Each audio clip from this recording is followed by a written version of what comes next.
A Latte Mayhem, Joss Miller Mysteries, Book 2. Written by Tyora Moody.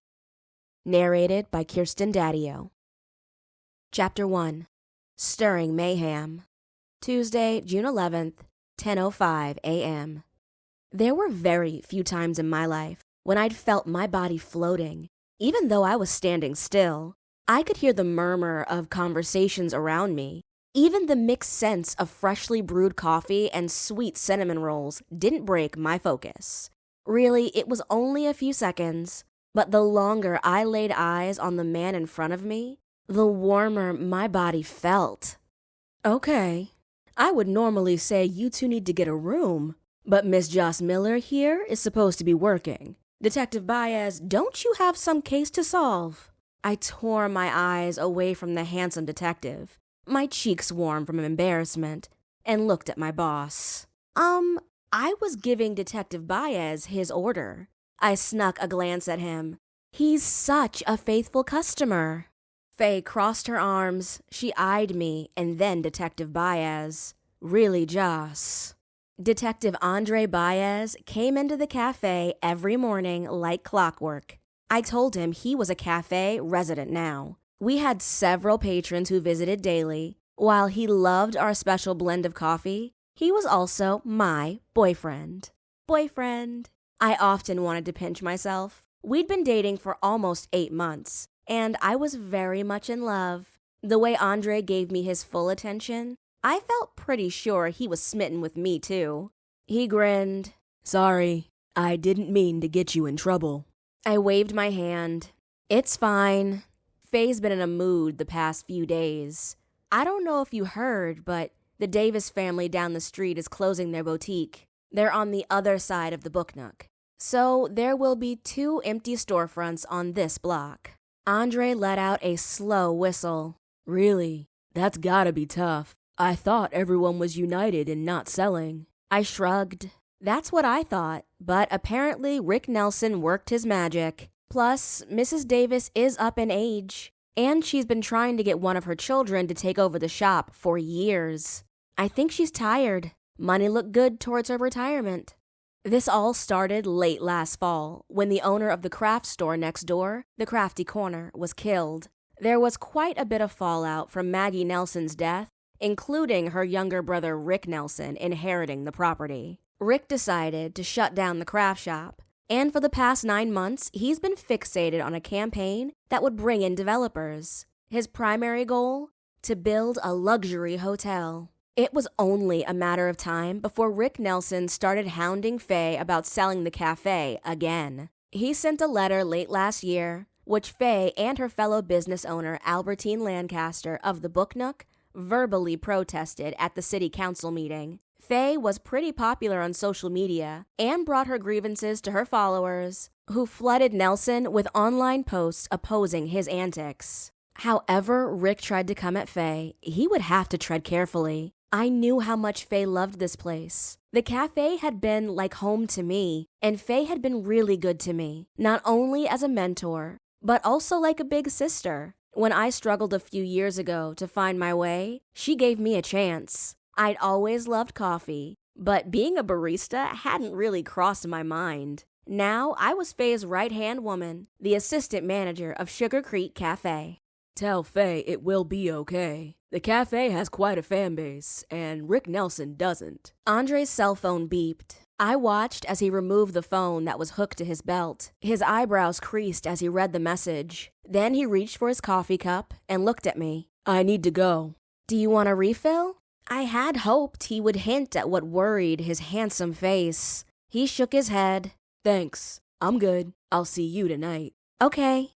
I wondered where he was going, and if it was a new case. I looked around Sugar Creek Cafe, taking in the cozy atmosphere. The thought of losing all of this to some soulless redevelopment project was even more depressing. I walked in the back to check on Faye. I found her at her desk staring at the laptop. Are you okay? Faye sighed. Yeah, I'm sorry. I'm glad you two are still going strong. Me too. I hadn't had the best track record with dating, and had taken long, extended men fasts in between. Have you talked to Mrs. Davis? Any chance she'll change her mind? Unfortunately, no. Faye frowned. She said Rick offered her more money than she could have ever imagined. But I felt like there was something else she wasn't telling me. Like what? Do you think he tried to intimidate her? Faye sighed. I wouldn't put it past Rick Nelson. You know more than most that whole family is a bunch of bullies. Yes, I knew that well. The Nelsons and I had crossed paths too many times for me to care. Still, I asked a question that I already knew the answer to. Do you think Rick Nelson is going to pressure you? Faye smirked. I have no doubt he will try. He's probably going to leave me for last. I just hope other business owners don't cave to him. I don't want us to be left standing alone. I heard the chimes of the cafe door. A customer had arrived or left. Hang in there. Let me go take care of this customer.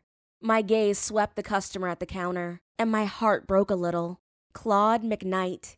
The cafe was practically a gallery of sorts, featuring all kinds of artwork from this very talented artist. One of my favorite pieces was the one I commissioned for him to do for me, a large portrait of my grandfather, August Manning, a charismatic young man from this community whose life was cut short 50 years ago, was seen by many people who graced our doors. As I approached the counter, I put on a smile to hide my concern. Claude was a handsome man, but he always looked like a starving artist. He spent most of his mornings sleeping, rising late in the afternoon and painting up into the early hours of the morning. So it was unusual to see him in the cafe at this time of day. And today, dirty blonde hair, unkempt, and dark circles under his eyes, he appeared more disheveled than usual. Hey, Claude, I greeted him. What can I get you? He gave me a small smile. I'll take an espresso and one of those banana nut muffins. Sure thing. After he swiped his card, I said, I'll bring it out to you.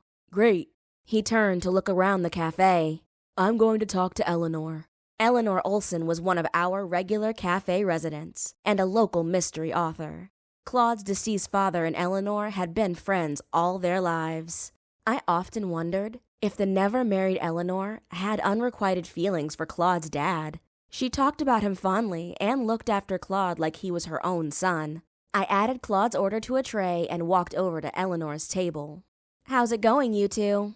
Eleanor smiled. It's been a good morning, especially now being around two of my favorite people. I grinned. I appreciate you, Eleanor. I placed the tray in front of Claude. Is everything okay?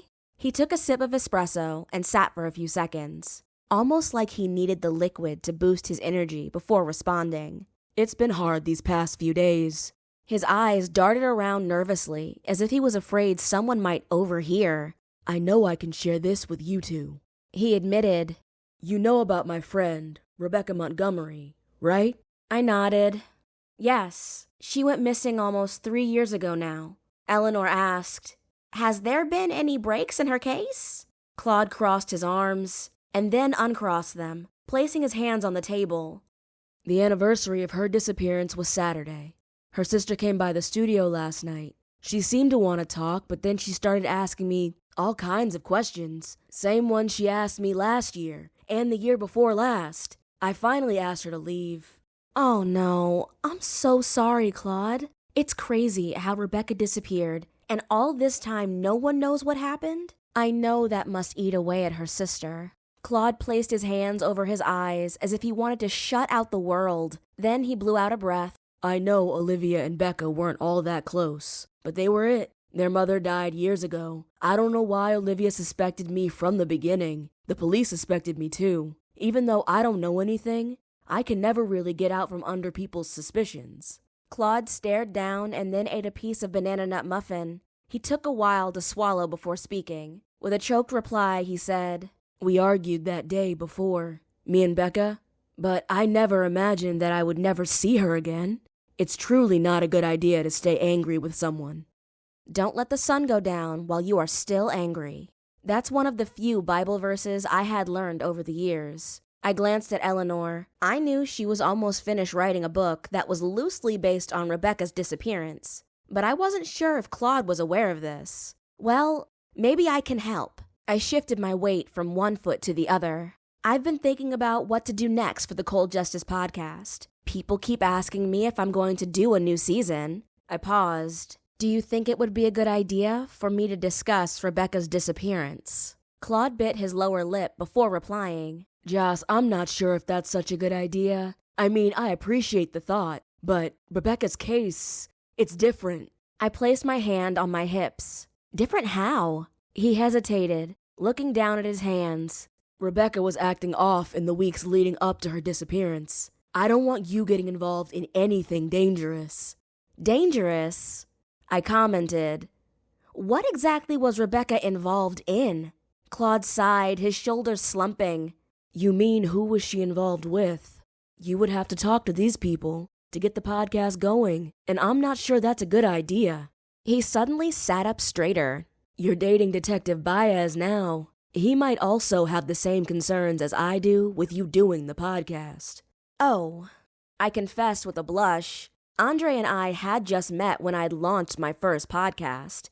He had some choice words about me pursuing my own investigation. Since then, I'd been quiet and focused on developing our relationship. But lately, I've been itching to do something, to get back to my podcast. I didn't want to be a one-hit wonder. I really wanted to pursue the truth in other cold cases too. Claude interrupted my thoughts. Maybe Detective Baez can find out about the status of Becca's investigation. Claude, if there were people around Rebecca that could have caused her harm, why didn't the police approach them instead of bothering you? He shrugged. I guess I was an easier target. Oh no.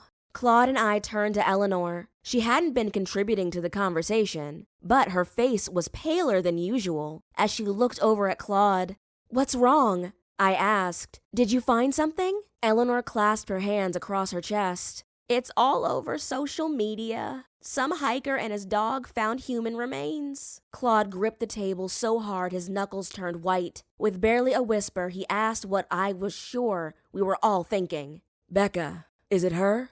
Could that possibly have been the message Andre received on his phone earlier? Was that where he was headed? If this body really was Rebecca Montgomery, what happened to her? And why was she resurfacing now? Tuesday, June 11th, 10:53 a.m.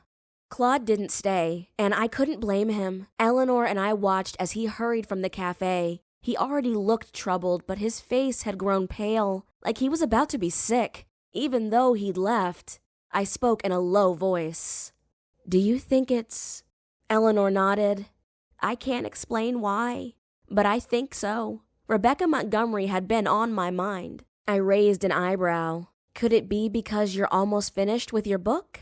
She flushed behind her oval-framed glasses. Eleanor had been writing mystery novels for decades. I'd read some of them and often guessed incorrectly whodunit. She was a master at her craft. Over the years, her novels often took plots from real life, like the disappearance of Rebecca. Of course, Eleanor used fictional names, but from the way she described the plot, it had all the main characters, including Claude. Eleanor cleared her throat and drank a sip from her cup before answering me.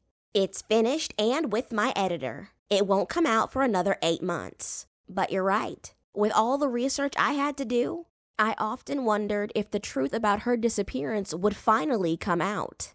I know for many missing persons that never happens. I needed to get back behind the counter, but there was a lull in the cafe at the moment. We had at least 30 to 40 minutes before the lunch crowd trickled in. Enough time for me to clean the tables and restock the counter. I took advantage of the few minutes to clean the surrounding tables. So did you get a sense if anyone had anything to do with Rebecca's disappearance? We know it wasn't Claude. Eleanor's brows furrowed.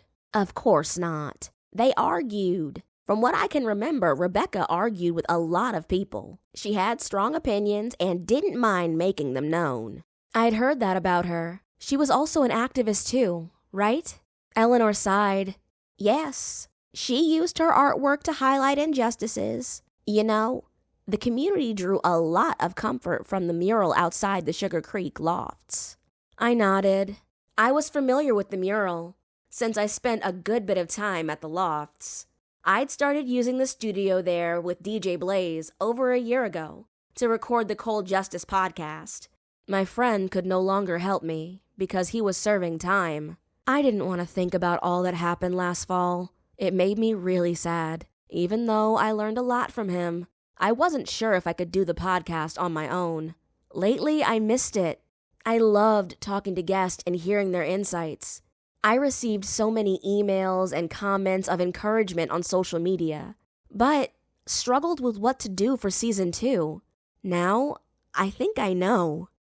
If Eleanor could write a book, why couldn't I pursue the cold case? It'd been 3 years and no one still had any clue what happened. That might change today, if the remains were indeed Rebecca Montgomery. Chapter 2. Pursuing Mayhem. Tuesday, June 11th, 6:12 p.m. I locked the door after the last customer left. That customer happened to be Eleanor. She used the cafe as an office and most days was the last person to leave, other than the staff. She whispered to me on her way out the door, "If you want to pursue Rebecca's story for your podcast, I can share my research with you. I approached a few of the people in her life. Just beware. Some of them didn't want to talk to me, never even responded to my emails. But I'm an older woman and couldn't relate to them. Even though it won't be easy, you might have a better chance at getting their attention." Thanks, Eleanor. I'd appreciate any insight you're willing to share. While I appreciated Eleanor's willingness to provide her research, I wanted to do my own digging. Still, it would be good to compare whatever I found with hers. I shut the lights off around the cafe and headed into the back. Faye was in her office staring at her monitor. She looked up as I approached, and I knew something was wrong. I stopped mid-step, my heart fluttering in my chest. Faye was the strongest woman I knew, and the strongest emotions she showed were joy, annoyance, and sometimes anger. Her red-rimmed eyes with unshed tears alarmed me. "Faye, what's wrong? Is it Rick Nelson? Please tell me he hasn't gotten his way." Faye shook her head. No, it's... She turned her monitor around to face me. "It's all over social media. Everyone is speculating that the remains found earlier this morning are Becca's." I stepped forward to study the Facebook post. I'd seen this photo of Rebecca Montgomery many times. It was taken inside an art gallery. A bronze-toned woman with a slim figure and large doe-brown eyes. Rebecca had been stunning. At first glance, she appeared delicate, but the sharp, almost seductive look she gave the camera insinuated a fierceness beneath the surface. She seemed to use her body like a canvas from head to toe. Long dreadlocks with purple and burgundy coloring at the ends stuck out from her head like Medusa. Her small frame was wrapped in a bright gold, off-the-shoulder jumpsuit. On one arm there was a distinct tattoo, but I couldn't tell what it was from where I stood. I wonder if Andre knew about this. Have the cops released a statement yet? Faye grabbed a tissue from her desk and blew her nose. "No. Our local wannabe reporter is down near the crime scene.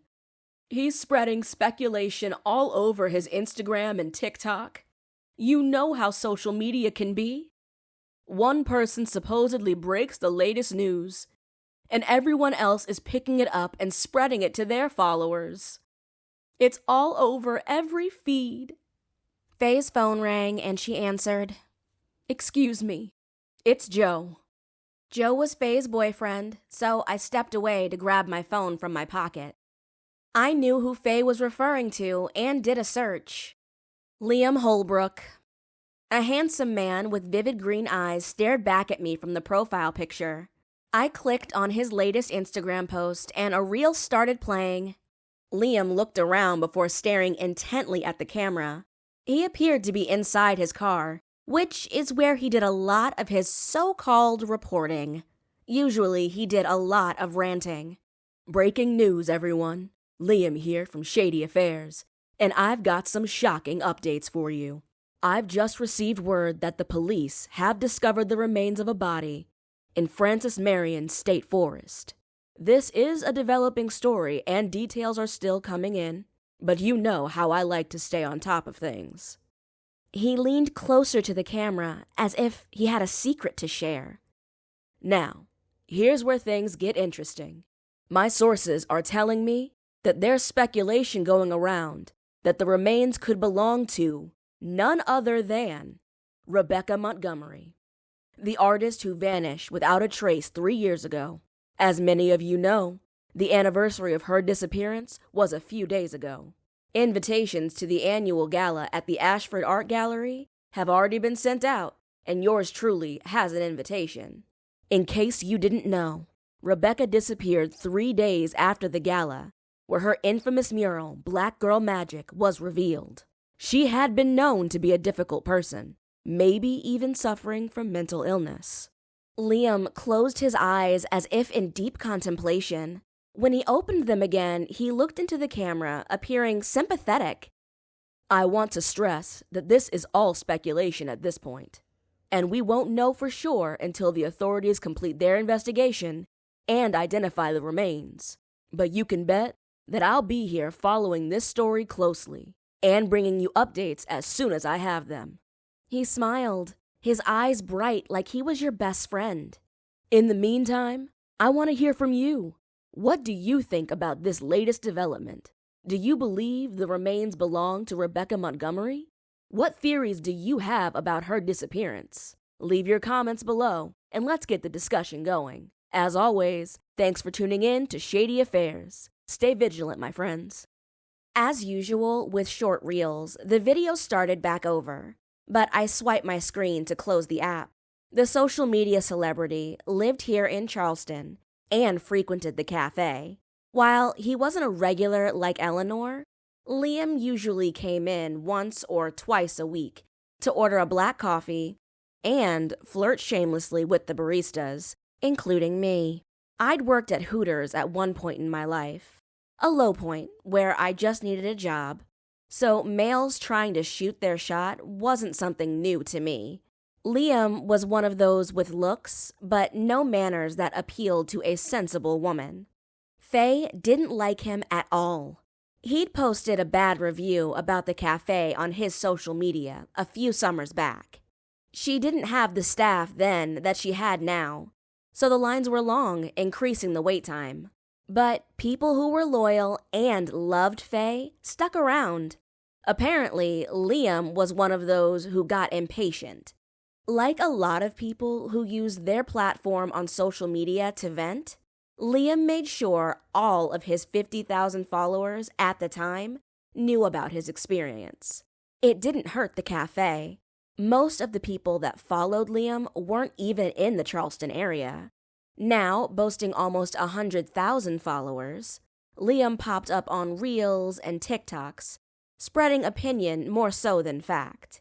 While she didn't want to, Faye offered him a free coffee, which he gladly took. He at least posted about his experience, but he'd still never gotten back into Faye's good graces. In fact, he was dangerously close to getting banned from the cafe. A few months ago, while covering a city council meeting, Liam painted Faye in a bad light, stating she was holding up progress for Sugar Creek by leading the charge against the proposed development in the area.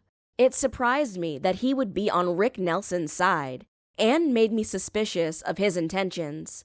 Seeing the type of sponsors Liam pulled, I wouldn't be surprised if he'd taken some money from the car salesman trying to get into the development world. After my podcast launched last fall, one day Liam asked me if I would produce another season. I was surprised he'd been paying attention. I didn't know if he was being nice or checking me out as competition. The man used all forms of media to spread his influence and opinion under his Shady Affairs brand, which included a podcast too. I wouldn't call it true crime, since Liam reported on a hodgepodge of topics, mainly gossip.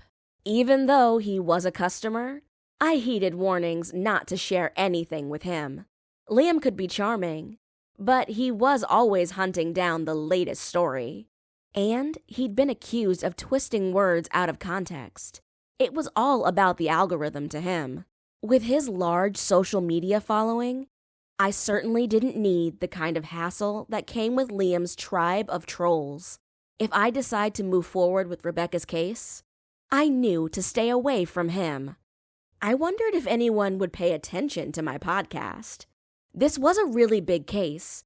Everybody wanted to get the truth, both traditional media and every blogger turned journalist, not to mention other true crime podcasters. Faye finished her conversation with Joe and called me back to the office. "Joss, you can head out if you want to. Joe will be by to pick me up."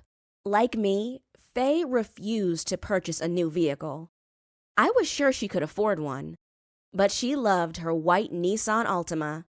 It had been in the shop with transmission issues for a few days.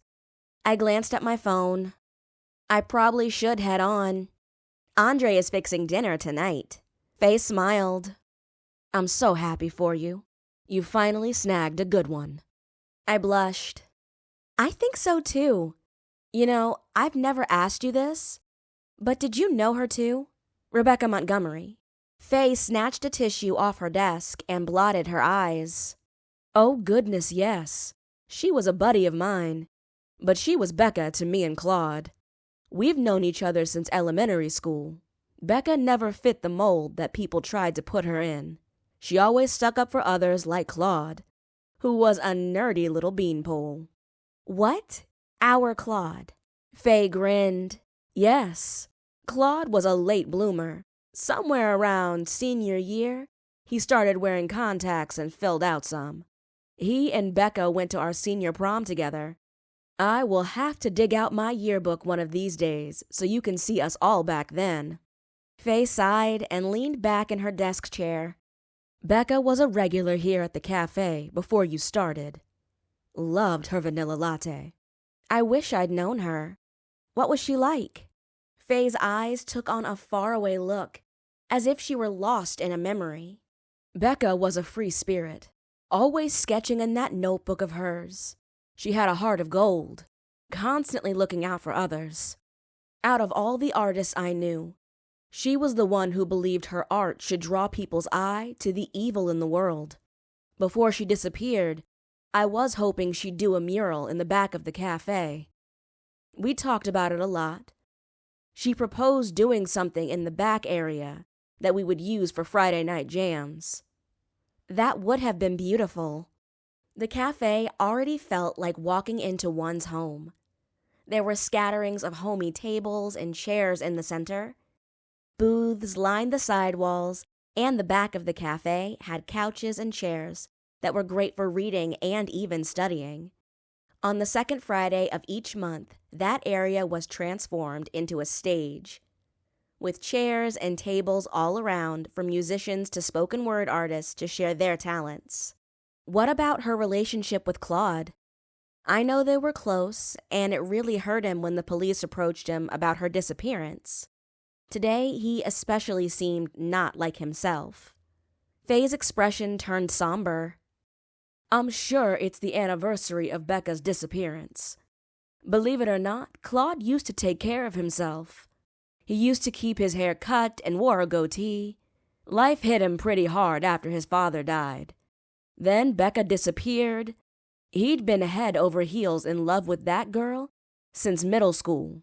Unfortunately, Becca only ever saw him as a brother. He used to say she didn't want him because he was white, but that wasn't true at all." I frowned. "What do you mean?" Faye rolled her eyes. "Becca fell for a rich white guy named Ethan Turner. He owns the tech startup Synaptic. It's supposed to specialize in AI tools for artists and musicians. Anyway, Ethan hired her to design a mural for his building. Next thing you know, they started dating. He's a good-looking guy, but I didn't think he was her type." I frowned. Was she dating Ethan at the time of her disappearance? Did the cops bother him like they did Claude? Faye shook her head, her expression troubled. "I heard he was questioned but had a better alibi than Claude. Unfortunately, our dear forgetful friend spends too much time alone with his work and no one could corroborate his story." I shook my head. Poor Claude. He hasn't been able to catch a break. Claude was attacked last fall, and he still had some PTSD from that incident, though he liked to underplay it. Faye stood and plucked an envelope from the shelf above her desk. She handed it to me. "If you want to meet Ethan, his company is a major sponsor of this year's gala at the Ashford Art Gallery. I got an invitation, but I wasn't sure if I wanted to go this year. I visit the gallery a few times a year to see the last mural Becca painted." I pulled the stock white card from the envelope with embossed text. "The annual gala at Ashford Art Gallery. Presented by Synaptic. Saturday, July 6th, 7 p.m. Wow, this is fancy. Why wouldn't you go? Everyone knows you're a force in the art community." Faye's eyes again filled with tears before she looked away. "It feels wrong to celebrate when we still don't know what happened to Becca. She disappeared 3 days after the gala 3 years ago. You know, she was the star of the gala that year." Faye pointed to the photo on her computer monitor. "It's where that photo was taken. No one knew she would disappear days later. I wish you could have met her. She would have liked you. Both of you have that understated spunk that people don't see coming." I cringed. "I wouldn't call myself an activist like you and Rebecca." Faye smiled. "I've always told you there are great things that you're gonna be doing. Kicking off the podcast and bringing attention to your grandfather's unsolved murder last year? That was just the beginning." I pulled out my phone and snapped a photo of the invitation. I wanted to check out more about the gallery later. I returned the card to the envelope and handed it back to Faye. "Do you think the police will bother Claude again?" Faye scrunched her nose. "I don't doubt that they will. Becca's older sister Olivia hasn't given up, and she was the main person telling the police about Claude and her sister's argument. We all grew up together. I don't see how she thinks Claude did something, but then again, Olivia never really understood her own sister." "Are you saying they didn't get along?" Faye smirked. "Not really. They were too opposite. Becca was artistic and Olivia was conservative. Becca attracted people to her like a butterfly to a flower. Her sister could be rough around the edges, almost rude sometimes. I never told Becca this, but I felt like Olivia was jealous of her. Nothing Becca did ever pleased her. I guess for her going after Claude is more about her own guilt for not appreciating her younger sister." "That's a shame. Suppose I can help Claude out. If reporters catch wind that he's back on police's radar, they won't leave him alone. Who would be in his corner trying to prove his innocence? What if I can help him out with the Cold Justice podcast?" "You are really a good friend, Joss." Faye frowned. "Do you think Andre is going to like you poking around in this case? Especially if the body really is Becca's?" I felt annoyed. I'm sure he won't like it, but I want to give a voice to people who loved Rebecca. There can't be any harm in that. Would you want me to interview you? Faye looked at me for a few minutes. "I don't know, Joss. I feel like I need to keep a low profile and concentrate on keeping the cafe from being snatched away by Rick Nelson. I haven't been able to go to the gala all these years. It's so hard." She picked up the invitation. "But if you want to go to the gala, I will see if I can get you tickets and come with you. It might be a good outing for you and Andre, and I can see if I can convince Joe." I grinned. "I doubt we'll have to do too much convincing to our guys. Joe is going to love seeing you dressed up, and I haven't gone anywhere more formal than a wedding with Andre." Faye laughed. "Sounds like a plan. Maybe we can find some people who will be willing to talk to you on your podcast." Then her face sobered. "Promise me you'll be careful as you move forward. We know Claude is innocent, but somebody out there knows what happened to Becca. I have always had this feeling that it was someone she knew or someone she upset." I squeezed her hand. "I will. Look, I better go. I don't need Andre looking for me." Faye grinned. "Oh, I love that you got a man that can cook." "Me too, girl." I headed out, making sure the door was locked behind me. My mind was moving in all kinds of directions. I figured there were going to be a lot of people interested in investigating Rebecca's disappearance. I just wanted my little podcast to help keep a friend from going to jail for something he didn't do. Tuesday, June 11th, 7:05 p.m. My heart raced as I pulled my bright red Honda Civic in front of Andre's townhouse. I always felt a tingle of excitement being around him. From the outside, some folks might say we were a slow burn relationship. I was attracted to him the first time I met him last September. He dropped hints that he felt the same.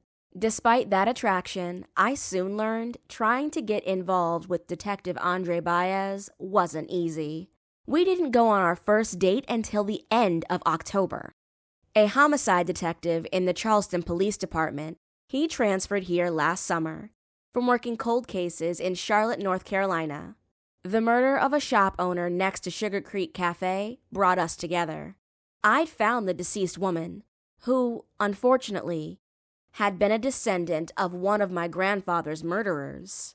The timing wasn't great for me, since I'd just launched the podcast covering my grandfather's murder. It was not an ideal way to start a relationship. We went out exactly 3 times last year, mainly dinner dates, roughly once a month. It wasn't until New Year's Eve that we actually kissed and made it more official. I have to say, that was the longest I'd ever gone before kissing a guy. I was always the girl who jumped hard and fast with men. Not that there had been many men in my life. I'd moved in with 2 past boyfriends, one out of rebellion to my mom's griping. The other felt like a good thing to do at the time. Now, in my late 20s, I'd learned I wanted something that was going to be real. I didn't like how empty I felt after getting my heart broken. There was nothing quite like packing up your things and leaving a guy you once thought was the one. So, despite my longing for more with Detective Baez, the slower pace was what we needed, what I needed. I wasn't sure when I decided to pursue being celibate. Perhaps when Andre told me he'd been practicing celibacy for over a year.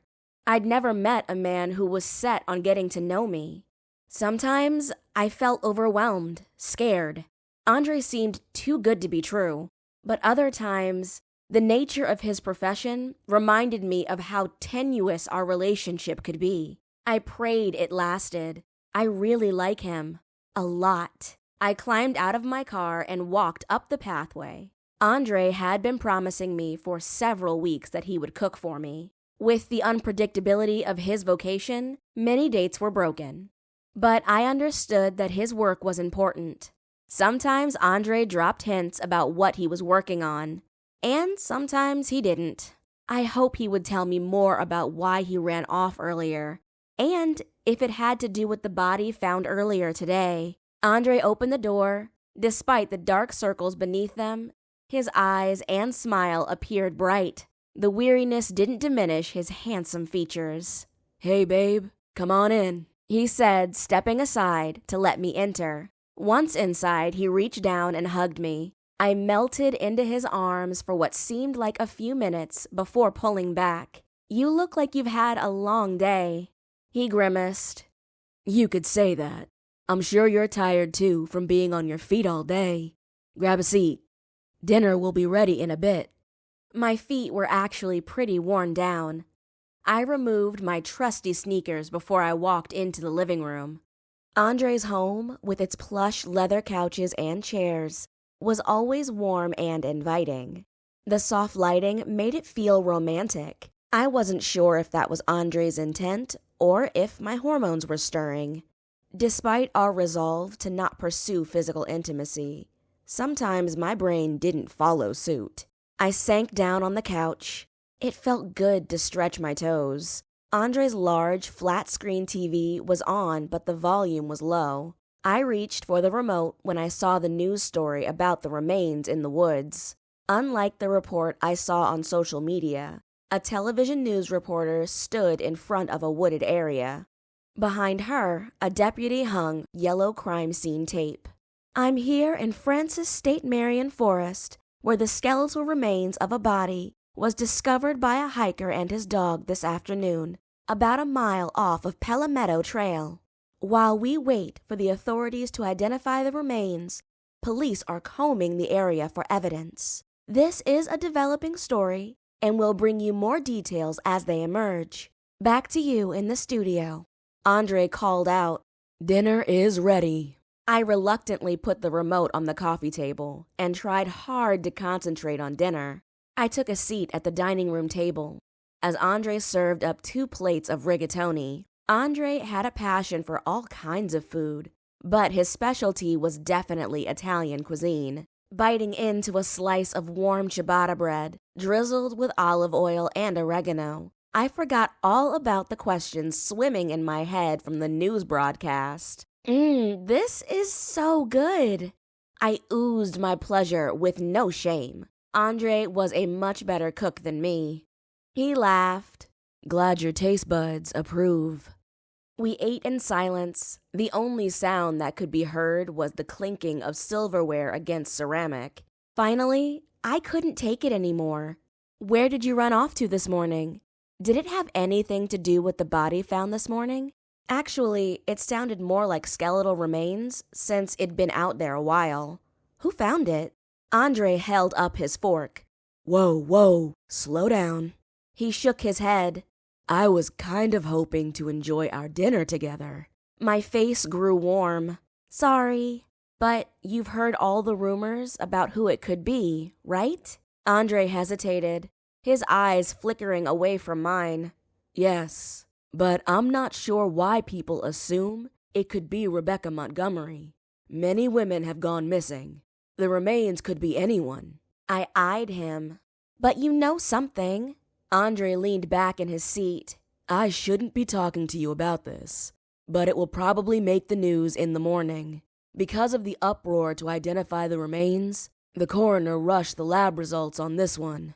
Highly unusual, but the dental records matched. It's Rebecca Montgomery." I felt like I'd been punched in the gut. Hearing it confirmed made it all too real. "So you're investigating what happened? Talk to all the people in her life?" Andre drank a swig of tea before answering. "It's my job." "Would you be upset if I decided to focus on Rebecca Montgomery for my 2nd season of my podcast?" Andre's eyes snapped back to mine, his expression fierce. "Absolutely not, Joss. This is an active investigation. I can't have you interfering." A ripple of irritation rose, but I tamped it down. I expected this. I leaned forward. "I'm not going to interfere. There are plenty of reporters out there who will want to get all the information they can get. That's not what I'm doing. I want to offer a platform to people who want to talk about Rebecca, people who loved her. Besides, people might open up to me in a way they won't with the police. Suppose I can help you find the truth." Andre shook his head. "Joss, this isn't like your last podcast. There are still a lot of unanswered questions, and we don't know how Rebecca died. If you start poking around, you could put yourself in real danger. You have to let me handle this." I knew Andre was a good detective, and that he would do anything in his power to solve this case. But I also knew there was something I could do too. "Andre, I'm not going to get in your way, I promise. My podcast would be a platform for folks to talk, like it was for the 1st season." Andre held his head down and sighed. "You already made up your mind. Why did you even ask me?" I frowned. "Because it's important to me that you are okay with it." We stared at each other across the table. Andre broke the silence. "Promise me you'll be careful. And if you start to feel like you're in over your head, or someone is giving you bad vibes, come to me." "Of course." I grinned as I started gathering our plates. "Now, since you cooked dinner, let me clean up for you. And the night is still young." Andre chuckled. "I see what you're doing. Trying to get my mind off your podcast by tempting me." "I hope it's working," I said, purposely swishing my hips as I entered the kitchen. After last season, I wasn't sure if I wanted to continue with the podcast. But now, as I watched the steamy, sudsy water rinse in the kitchen sink, my passion sparked once again at the prospect of starting a new season. Andre, reaching his hands around my waist, lit up a different type of passion. Chapter 3. Groundwork begins. Wednesday, June 12th, 9:05 a.m. I had most Wednesdays off, which I really needed. I worked 2 Saturdays in a row this month due to staff changes. The cafe remained open 6 days a week and closed on Sundays. Faye kept a small staff that consisted of me, as assistant manager, and a few other baristas. Another barista, Brianna Jones, worked whenever she was in town. These days, she traveled a good bit, taking on singing gigs across the Southeast. Other staff members from nearby local colleges routed in and out. Since I pretty much decided to pursue the topic of Rebecca Montgomery's disappearance for the next season of my podcast, today would be my first day of deep research. I lingered in bed, stressing. Would people even want to talk to me? Eleanor said it was hard for her to get people to talk to her, and she was a successful author. Before I threw back my covers, I looked over to check on my roommate, a tuxedo cat. She stretched her paws out and mewed at me. I rubbed Minnie's head. The smallest and only female cat in the house had claimed me as her human. Honored by her affectionate head rub, I told her, "We have a busy day ahead." Since moving into the house with my grandmother, I learned to get used to having a feline in my bed. When I came in last night, Minnie greeted me at the door. Her brother, Mickey, also a tuxedo cat, strutted up right behind her. The oldest cat, an 11-year-old orange cat, perfectly named Ginger, peeked at me from the top of the staircase. With only the lamp on in the living room, I guessed my grandmother had headed to bed early. Her cats made it a habit to wait up for me, making sure I arrived home at a decent hour. Today was also wash day. My thick, curly hair needed tackling alongside my research. But first, coffee. The cat leaped off the bed as I headed downstairs.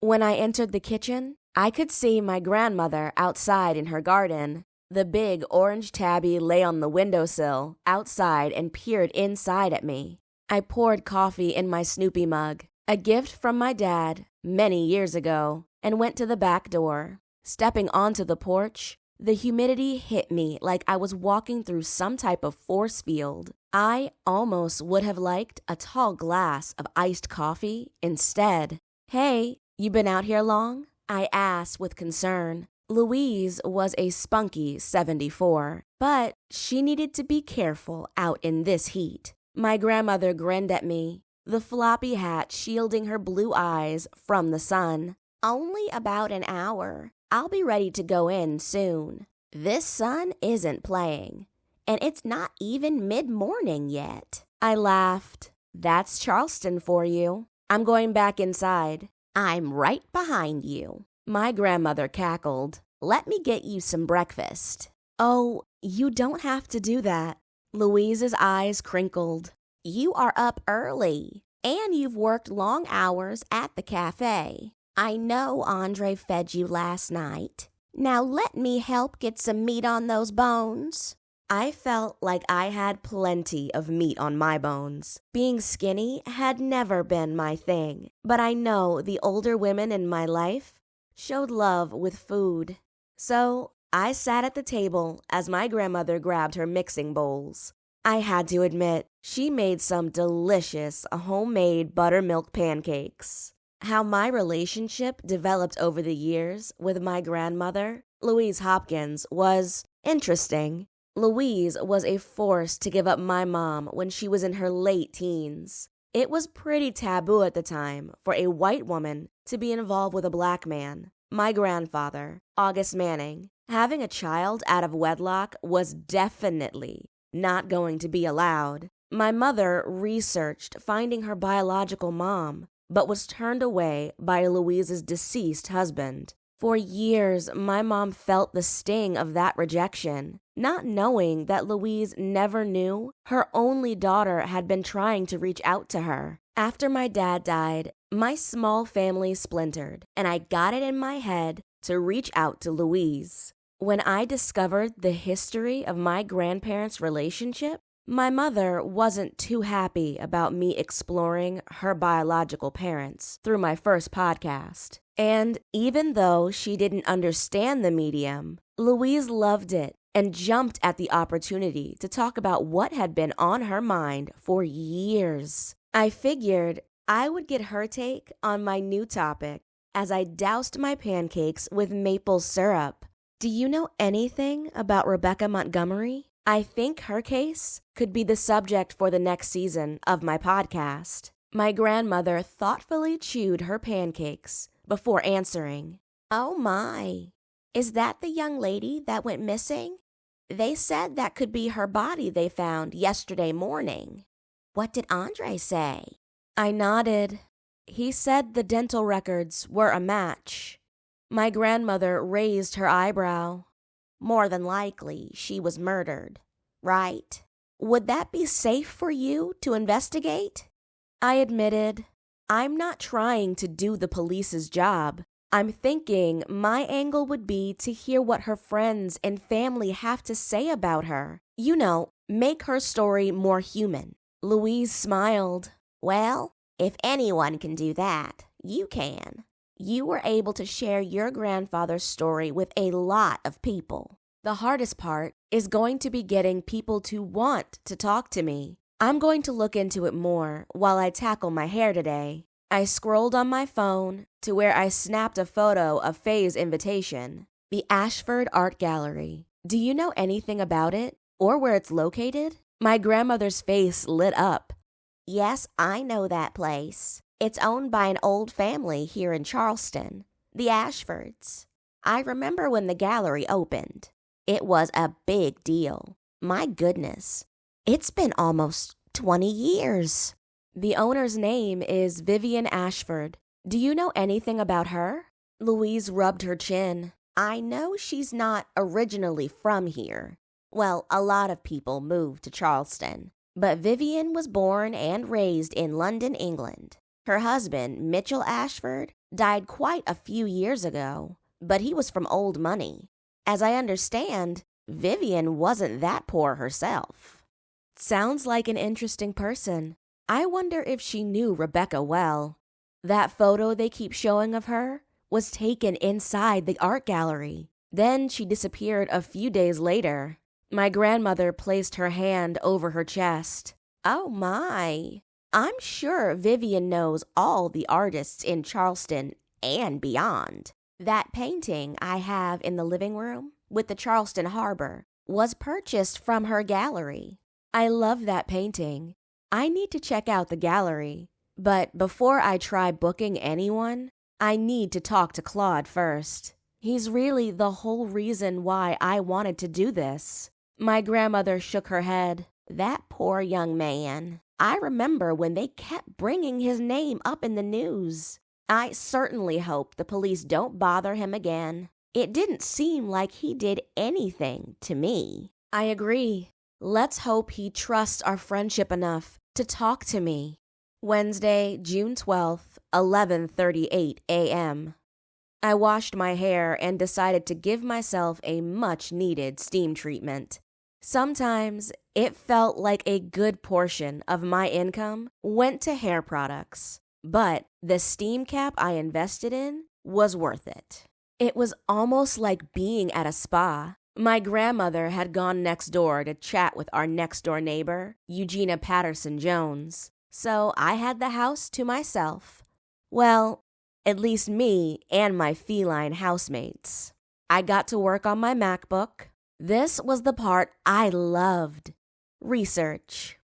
There was no doubt in my mind that I would forge ahead with this season's topic for my podcast. Though I never had any dreams of journalism, my love for crime shows had taught me the art of investigation. Surprisingly, Rebecca Montgomery's social media profiles remained active. I wondered if her sister kept the posts going. From the few photos I could find from Rebecca's Instagram, I gauged the two sisters were definitely different, where Rebecca's fashion style reflected a free spirit, more bohemian and eclectic. Olivia Montgomery seemed more reserved and conservative. I clicked on her profile to learn more about her. The first thing I observed about Olivia's Instagram account, it seemed dedicated to finding her sister. There were more posts of her sister, but many repeat photos of Rebecca in the last photo she took at the gallery, where Olivia seemed dedicated to finding out what happened to her sister. I needed to know more about her. I clicked on a link from her bio that led to Olivia's LinkedIn profile. That was one social media platform I had never signed up for. Networking wasn't really my thing. After a quick perusal, I discovered Olivia was a lawyer, but not the kind who did criminal or even civil cases. Olivia specialized in business law. Even here, there were posts about Rebecca. One post intrigued me. It appeared to be an interview. The link bounced me over to a YouTube channel that belonged to a local news station. I recognized the morning anchor, Daniela Bradley.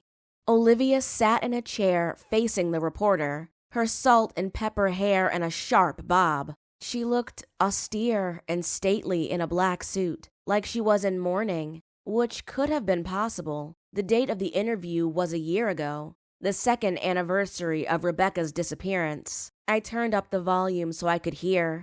"I'm frustrated by the lack of progress to find my sister." Olivia spoke candidly, sharing stories about her younger sister's life. She'd always been an artist. Art gave her life, kept her out of depression when our mom died. As I watched the interview, I wondered if Olivia would be willing to talk to me. She probably knew her sister better than anyone else. Olivia told the reporter, "We'd been estranged for some time before her disappearance."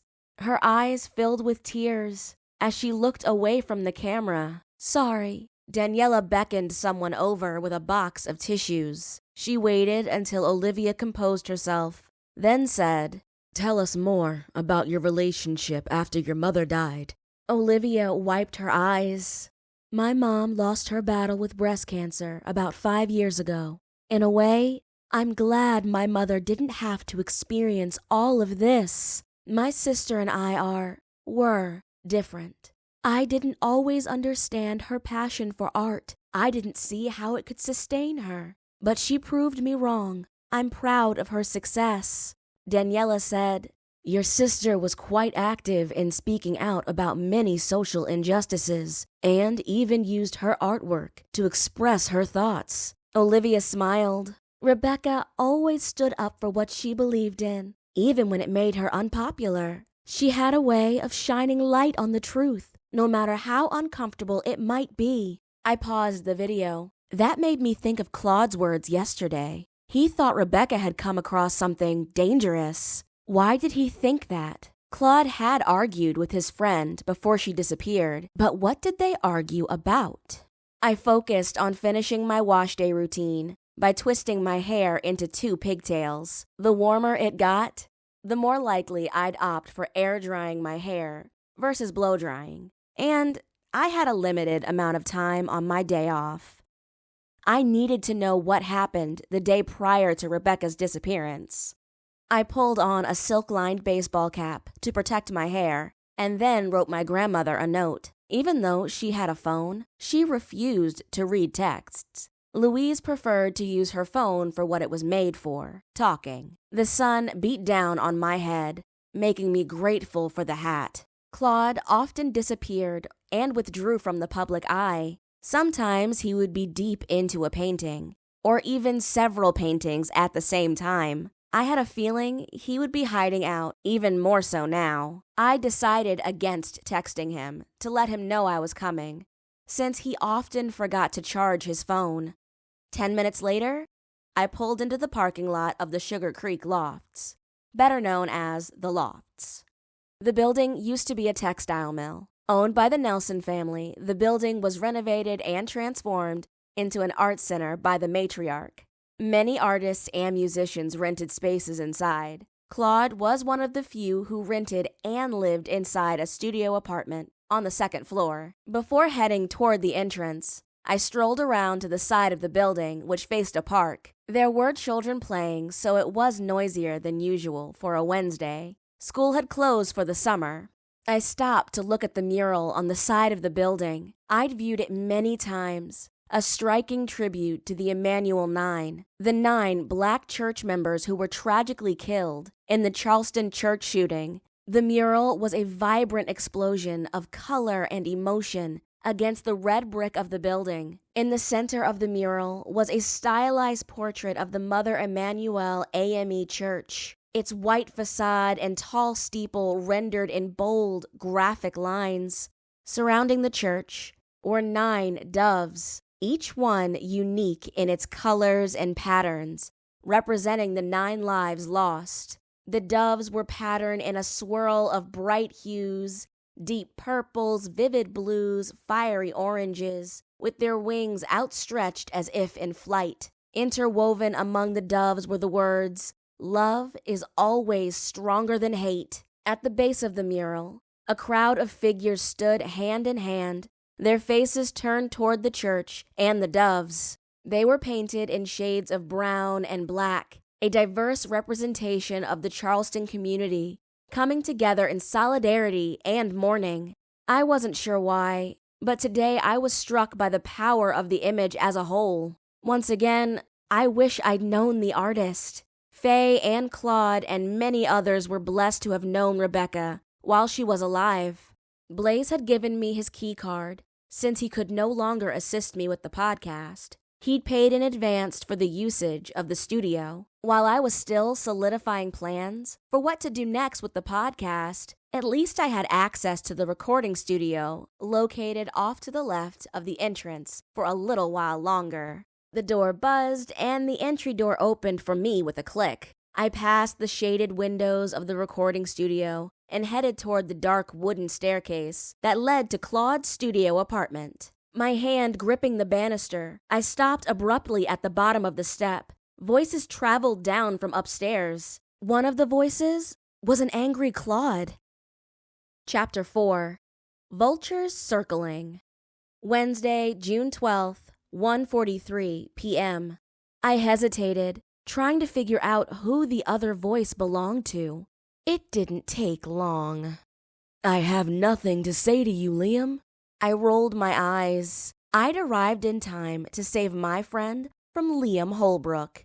I sprinted up the stairs to find Claude looking even more disheveled than usual. His man bun flopped to the side. Claude had caught sight of me coming, and relief washed over his blue eyes. I hurried over to the door with my fist balled. "Hey, Claude, is everything okay?" His eyes wide behind his Harry Potter-looking glasses. I'd seen Liam on many occasions at the cafe. He wore his hair long in the front, often with one side hanging over his glasses. He reached up to brush his hair back, as if to be sure he could see me better. I stepped forward. "Hello, Liam." Liam's eyes widened in recognition. "Hey, aren't you the girl from the cafe?" Girl? I was a fully grown woman. Before I could respond, Claude intervened. He stepped across the threshold of his door toward Liam, 2 against 1. Liam had the decency to step back. Claude growled, "I'm warning you. If you don't leave now, I'll call the police." I interjected. We needed to get this vulture out of here. And I didn't want Claude to say something he would regret. I put my hand on my hip and glared at the man. "How did you get in here, anyway?" "He tricked me," Claude stated. "He claimed he had a package for me." I sucked in a breath.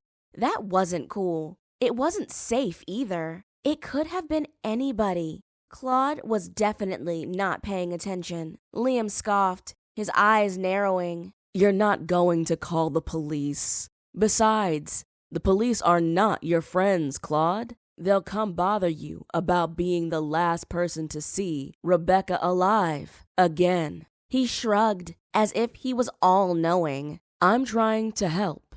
No, that's what I was planning to do. My intentions were a lot more pure than this man. I jabbed my finger at him. Once Claude tells the police how you snuck your way inside private property, they're only going to be looking at you. I know the type of security required to get in here, and I will be his witness. Liam glared back at me before surrendering. He held up his hands. Okay, I'll go. I will leave you and your bodyguard alone. But you will need to talk to me sometime, Claude. We both watched as Liam trudged down the staircase. Once I heard the outer door close downstairs, I glanced over at Claude, ready to scold him for not paying attention. All the security in this place, and he let the enemy inside. Before I could let him have it, weariness replaced the anger on his face. Claude looked like he hadn't slept in days, with dark circles under his eyes. The pain and frustration etched on his face made my heart go out to him. Unfortunately, Liam wouldn't be the only one trying to bother him. I wondered if I should say anything to him myself. I placed a comforting hand on his arm. Are you okay? You've got to be careful. I thought there were cameras that you could look at to see who's buzzing the door. He groaned. I know. He had on a brown cap, and his head was down. You know, I order packages all the time. I didn't even look to see if there was an emblem on the stupid hat. I appreciate you showing up when you did. I'm so on edge right now. Did you come to see me? I did. Are you okay with some company? Sure. Warning, this place is a mess. I couldn't recall when Claude's place was ever not a mess. I followed him into his studio apartment, which was one big room with a ladder leading up to where Claude slept. The entire bottom floor consisted of shelves and tables of painting supplies. In a corner near the window was a small kitchenette. His living room area consisted of an old couch that Claude had kept when his dad passed, and a wood coffee table that had seen better days. I knew his father's house was located down the street from Eleanor. Instead of staying in the home where he grew up, Claude chose to be here. In some ways, I could understand why Claude chose not to live at his father's house. I imagine there were painful memories with both parents deceased. When I moved out of the apartment with my ex-boyfriend, I had no choice but to return home or go live with my newly discovered grandmother. I chose Louise's place. She was lonely, and I wanted to get to know her. And my mom and I didn't get along. Some of that was due to my choosing to shack up with my ex-boyfriend against her advice. When things went sour with Blaze, my mom's "I told you so" was the last thing I wanted to hear. There was a time when things were cool between us, but when my dad passed, our family unit lost its closeness. My brother communicated when it seemed convenient for him, which was very little, so sometimes going home wasn't possible. Claude looked at me. You want coffee? Sure. I was hoping we could talk. I followed him into the kitchenette. For a small area, there were several modern appliances, like Claude's bean-to-cup super automatic espresso machine. I commented, "That's even fancier than what we have at the cafe." He laughed. Of my many bad habits, consuming coffee is a favorite. Faye got me sold on the Ethiopian blend that she uses.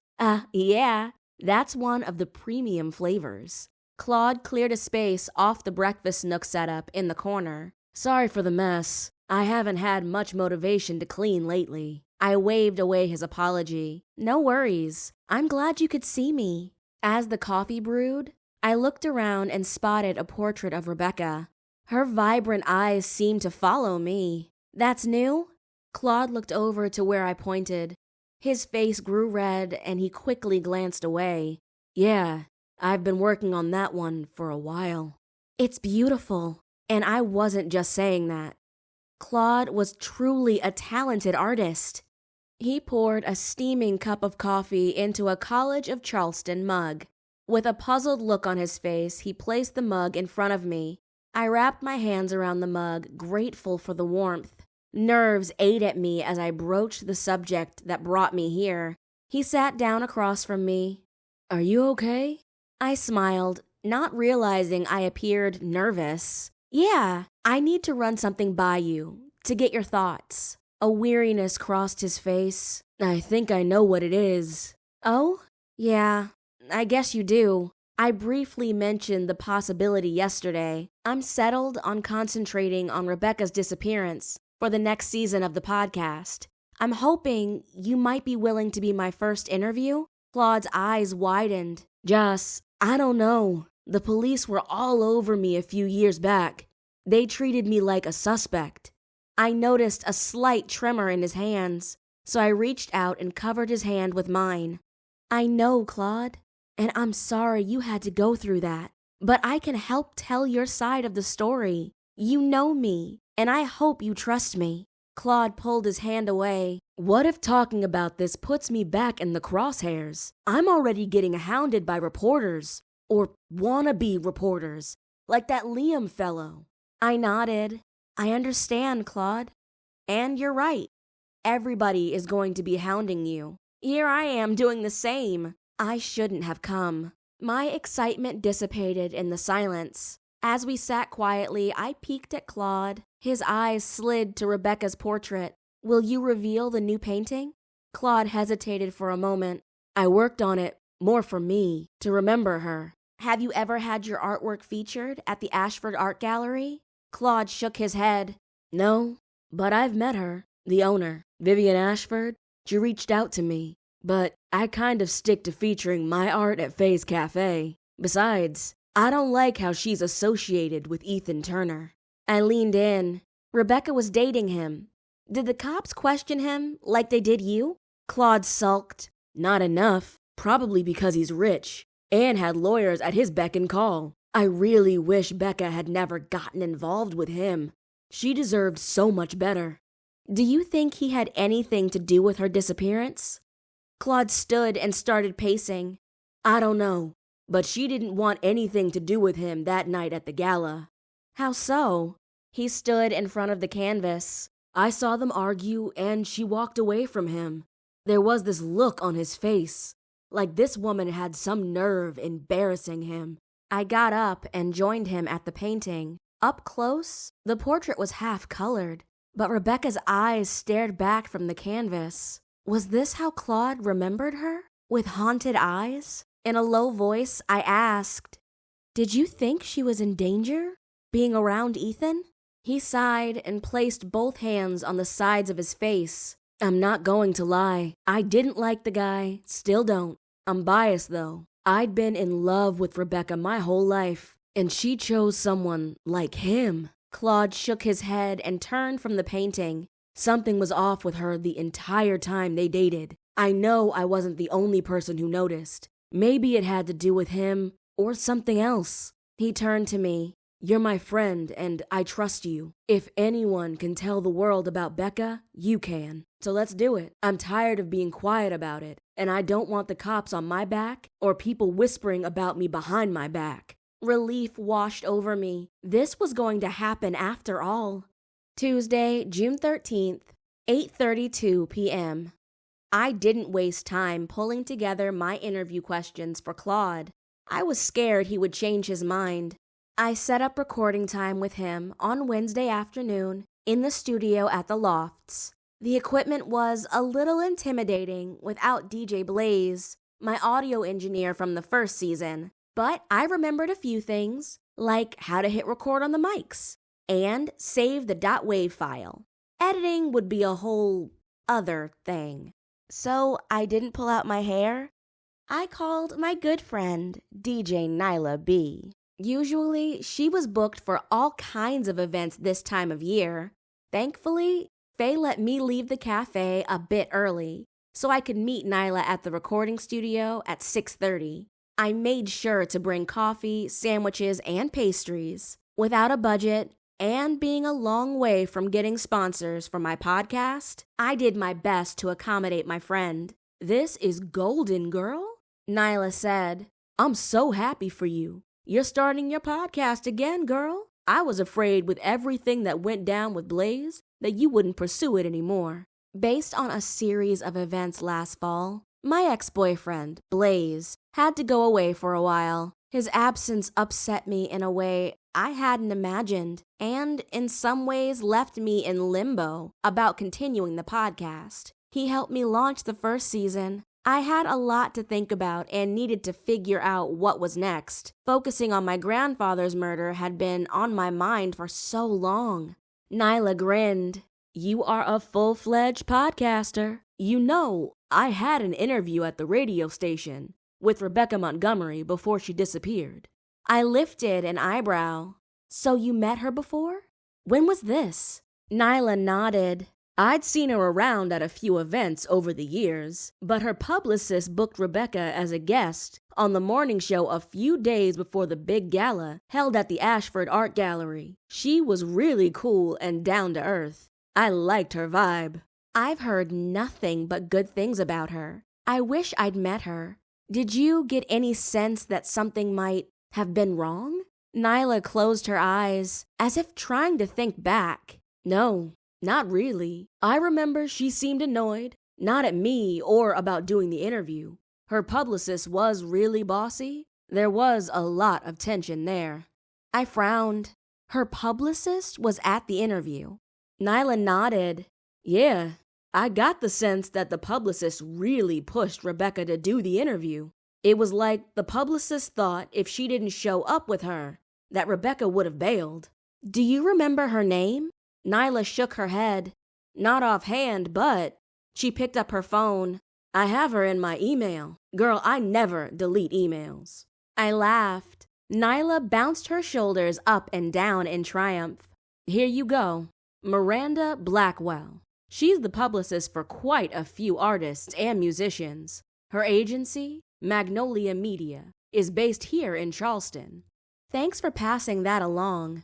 I imagine a publicist may know a lot and even have access to Rebecca's calendar. I glanced over at the wave bars on the screen that Nyla had finished editing for me. So, do you really think the interview is good? Nyla smiled at me. You're nervous. Yes, there are a lot of people covering news about Rebecca. I'm a grain of sand. Nyla pointed at me. No, you're a whole sandbox. This is going to get attention. You got an exclusive interview. That's something. I sighed. I don't want it to blow up and cause more trouble for Claude. He trusted me with this interview. Nyla quirked an eyebrow. It'll be fine. When do you plan to release it? I blew out a breath. I'm thinking Monday. I want some other folks to listen to it, including Claude. Nyla leaned forward like she was about to say something. Then she shut her mouth. What were you about to say? She shook her head. Nothing. That's really thoughtful of you. Most people would put the story out there to get ratings or likes on social media. You really care about people. She tilted her head with a smile. By the way, how's the detective boyfriend feeling about all this? I grimaced. He's one of the people I want to listen to the podcast. I'm not trying to sensationalize Rebecca's death. If anything, I want to humanize her in the midst of everybody speculating. Now that you heard Claude's interview, what do you think? Nyla finished off the cinnamon roll she was enjoying. Oh, I wasn't one of the ones who thought Claude had anything to do with Rebecca's death. But there are those who flat out don't believe he's not innocent. Mainly Rebecca's sister. I will say, the guy dating Rebecca should have had as much scrutiny on him as Claude. I snapped my fingers. Ethan Turner? I've been researching him. Nyla nodded. He was on the show one time too, before he hooked up with Rebecca. He was doing the rounds, talking about his new startup Synaptic. Struck me as a real arrogant type. Pretty boy who grew up filthy rich. His company was just another toy out of many. I was shocked when Rebecca started dating him. I can't think of two people who were more opposite. Faye said something similar. I really do appreciate you helping me edit this first episode. Not a problem. There is new editing software out there. AI is making things a lot easier. I will send you a link. The way it works, you wouldn't even use this equipment. You just upload your .wav file, let the software transcribe it, and you can edit the audio by deleting the text. It's like a working document. That sounds super easy. Yes, please send it to me. Will do. Nyla stood. Okay, girlfriend, I need to call it a night. You let me know when you get this out into the world, and I will help you promote it on the radio station. You know me. I love to support local content creators. Any idea who you will interview next? I shrugged. I'm hoping to talk to Rebecca's sister. I've sent her a few emails and left a voicemail. So far, she hasn't responded. Thanks for the tip on the publicist. I imagine that could be a good interview, too. We walked out of the studio and locked the door. I peeked upstairs and thought about saying something to Claude, but then thought better of it. Though it was early summer, the sun had gone down. He would be pretty deep into a canvas, possibly the one he was working on of Rebecca. Nyla and I walked out into the humid air toward our cars. You know the gala is coming up soon, Nyla mentioned. It's going to be an interesting event, now that they've found Rebecca's remains. That mural Rebecca did there was her last major piece of work. Ashford Art Gallery must be getting lots of traffic. Yeah, Faye received an invitation. She mentioned trying to get one for me. Do you think it's worth going? Nyla grinned. I've been a few times. Us grown-ups don't get to dress up much. It's a great time to enjoy the finer things in life. The food is always good. You know, the usual cheese and crackers, fruit situation. But there's also huge jumbo shrimp and even caviar. But that stuff looks nasty to me. I laughed. The food and art sound like a good reason to attend. Nyla faced me before she opened her car door. You should go. It's a great event, and you'll rub elbows with some of the most talented artists in Charleston. Plus, my sister will have an exhibit this year. Really? That's awesome. I remember when Simone was taking photos for the yearbook back in high school. Now she's a big-time photographer, and you're the hottest DJ in the Southeast. Nyla pointed a finger at me. You know it. Let me know how it works out. I hope to see you at the gala. I climbed into my car and watched Nyla drive off in her BMW. I admired my friend and appreciated her even more. She not only helped me mix the first episode, but gave me pointers on how to tackle it myself next time. Combined with the information she shared, it was a productive evening. I needed to officially launch the second season of the Cold Justice podcast to the world. Chapter 5. The Weekend Committee. Friday, June 14th, 6:35 p.m. I'd had just enough time after closing the cafe to take a quick shower. I was glad I shaved my legs on my day off, opting for a big, loose white t-shirt that tied at the waist over denim shorts.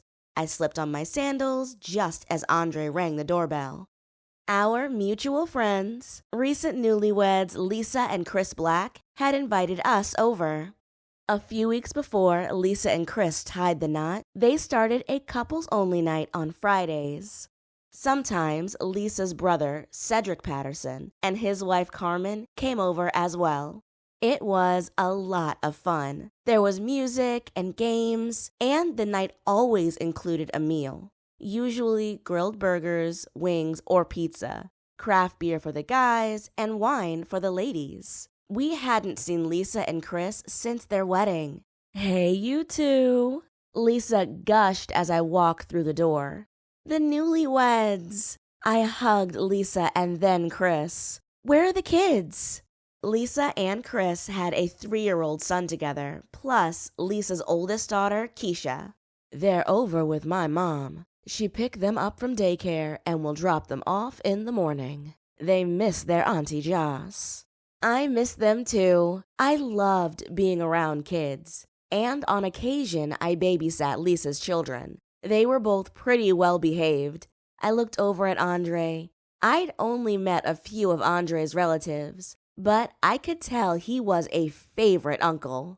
A man who loved kids, that made him even sexier in my book. Chris and Andre headed out to the backyard, toward the grill, and I followed Lisa into the kitchen. Lisa said, "Chris couldn't wait to grill, so we splurged on New York strip steaks tonight. The baked potatoes are in the oven, and I'm chopping up bacon in case anyone wants them loaded." I looked around the kitchen. A big pitcher of tea sat on one counter alongside a large bowl of salad. On another, various condiments and salad dressing were on a tray. Girl, you are so organized. Do you need me to do anything? Nope. Tell me what's going on with you. She winked at me. You and Andre still hot and heavy? I moaned a little and glanced back at the patio door. I could see Chris and Andre laughing about something. We definitely still have the hots for each other, but we're taking it slow. Maybe too slow. That's not a bad thing. You always said you wanted something closer to the real thing. Real is hard to do when the physical stuff gets in the way. Cloud your judgment. I narrowed my eyes. Girl, do you know how much you sound like your mother? And mine too. Lisa pursed her lips. Well, I am Eugenia Patterson's daughter. Her ways were bound to rub off on me. Seriously, what else have you been up to besides working at the cafe? Did you give any more thought to starting the podcast again? I'm glad you asked. I'm actually launching season 2 on Monday. Oh, what's the topic? I have an exclusive interview with Claude about Rebecca Montgomery's disappearance. What? Lisa placed her hands on her hips. Joss, didn't they just find the remains of her body? I nodded. I know, the timing, the subject matter, it might bring more attention to the Cold Justice podcast than the first season. I have the interview on my phone, but I would love it if a few more people listen to it. I'm really kind of anxious about it. Sure, you should play it at dinner. Does Andre know? I gulped. He knows I'm interested, but I haven't told him I've completed my first interview yet. Lisa raised an eyebrow. I guess he's going to find out. Better let him know before making it live to the world. That's what I thought too. I hope he doesn't discourage me. Chris and Andre came through the door with platters. One platter held vegetables, the other beautifully cooked steaks. Our friends certainly knew how to put together a feast. We'd been eating for a while before Lisa nudged me. So, are you going to play it for us? Andre glanced over at me. Play what? The first episode of the podcast. Season 2 starts Monday. We're getting a first listen. Chris cleared his throat. Wow, that's really cool you're continuing with the podcast. The first season was really well done. I smiled and pulled out my phone. Thank you, Chris. All right, so no one else will have this interview. It's exclusive since Claude hasn't done interviews. I pressed play and nervously went back to my salad. As my voice and Claude's responses took over the space, I focused on Andre, trying to gauge his reaction, but he remained silent, meticulously slicing into his steak. I knew he had reservations about me discussing Rebecca's case. Given his role as a detective on the same case, I stopped the podcast midway. Well, that's a taste of it. If you want to hear more, I'm planning to upload it Sunday night. Lisa beamed. It sounds good. I think you're going to get lots of listeners, especially since Claude's never spoken to anyone about Rebecca before. She turned to Andre. What did you think of the episode so far? I'm sure you have some unique insights being so close to the case. Andre set his fork down. It was well produced, Joss. Did you mix it yourself? I cringed. Did Andre know how long I'd been sitting on the interview? No, I reached out to Nyla B. I kind of remembered my way around the studio, but I needed some expertise. She came by yesterday and gave me some good tips on how I could cut down the editing and how to mix the audio levels. Andre nodded. So, what's the plan for the rest of the season? I can't help but worry about you getting too involved in this. It's an ongoing investigation, and I don't want you to put yourself in danger. Danger? There's that word again. Claude mentioned something about Rebecca being in danger, but he still didn't really elaborate during the interview. I got a sense that Claude thought something or someone had been bothering Rebecca. What does Andre know? Instead of asking him what was in my head, I felt the need to defend my choice for the podcast. I'm taking the same route I did with the first podcast. I want people to tell their stories of Rebecca, remind the world that she was a vibrant person and a part of the Sugar Creek community. Lisa put her chin in her hands. I think it's wonderful. No one else is doing this. Everyone else is digging in and trying to do your job, Andre, not Joss. Chris nodded. I can see both sides. As detectives, we want to make sure our investigation is thorough and uncompromised. But sometimes a fresh perspective can be invaluable. Andre leaned back in his seat. I don't want Joss to become a target. If the person responsible for Rebecca's disappearance feels threatened by Joss's digging, who knows what they might do? Lisa stood and placed her hands on my shoulders. No one is going to be bothering Joss. I'm sure she knows to take precautions. And she has you to look out for her too. Andre couldn't help but smile. That's true. Lisa clapped her hands, making me jump. All right, who's up for a game of spades? I was grateful for the change of subject and returning the focus to having a fun Friday night. But when my eyes met Andre's, I knew he had more to say. He just didn't want to spoil the fun. Friday, June 14th, 9:57 p.m. Lisa and Chris walked away with bragging rights from our game of spades. Andre and I licked our wounds and chipped in to help clean up. Lisa cleaned along the way, so most of the dirty dishes were already in the dishwasher. We said goodnight and headed out. Hanging out with our friends was fun, and I felt good about it. But I could tell there was a bit of tension in the air, mainly between Andre and I. He put on a good face, laughed, and enjoyed the evening, but every time he looked my way, I registered concern behind those intense brown eyes. Andre drove me home, and the silence in the car was deafening. I had the sinking feeling it had to do with my podcast and my decision to step my toes into Rebecca's disappearance. Unable to bear the tension any longer, I turned to face him. Andre, are you upset with me? He sighed, his eyes fixed on the road ahead. No, Joss, I'm not upset with you. I'm worried. I bit my lip, trying to quell the rising anxiety in my chest. Andre sometimes shared parts of his investigation. I wondered how much he would let me know, and if he thought he could even trust me now. Worried about what? Andre glanced away.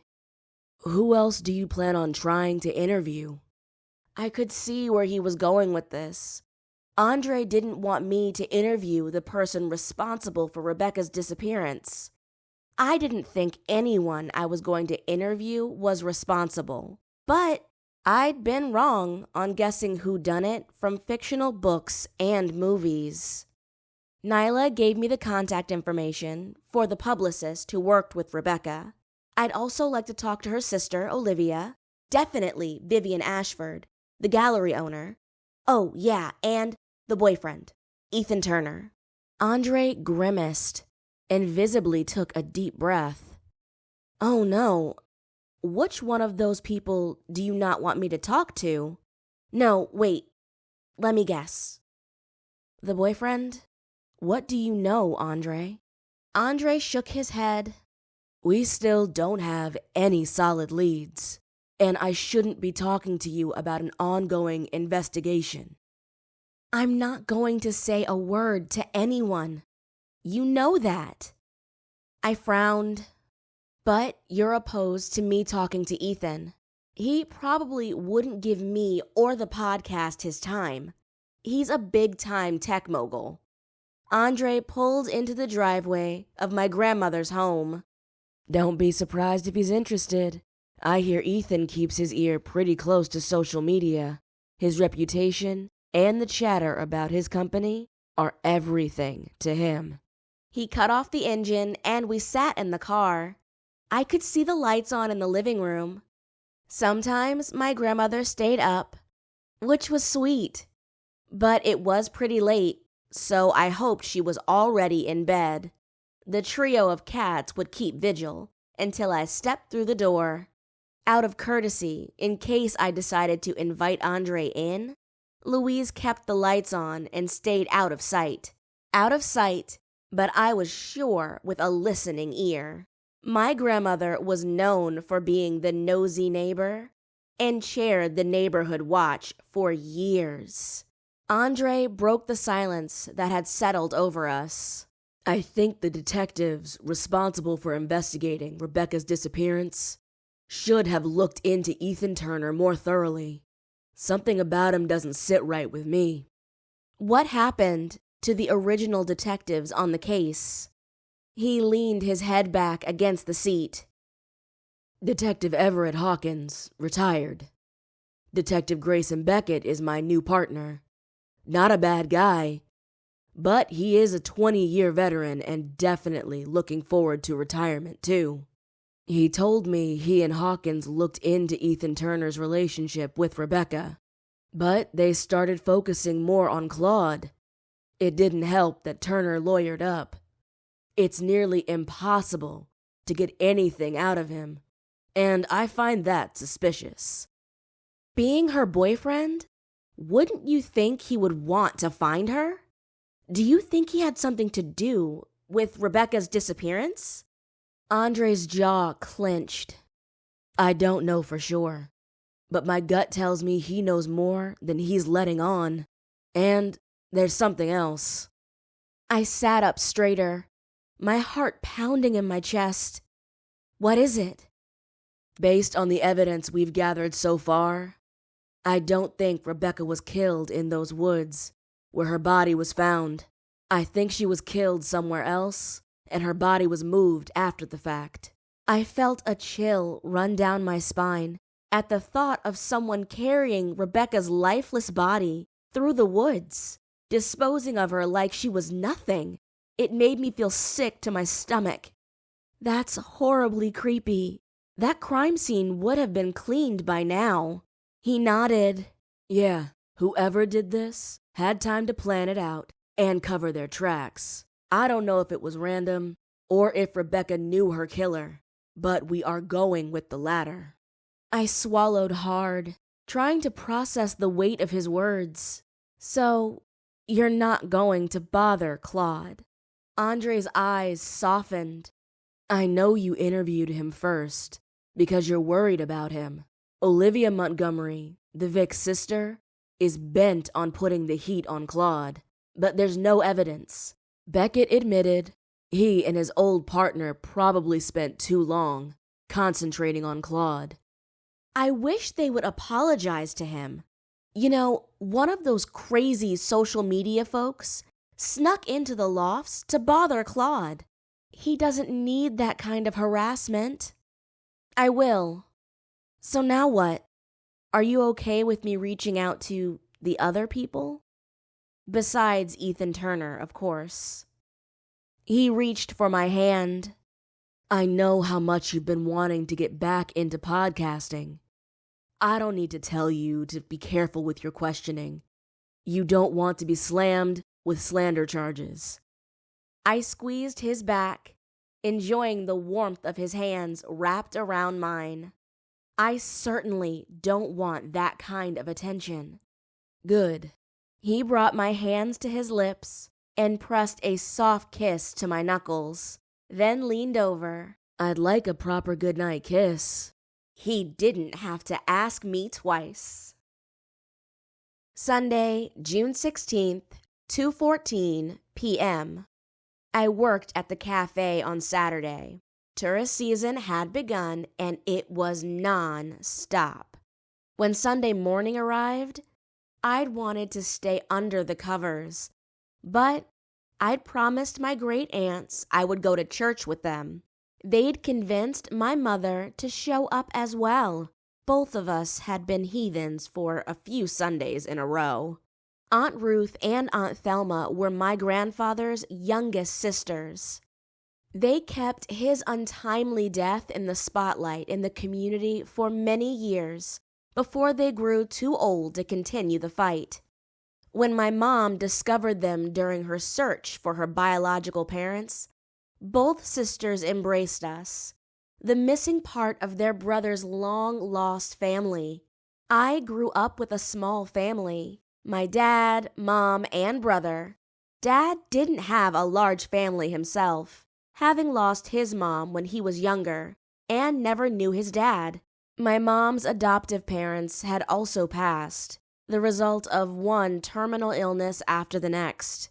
That loss drove her to search for more family, and ultimately to her discovering she'd been adopted. Since my dad's death, my brother has disappeared. Well, I wouldn't call it a typical missing persons case. He had a social media presence and occasionally dropped a post about whatever he was doing in the world. Usually it was a party or a gathering with people I didn't know. I couldn't tell if he had a significant other, but there was always a woman. He called my mom on Mother's Day last month. Out of the blue, on my birthday or Christmas, I might get a text from him. Family was pretty important to me, but those relationships seemed so fragile sometimes, as things changed in the blink of an eye. After church, we rode back to my aunt's home for Sunday dinner. Despite the summer weather, my great aunts loved being in the kitchen. Aunt Ruth, the oldest sister, made the main dish, one of my favorites, chicken bog. The low country dish included chicken, sausage, and rice. We ate and laughed during dinner. It was refreshing to see my mom relaxed. Our relationship was strained, but my aunts were able to get her to be herself. By the time Aunt Thelma brought out her specialty, 7-Up cake, which was so good and moist, the conversation had switched to more serious concerns. Aunt Thelma asked, "So, Joss, are you doing okay? You've been kind of quiet lately." Aunt Ruth teased, "She's probably thinking about that man of hers. You need to bring him back here so we can cook for him." I grinned. He's headed up to Charlotte this weekend to see his family. One of his sisters is having a baby soon. My mom nodded. Sounds like he's a good son and brother. I'm sure his job keeps him pretty busy. Yeah. I haven't met all of his sisters yet.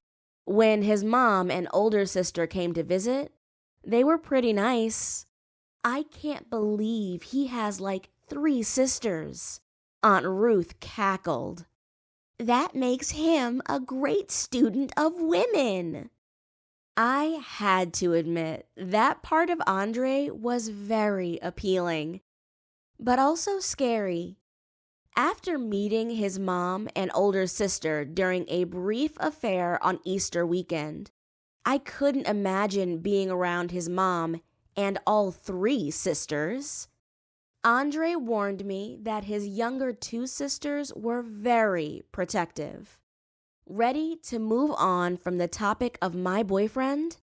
I'd been waiting for an opening all afternoon, and this was probably as good as it was going to get. So I'm bringing back the podcast. All three women looked at me.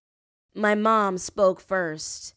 She'd been against me sharing about her father's murder to the whole wide world, as she put it.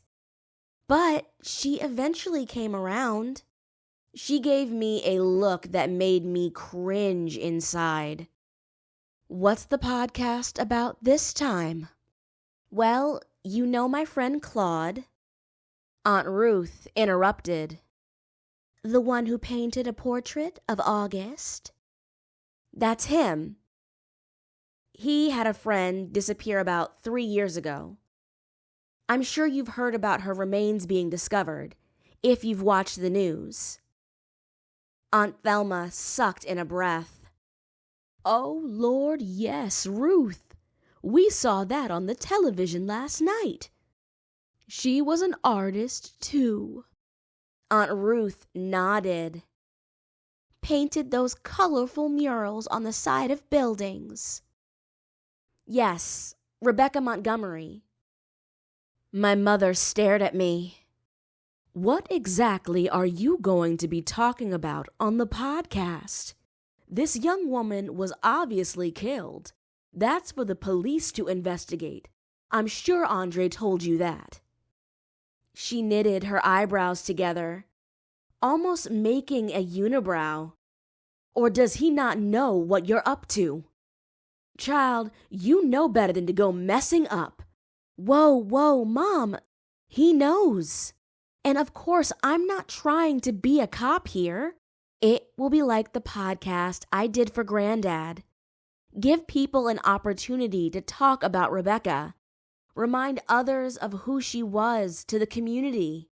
She's more than just what some hiker and their dog found in the woods. Aunt Ruth patted my hand. That sounds good, baby. Aunt Thelma agreed. We enjoyed being on your podcast. No one ever let us talk about our brother like that before. My mom frowned. This is different. This Rebecca woman, was she close to your age? I shook my head. She was a bit older, around Faye's age, late 30s. Look, I don't want you all to worry. I wanted to let you know what I was up to. Right now, I only have one interview. It may be hard to get other people to talk to me. We'll see what happens when the podcast comes out tomorrow morning. Aunt Ruth and Aunt Thelma seemed satisfied with my answer. My mom and I cleaned up the table and shooed both of them outside to sit on the patio. The rule was, since they did all the cooking, we would clean up the kitchen. I busied myself by filling the sink full of soapy water. My great aunts were pretty old-fashioned and didn't have a dishwasher. While I washed the dishes, my mom piled the plates and pans next to me. She didn't say anything to me, but I could feel the tension emanating from her as she switched over to rubbing the dishes dry. I wanted to tease her, ask her if she was planning on rubbing the design off the plates, but I thought better of it.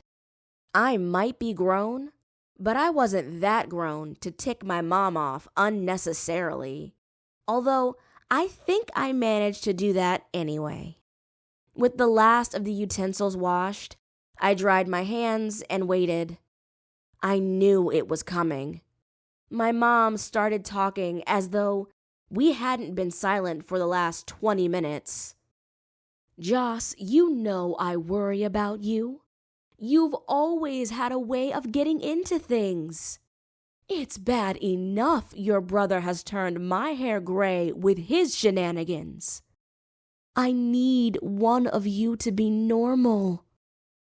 I remembered not to roll my eyes.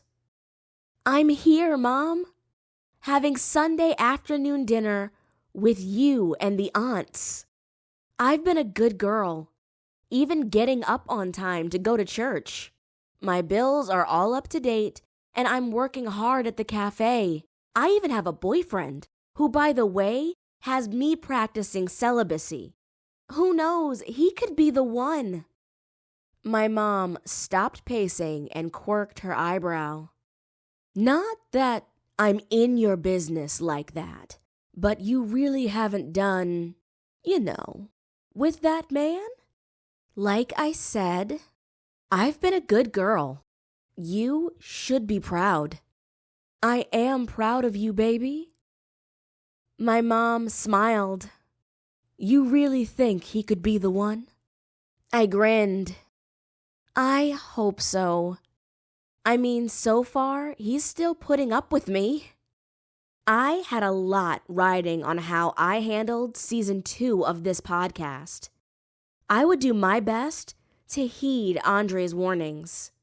Chapter 6, Buzzkill, Cold Justice Podcast, Season 2, Episode 1, A Close Friend. Published June 17th. Joss. Welcome to Season 2 of the Cold Justice Podcast. I'm your host, Joss Miller. It's been a while since launching the first season last fall. I want to thank all my listeners for supporting me as I shared the almost forgotten case around my grandfather's murder. Your feedback and encouragement has motivated me to continue to tell stories of people in our community, people we shouldn't forget. This season, we are diving into the mysterious disappearance of the brilliant artist and activist, Rebecca Montgomery. This past week, the Charleston Police Department set up a press conference. I'm going to play a soundbite from Police Chief Nolan Whitaker. Our medical examiner has identified the body, found in Francis Marion State Forest, as that of Rebecca Montgomery. We suspect foul play and will be investigating this case to find out what happened to her. If there is anyone who knows something, we urge you to come forward and talk to us. The tip line is open as well. Joss. With these recent developments, I reached out to a fellow artist and a good friend of mine, Claude McKnight. I felt like it was important for the first episode of this season to be with Claude, who was a close friend of the late Rebecca Montgomery. He has agreed to speak with me and share his side of the story. Let me get this out of the way. I am not here to vilify anyone for ratings or likes. I want this podcast to be a vehicle for sharing about a person whose life was cruelly snatched away and the effect that loss has had on the people who knew her. As background for this interview, the days leading up to Rebecca's disappearance 3 years ago became a horrific time for Claude. Rebecca's sister, Olivia, reported seeing Claude and Rebecca engaging in a heated argument the day before she went missing. This revelation cast aspersion over Claude, keeping him under the scrutiny of the police. I want to repeat that the police did not find Claude guilty of any wrongdoing. Claude will share details about his last interactions with Rebecca and shed some light on her state of mind. This is the Cold Justice Podcast. Let's get into it. Joss. Claude, thank you for agreeing to speak with me today. I know it hasn't been an easy road for you, but I believe your perspective is crucial to understanding what happened to Rebecca. Let's start from the beginning. Can you tell me about your friendship with Rebecca and how it all began? Claude. Thanks for having me, Joss. Rebecca and I go way back. I've known Becca, that's what I called her, all my life. We went to high school together, took the same art classes. We even went to senior prom together. Joss. High school sweethearts. Claude. No, nothing like that. Becca was special to me, always stuck up for me when we were growing up. The only time we weren't in touch was when she went to Savannah.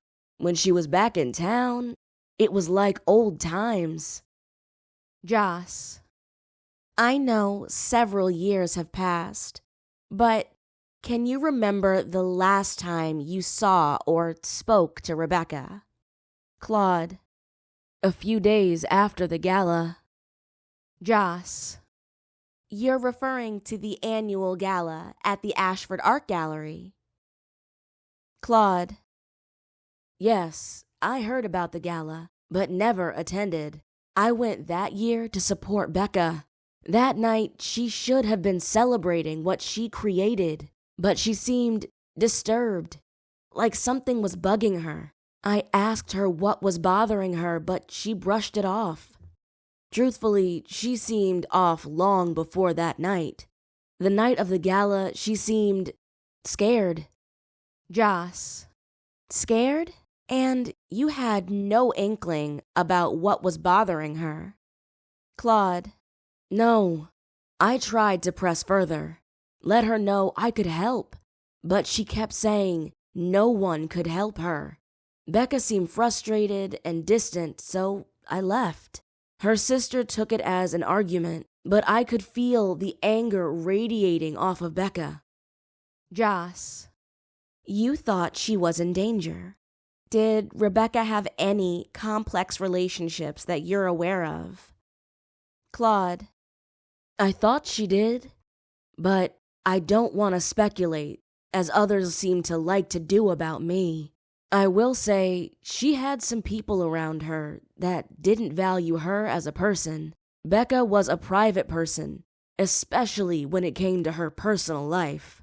Sometimes it's hard to ask for help. I'm the same way, so I can relate. Sometimes you want to be in your own thoughts and think about what's next. After I left the gala, I figured she would talk to me or another mutual friend when she was ready. Apparently, she never had the chance. Her sister showed up at my place yelling that Becca was missing like I did something. The crazy thing was, I wasn't the last person to see her alive. That's all I'm going to say. Joss. I'm so sorry for your loss, Claude. Before we finish, is there anything else you want to share about Rebecca? Claude. Only that Becca was one of the most gifted artists I've ever known.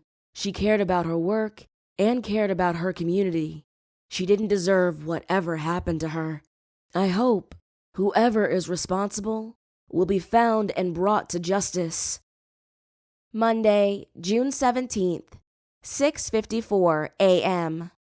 I woke up earlier than usual and arrived at the cafe early to help Faye. She was in the back pulling her famous mini sweet potato pies out of the oven. She looked up at me with a smile as I passed her. Hey, you're here earlier than usual. I placed my bag in my locker and grabbed my Sugar Creek Cafe apron. As I wrapped it around me, my words tumbled out. I couldn't sleep. I really did it. The first podcast of season 2 is out in the world. Faye grinned. I heard it. Good job getting Claude to tell his side of the story. My jaw dropped. Wait, you heard it already? I made it live last night, like after midnight. Faye nodded. I subscribed to your podcast last fall. I saw the notification on my phone this morning when I woke up. I listened to it as I baked. Wow, I wonder how many people have heard it. I got mixed feedback from my family and friends over the weekend, and I have no idea if I can pull off a full season. So many people are talking about what happened to Rebecca. Suppose my little old podcast gets lost in a sea of investigative reporting. Faye pointed at me. You need to take a breath. I don't think you fully realize what you pulled off. You have an exclusive interview with Claude McKnight, one of Becca's closest friends. I wouldn't be surprised if you started hearing from more people. You will have to be selective. I can only hope. I do have a list of people I reached out to. I'll see who bites first. I steepled my hands together under my chin. Do you really think people will listen to Claude's side of the story? I thought he handled himself well, although some of the questions were emotional for him. Faye finished sliding the spatula under the mini pies to lift them off the pan and onto the tray. She picked up the tray. Can you grab that tray of cinnamon rolls? Sure thing. I followed behind Faye. My mouth watered from the smell of cinnamon. While placing the pastries inside the protective glass shelves, Faye said, Joss, you have such a human touch about you. People will see that you care and have pure intentions. Plus, Claude trusted you. I fretted. I hope he doesn't have any regrets.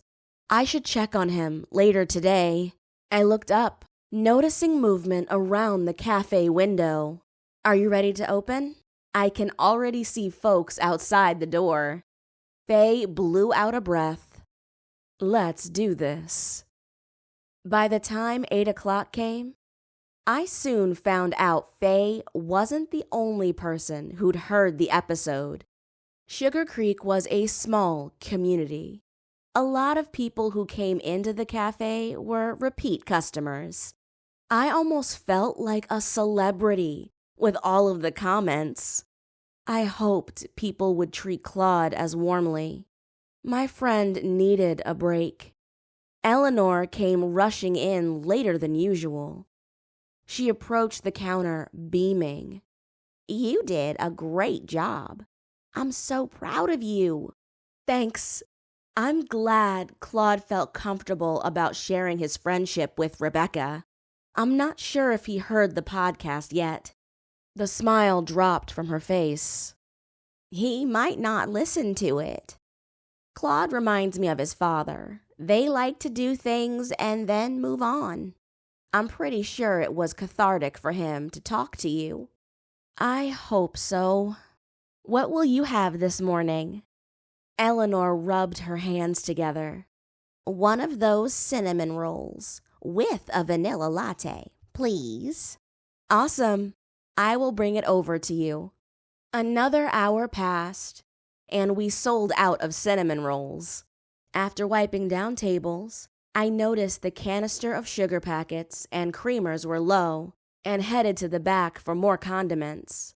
I was replenishing the supply when the cafe door chimed. It'd been slow for at least 20 minutes. I circled the corner of the condiments counter.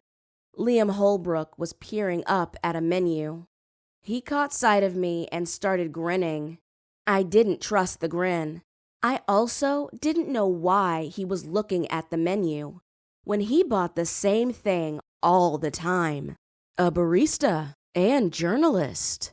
I stared at him, annoyed that he'd come into the cafe. I guess I was still riled up from his attempt to invade Claude's space. These days, journalists come in all shapes and sizes. Liam grinned. Of course. I have a mass communications degree from the College of Charleston, and I've won awards for my investigative journalism. I gave him a blank look. Was I supposed to care? I also wanted to ask what kind of awards. I'd seen Liam's social media posts, and they were not award-worthy. More like clickbait. I had to remind myself that he was a customer. So I pasted a smile on, even though I didn't feel like it. What can I get you this morning? A large black coffee.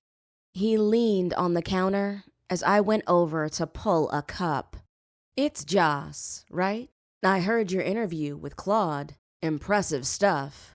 What do you say we collaborate on future interviews? I've got some juicy leads and a larger following that could really boost your ratings. I placed the steaming cup on the counter in front of him. Would you like anything else with your coffee? Liam looked annoyed that I ignored his proposition. No, but did you hear what I said? I rang up his coffee. That will be $2.25. He blew out a breath and swiped his card. I have very good sponsors. I didn't notice your podcast had any sponsors. I didn't. But I wasn't doing the Cold Justice podcast for the money. At least, not yet. I knew the content creator's economy was fierce about being the next big influencer and making money for sponsorships. Somehow, that didn't feel right to me. My cheeks were throbbing as I attempted to smile again. Thanks, but I'm not ready for all that hassle, and I prefer to work alone. Liam shrugged. Suit yourself, but you're missing out on a golden opportunity.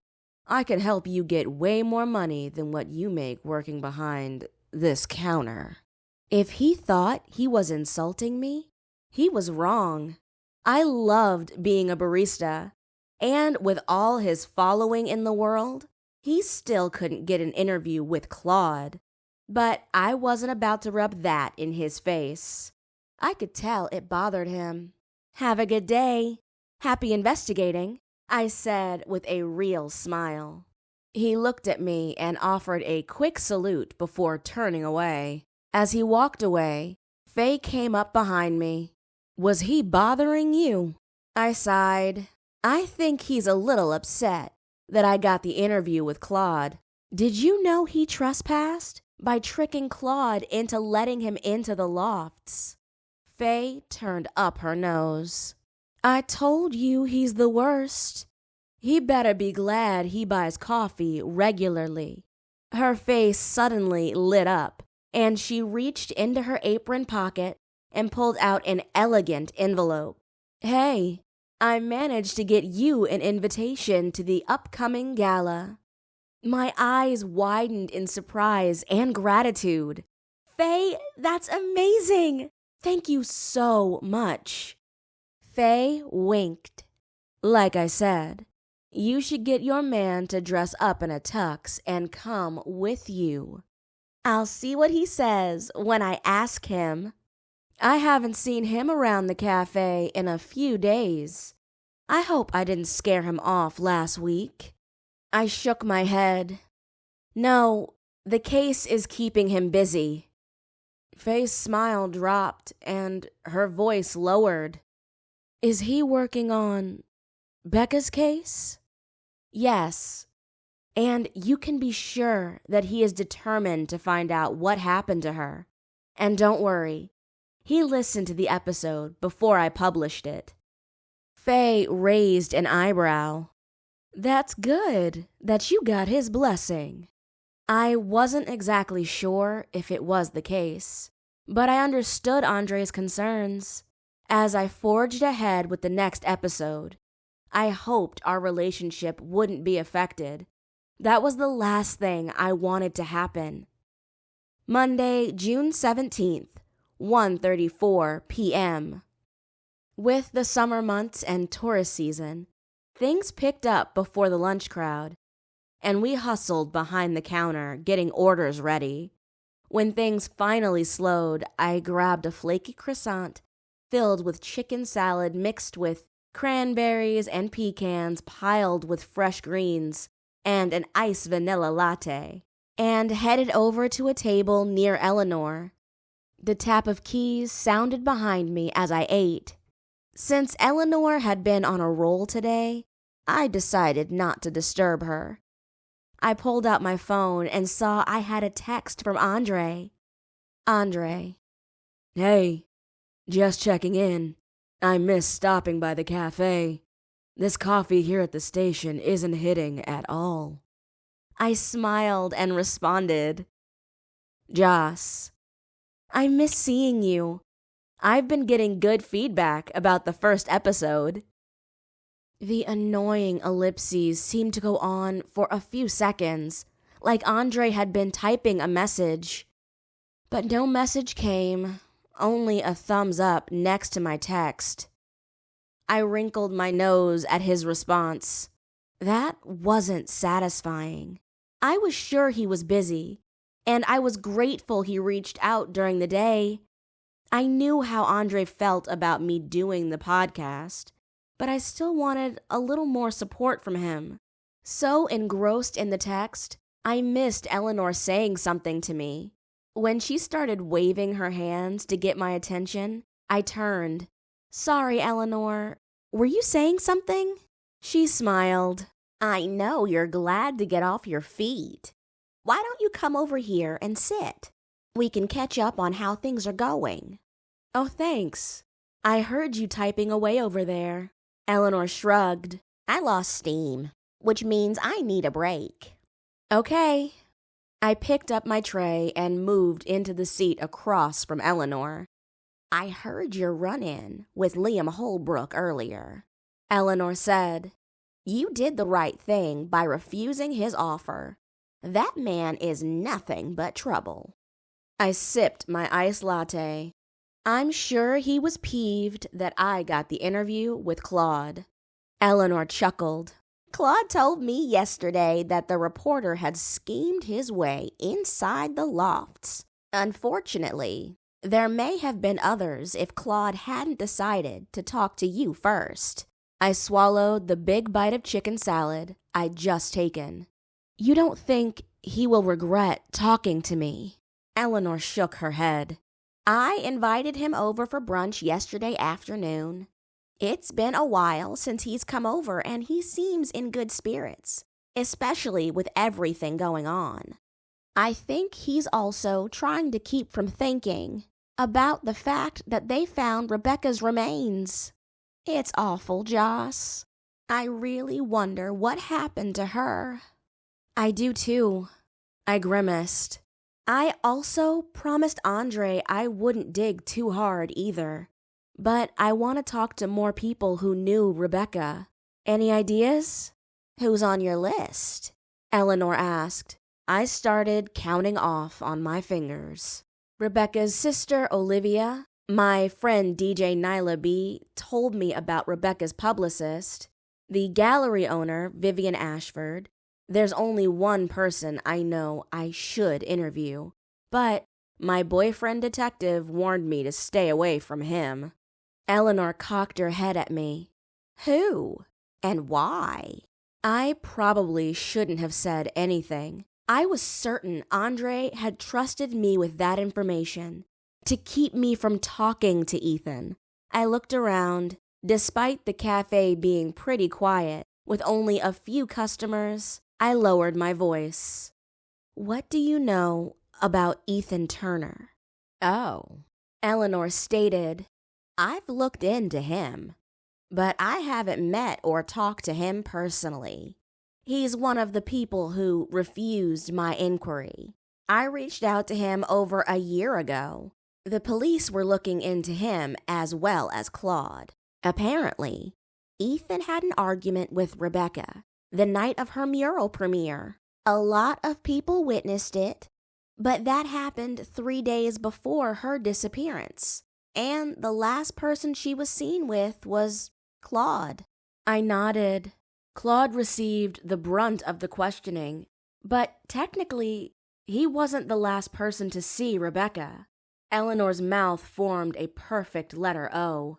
"That's right. Her sister showed up after Claude left. But she's been devoted to finding out what happened to her sister." "I know, but she hasn't helped by blowing up the exchange between Claude and Rebecca. Has her sister ever mentioned anything about Ethan? I know Claude doesn't like him." Eleanor sighed. "I will say that in my book, which you know is loosely based on Rebecca's disappearance, I leaned more toward the boyfriend. I'm not going to say he did it." She winked. "You have to read it for yourself when it comes out in the fall." I grinned. I look forward to reading it. I was wondering which direction you were going, now that she's been found in real life. Eleanor's face sobered. "It's unlikely that she would have been alive after all this time. Don't get me wrong, there are real-life examples of people getting kidnapped and held at some location for months, even years. But a lot of those stories end with the victim's death." I wondered if Rebecca met up with somebody that night, or was forcefully snatched somewhere. She'd gone somewhere. Her keys and pocketbook were missing. Eleanor interrupted my thoughts. Rebecca's sister would be a no for me. Olivia has not wanted to talk to me. She treated me like a reporter rather than an award-winning published author. But I can help you with 2 of the people you want to interview. So you know Miranda Blackwell, Rebecca's publicist? Eleanor smiled. I know Miranda. Her agency helped me schedule my last book tour. And they managed my website. Miranda started her public relations firm about 10 years ago. She's a fan of my books, which is why I stick with her for marketing. Actually, Rebecca and I were her first clients. Eleanor looked away for a moment, staring absently out the window. She turned to face me.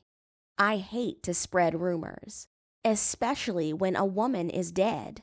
I finished eating and was probably 5 minutes past my break being over, so I glanced around the cafe. I could stretch my break another minute or 2. Eleanor had snatched my attention, and I wasn't letting this moment go. What are you holding out on telling me? Eleanor pulled a napkin into her hand and began twisting it into some origami-like creation. I heard Rebecca had a falling out with Miranda. She didn't want to be represented by the agency anymore. This seemed to be a trend, people arguing or not getting along with Rebecca. I frowned. Was Rebecca Montgomery a difficult person? Eleanor shook her head vigorously. No, I don't think so. I remember when she used to frequent the cafe. She always spoke to me and was so upbeat. But everyone has a public face, and a private one. Plus, she was an artist. We know our Claude can be moody sometimes. I nodded. Yeah, but Claude argued with Rebecca because he thought she was hiding something. Like maybe she'd gotten involved in something that frightened her. He described her as being upset, but didn't want him involved. Eleanor laced her fingers together. That is curious. Whatever she knew or saw could have been why she was killed. That's what I'm thinking. So who was close to Rebecca? Who might she have confided in? She didn't confess anything to Faye or Claude. I've heard her sister say in an interview that they weren't close. I do know Vivian Ashford was really fond of her. She commissioned Rebecca to do that art mural at the gallery. Rebecca never did anything small. She loved having a big open wall for her canvas. I arched an eyebrow. How do you know Vivian Ashford?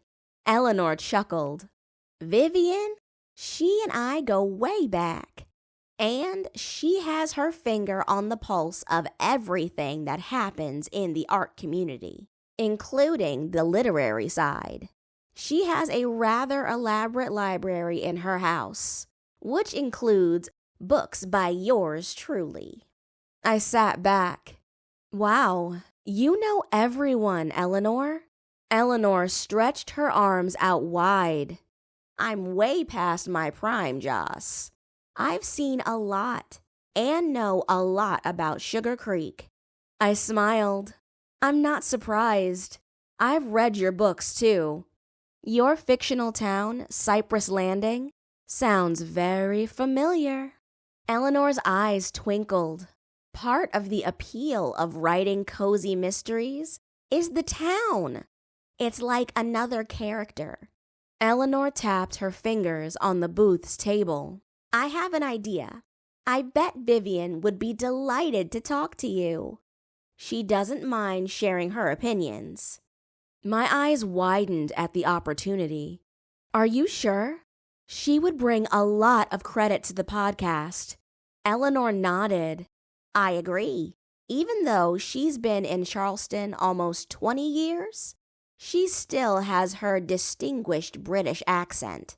I think you and your listeners would get a kick out of the interview. She's a delightful woman to talk to. Eleanor leaned in. How do you feel about tea? I laughed. I prefer coffee, but a decent cup of tea is good. Why? Eleanor clasped her hands together.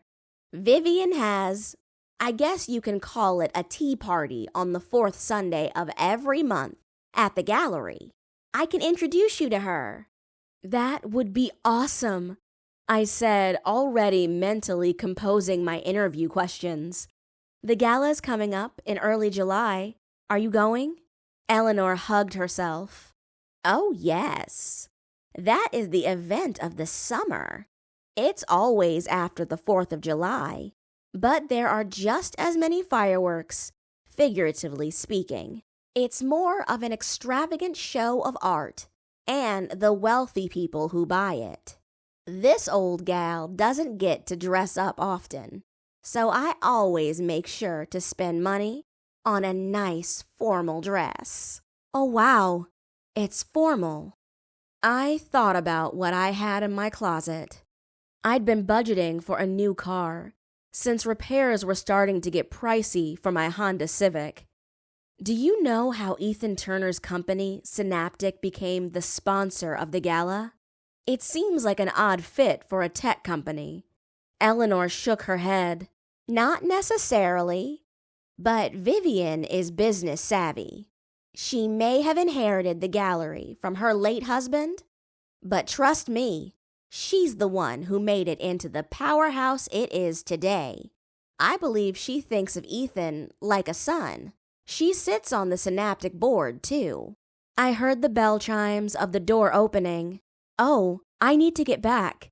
I took a much longer break than I should have. Thanks, Eleanor. It was good talking to you. I think I have a clearer direction for the next podcast episode.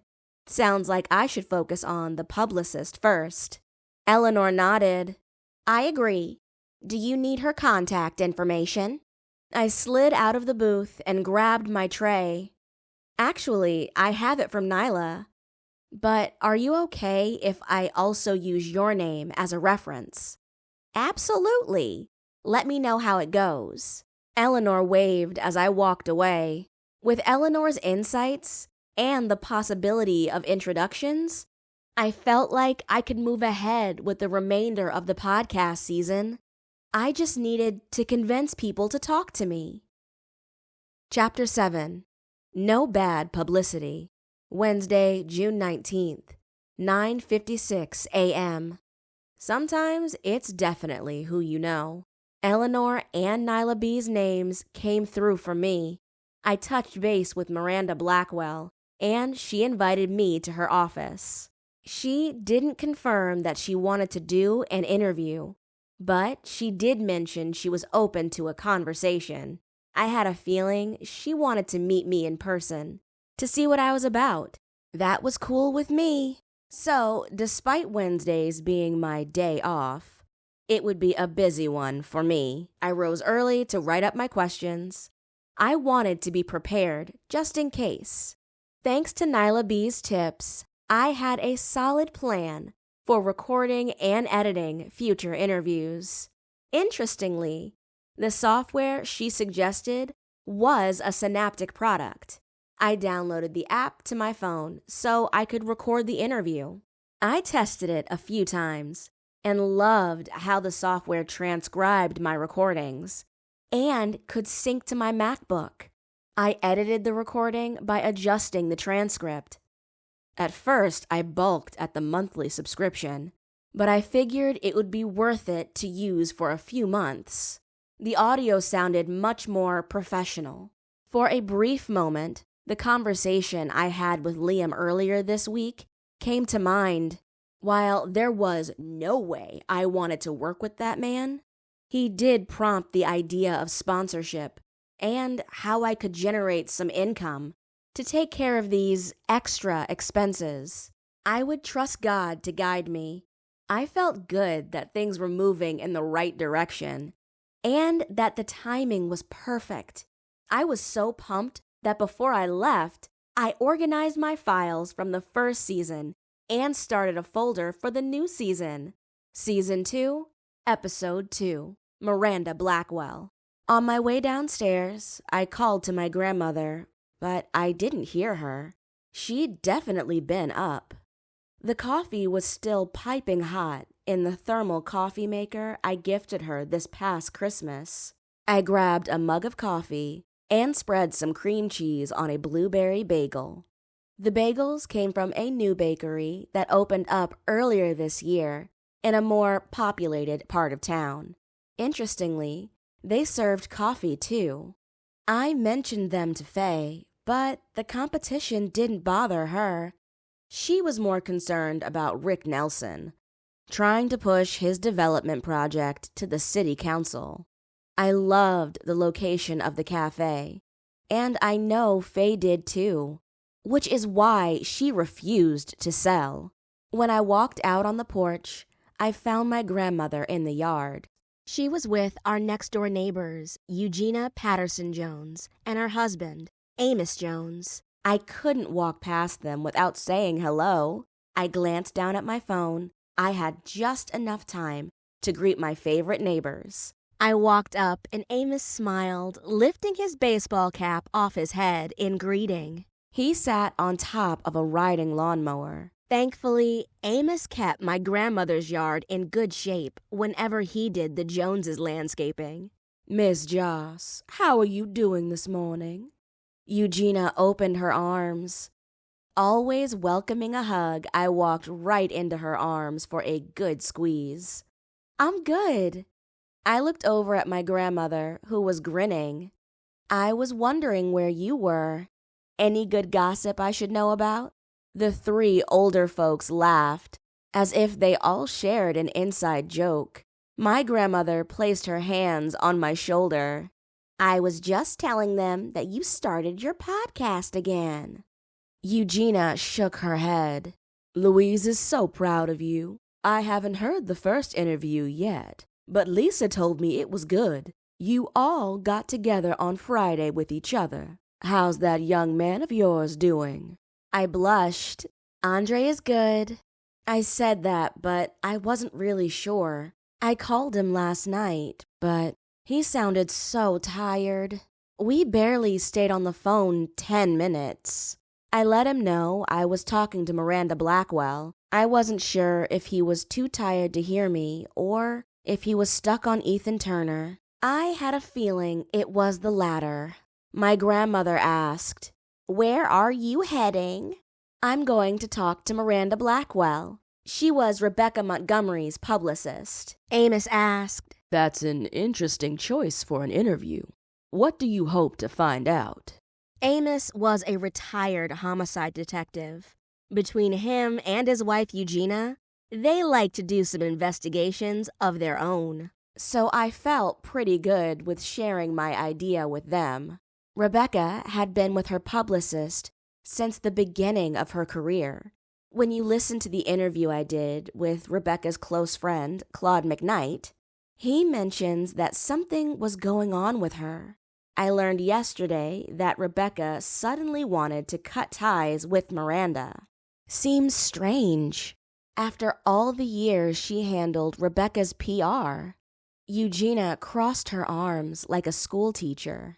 You're going to be careful not to ask her anything that will make her feel defensive, right? Oh, of course not.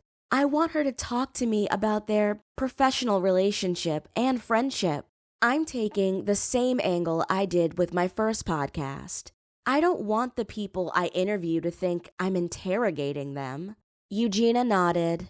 Let them feel free to talk to you. You will probably get a lot more out of them when they talk freely. Amos agreed, raising his thick gray eyebrow at me. I'm sure Detective Baez has warned you to be careful. I nodded. All you cops, including the retired ones, all think the same. Amos chuckled. It pays to be cautious. Cops see all the bad sides of people. My grandmother rubbed my back. I love your mission, Joss. I'm so proud of you. Thank you, and I appreciate you both, Miss Eugenia and Mr. Amos. I need to run to get downtown. It's going to be hard finding a parking space.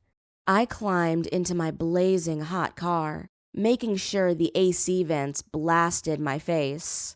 I didn't put on that much makeup, but I also didn't want to look like a hot, sweaty mess. Despite all the encouragement I received, butterflies fluttered in my stomach and my hand shook a bit as I gripped the steering wheel. I had no idea if Miranda would consent to an interview. What was the old saying? There's no such thing as bad publicity. But if Miranda knew what troubled Rebecca, did Rebecca's death also haunt Miranda too? Wednesday, June 19th, 11 a.m. I hadn't looked at the weather forecast for the day, but I sensed it was going to rain. It was hot enough for a good late afternoon summer thunderstorm. Traffic grew more congested as I drew closer to the historic area around Meeting Street. When I talked to Miranda Blackwell briefly on the phone yesterday, she seemed friendly enough, but she misunderstood my request at first. The woman had gushed. "Oh, we've worked with podcasters before. We would love to work with you on your marketing plan." That sounds cool," I replied, "but I was hoping to possibly interview you about Rebecca Montgomery, your former client." "Oh, of course." Miranda's voice faltered. "I can't believe they found her body after all this time." I thought she might have politely hung up on me. "Hello? Are you still there?" I fully expected to hear a dial tone or a firm no. "Yes, I would like to talk. I have an opening at 11 o'clock in the morning. But first, I'd like to hear about your podcast." Noticing I had a quarter tank of gas, I really hoped this wasn't going to be a waste of time. Magnolia Media was located on East Bay Street, which faced the waterfront. Salty fragrances from the nearby Atlantic Ocean permeated my car as I sought out a convenient parking garage. I knew finding street parking wouldn't be feasible. I swerved inside a parking garage and plucked a white ticket from the machine. A few minutes later, I pulled into a parking space. With about 7 minutes to spare, I made my way to an elevator that would take me to street level. I stepped out and embraced the slight breeze that wafted from the water. Good thing I pulled my hair into an afro puff. I loved wearing big hair, but the humidity this time of year was not my friend. Charleston wasn't like typical cities with high-rises. The buildings boasted centuries of architecture, and along East Bay Street were cobblestone sidewalks. Thankfully, I remembered to wear flats as I weaved in between tourists toward my destination. Once inside, I shook my yellow blouse away from my skin. Grateful for the chilly air conditioning inside the lobby, I headed over to the floor plan on the wall. My destination, Magnolia Media, was on the second floor. I glanced over at the stairs. Most of these older buildings didn't have an elevator. I couldn't complain about not getting exercise today. At the top of the mahogany staircase, the sleek, modern lobby of Magnolia Media greeted me. A large gold magnolia leaf and the company's name in modern block lettering hung above the receptionist desk. I plastered on a smile and walked up to a full-figured woman in an emerald green blouse. She reminded me a little of the singer Adele before she lost her weight. "Welcome to Magnolia Media. How can I help you?" I read the gold-plated nameplate on the desk. Angie Blackwell. Is she related to Miranda? That would make this a family business. "Hey, my name is Joss. I have an appointment." Angie smiled and turned to her computer monitor. After tapping for a few seconds, she said, "Yes, there you are. Miranda will be with you in a few minutes. She's with a client right now." I nodded. "I noticed your last name is Blackwell, too. Are you related to Miranda?" Angie grimaced. Yes, I'm her youngest sister. There are 4 of us, all sisters. Miranda's the oldest. She pulled out a brochure. You're welcome to read more about our services. Magnolia Media has some great clients. I reached for the brochure. I look forward to learning more. The chairs in the seating area were plush and rather comfortable. I settled in and leafed through the brochure. Magnolia Media boasted some major clients. They even included a quote from Eleanor and a picture of her signing one of her books. I flipped the page and stared at a photo of Rebecca that had been displayed everywhere. Under the photograph, the caption read, "Photo credit, Magnolia Media." Rebecca had to have been a big client. They kept her as part of their advertisement after all this time. Or maybe this was an old brochure. I heard the door open and glanced up to see a tall man enter the hallway. There was something familiar about his chiseled jawline. The man wore his dark hair long at the top, so it swung to one side. Wait, isn't that Ethan Turner? I Googled plenty of images of him the past few days, though I'd never met him in person. He was easily recognizable.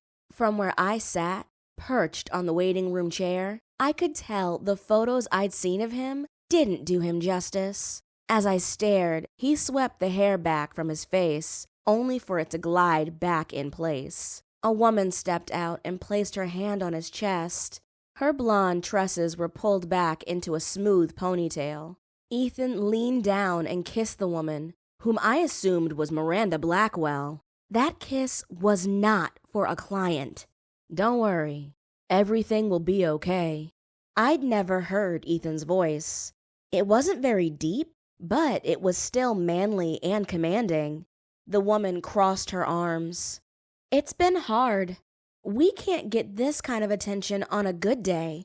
Now the media won't leave us alone. I gulped and felt a bit uneasy. Maybe I shouldn't have come. Was this a mistake? My doubts had my mind so jumbled, I hadn't realized Ethan was walking toward me. He didn't respond to Angie despite her saying, "Have a good day, Ethan." I glanced at her face after Ethan swept by her.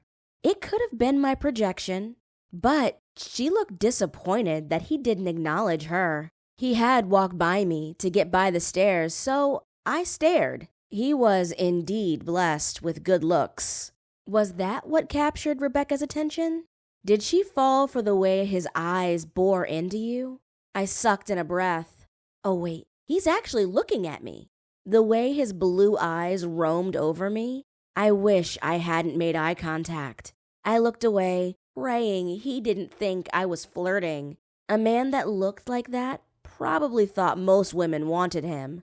"Are you a new client?" That's great. He did think I was checking him out. I looked back at the stunningly beautiful man. No way this man was some CEO of a tech company. Model? Maybe. I stuttered. No, I'm a podcaster. I cringed, thinking I sounded more like a babbling idiot. His eyes narrowed. "Oh, you're the podcaster here to interview Miranda. I hope you're not going to run poor Rebecca's memory into the ground." I raised my hand defensively. "That's not my intention at all. Hopefully, you'll take a listen." He smiled, but it wasn't a friendly smile. Something like annoyance, or was that anger, flashed in his eyes. "Miranda told me about your exclusive interview with Claude McKnight." Pathetic. Who was he calling pathetic? Excuse me? "I'm sorry, he's a friend of yours." Ethan crooned as if he was consoling a child. Even though he looked like a total snack, I decided right then that I didn't like him. It's a good thing Andre had warned me about him. "Yes, he is." I managed to smile before saying, "Have a blessed day." Ethan studied me for a few seconds. "I'm sure we'll meet again, Joss Miller." "I hope not." I took a deep breath as I heard his fancy shoes tap dance down the wooden staircase. So engrossed in Ethan's exit, I jumped when Angie said, "Miss Miller, Miranda can see you now." Angie stepped from behind the curvy receptionist desk.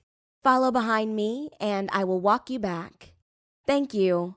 I fell in line behind Angie. We were about the same height. The guy that left? Was that Ethan Turner?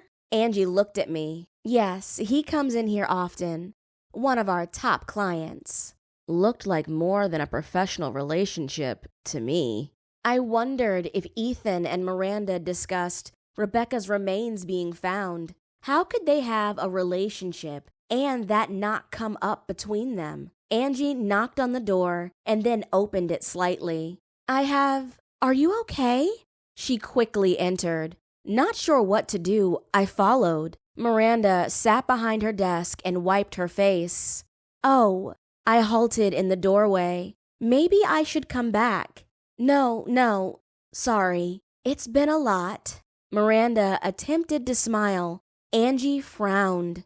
"Are you sure you should be doing this? You don't have to talk to anyone about her." I assumed Angie meant Rebecca. Miranda came around the desk.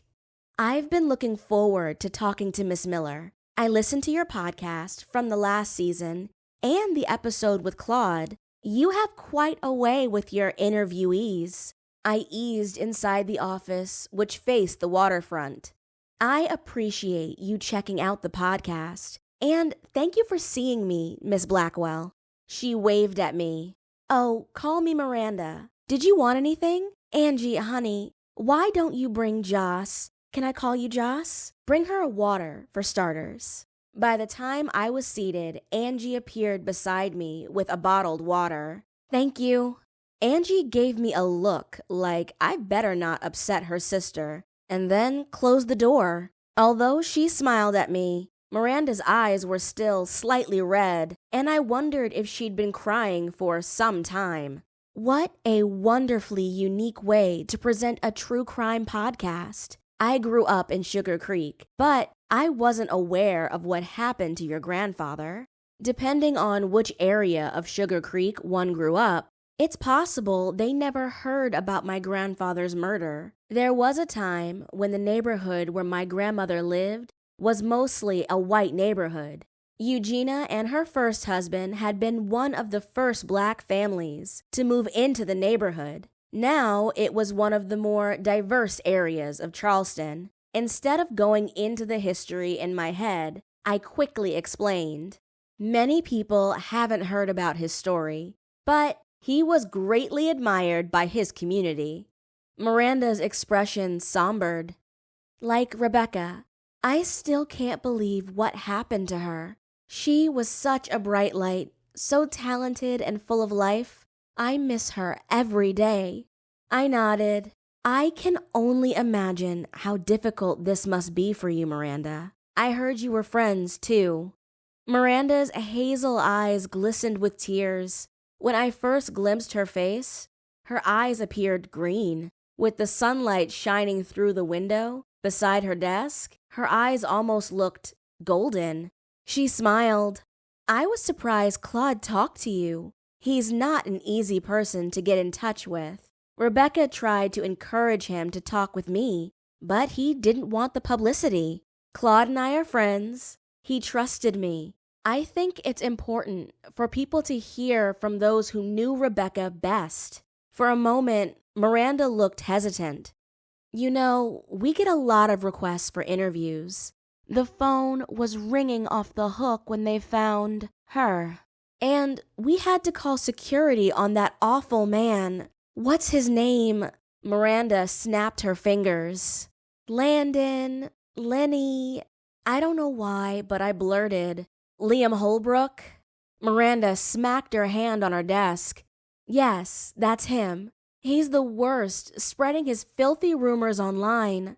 He's harassing Claude too. It's also why Claude decided to talk to me. He wanted to get his side of the story out in a safe way.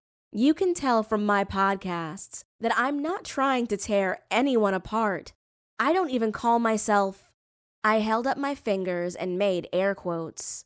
An investigator? I want people to know what Rebecca meant to the people around her. A tear appeared in the corner of Miranda's eye. She reached over and snatched another tissue from the box on her desk.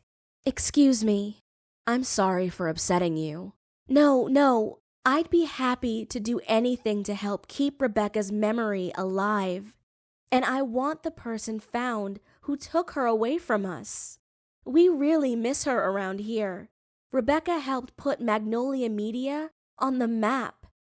Then, how did Miranda feel about Rebecca wanting to leave the agency? Chapter 8. Relationships. Cold Justice Podcast, Season 2, Episode 2, The Publicist, published June 21st. Joss. Welcome back to the Cold Justice Podcast. If you're tuning in for the second season, then you know I'm focusing on Rebecca Montgomery. The local artist's remains were recently identified earlier this week. On this episode, I will be speaking with someone who played a crucial role in Rebecca's professional life, her publicist, Miranda Blackwell. As Rebecca's publicist, Miranda was responsible for promoting her work, arranging exhibitions and interviews, and helping to shape her public image.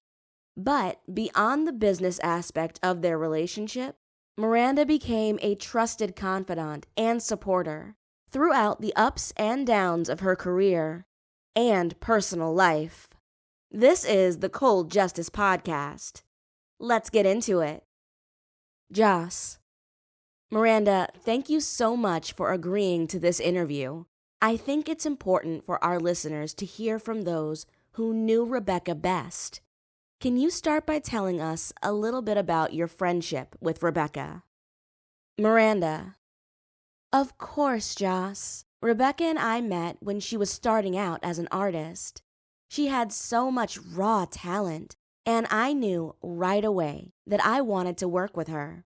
Over time, our professional relationship grew into a deep friendship.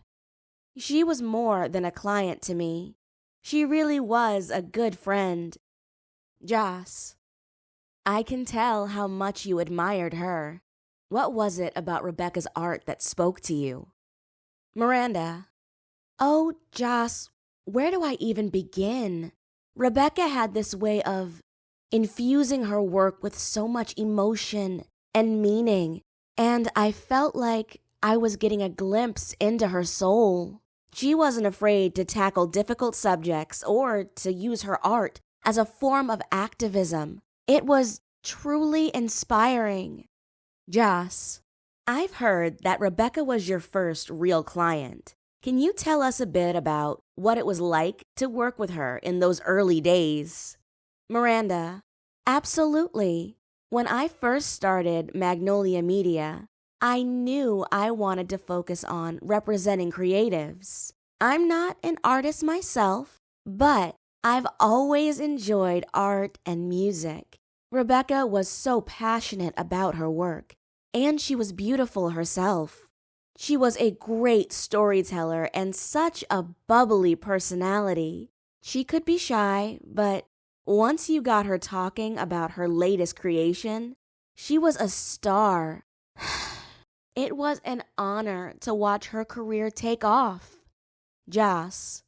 Miranda, I know this might be difficult to talk about, but I have to ask, in light of recent events, do you have any thoughts on who might have harmed Rebecca? Miranda. Joss, I've thought a lot about that. The truth is, I don't know. It's hard for me to imagine anyone wanting to hurt her. I know the police are doing everything they can to find out what happened. We have to trust the process. Joss, as her publicist, did you help her deal with any difficult people? Miranda. Oh, well, yes. There were occasions where some critic wrote a harsh piece, or someone on social media wanted to start something to get new followers. But there were never any physical threats. At least I didn't see them. And if Rebecca received any threats, she didn't share them with me. At the very least, I hope she would have told the police if she did. Joss, did you notice any changes in Rebecca's behavior or demeanor in the weeks leading up to her disappearance? Miranda, now that you mention it, there were a few things that seemed off. I thought it was because she was so focused on completing the mural for the Ashford Art Gallery. You know how artists are. When we did meet, she seemed distracted and anxious. I asked her if everything was okay, but she brushed it off. I got the sense that maybe she was suffering from something mentally. Joss, why would you say that? Miranda, she wanted a break from everything after she finished the Black Girl Magic mural. It was like she poured her whole self into that piece and it drained her. I don't know. She wanted to walk away. Joss, she was leaving the agency. Miranda, not because she wasn't satisfied with us. She was tired. That's the best way I can describe it. Joss, Rebecca was involved in a romantic relationship around the time of her disappearance. Were you aware of any problems in that relationship?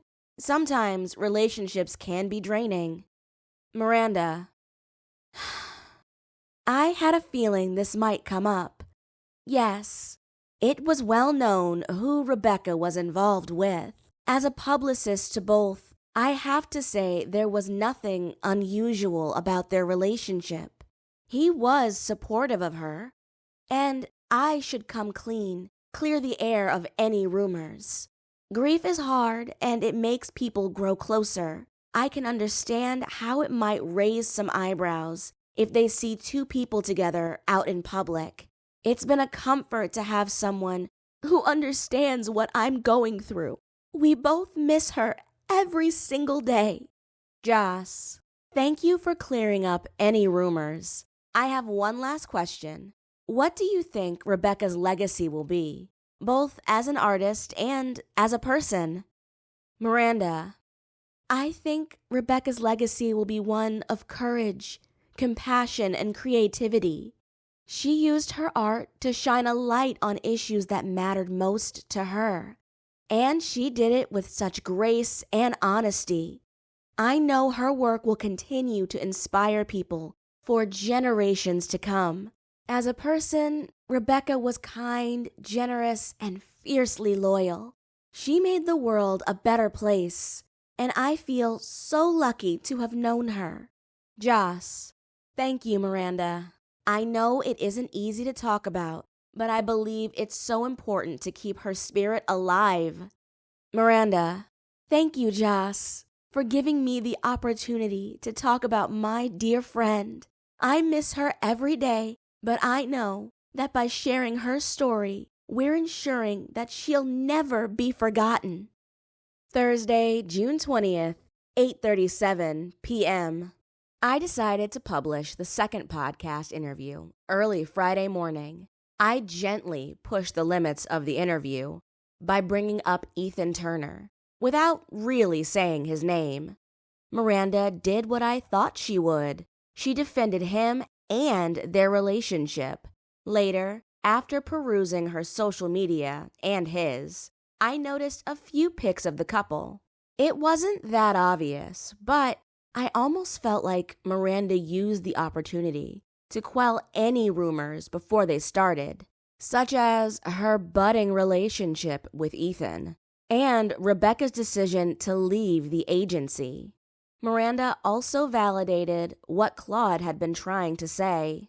I wondered if Rebecca had been suffering from a mental breakdown. I really wished, as Rebecca's publicist, that Miranda would have had more concrete examples of difficult people. But that would have made it too easy. And I'm sure the cops would have investigated someone who'd been harassing Rebecca. I'd rushed home after begging Faye to let me leave a little bit early. I didn't have to beg too hard, but I did promise to take on closing the cafe an extra day next week. My grandmother was dozing in her chair with Ginger on her lap and the Tuxedo Twins on the couch. She smiled when I entered the living room. "You're home early today." I feel like I'm going to my second job. I'm going to work on the second interview and get it posted tomorrow. "Oh, that sounds exciting. I made chicken Alfredo casserole. Be sure to heat it up some before you get started," she said. Great idea. I'm starving. With a bowl of food and a glass of sweet tea, I set up my MacBook on the kitchen table. The session with Nyla B last week helped me get into the groove of making sure the levels were mixed right. The subscription for the new software was well worth it. I'm happy I could do all of this from the kitchen, rather than having to go into the studio. I'd spent my Christmas gift card from my mother on a nice pair of Bluetooth noise-canceling headphones. As I listened to Miranda's responses over and over again during the editing, I still couldn't get a good sense of her. I wondered how fans would feel about the interview and what their feedback would be, especially since she confessed her involvement with Ethan. 3 years had passed since Rebecca went missing. Still, I wondered if Ethan had strayed long before Rebecca's disappearance. Did Rebecca sense an attraction between her publicist and her boyfriend? Suppose that was the real reason Rebecca wanted to leave Miranda's agency. While Miranda's grief seemed genuine, I wondered if there was some guilt mixed in as well. The interview produced more questions for me. "There you are." A deep, familiar voice leaked through my headphones, scaring me out of my intense listen. I looked up to find my very handsome boyfriend staring down at me. "Andre, I didn't hear you walk in." I pulled the headphones off my head. Did the doorbell ring? My grandmother came in behind him. "See, I told you. She was hard at work on that podcast." She pointed to the pan of chicken Alfredo on the stove. "Get you some dinner while you are here." He grinned. "Thanks, Louise." Andre had been here many times before and knew his way around my grandmother's kitchen. "I'm surprised to see you."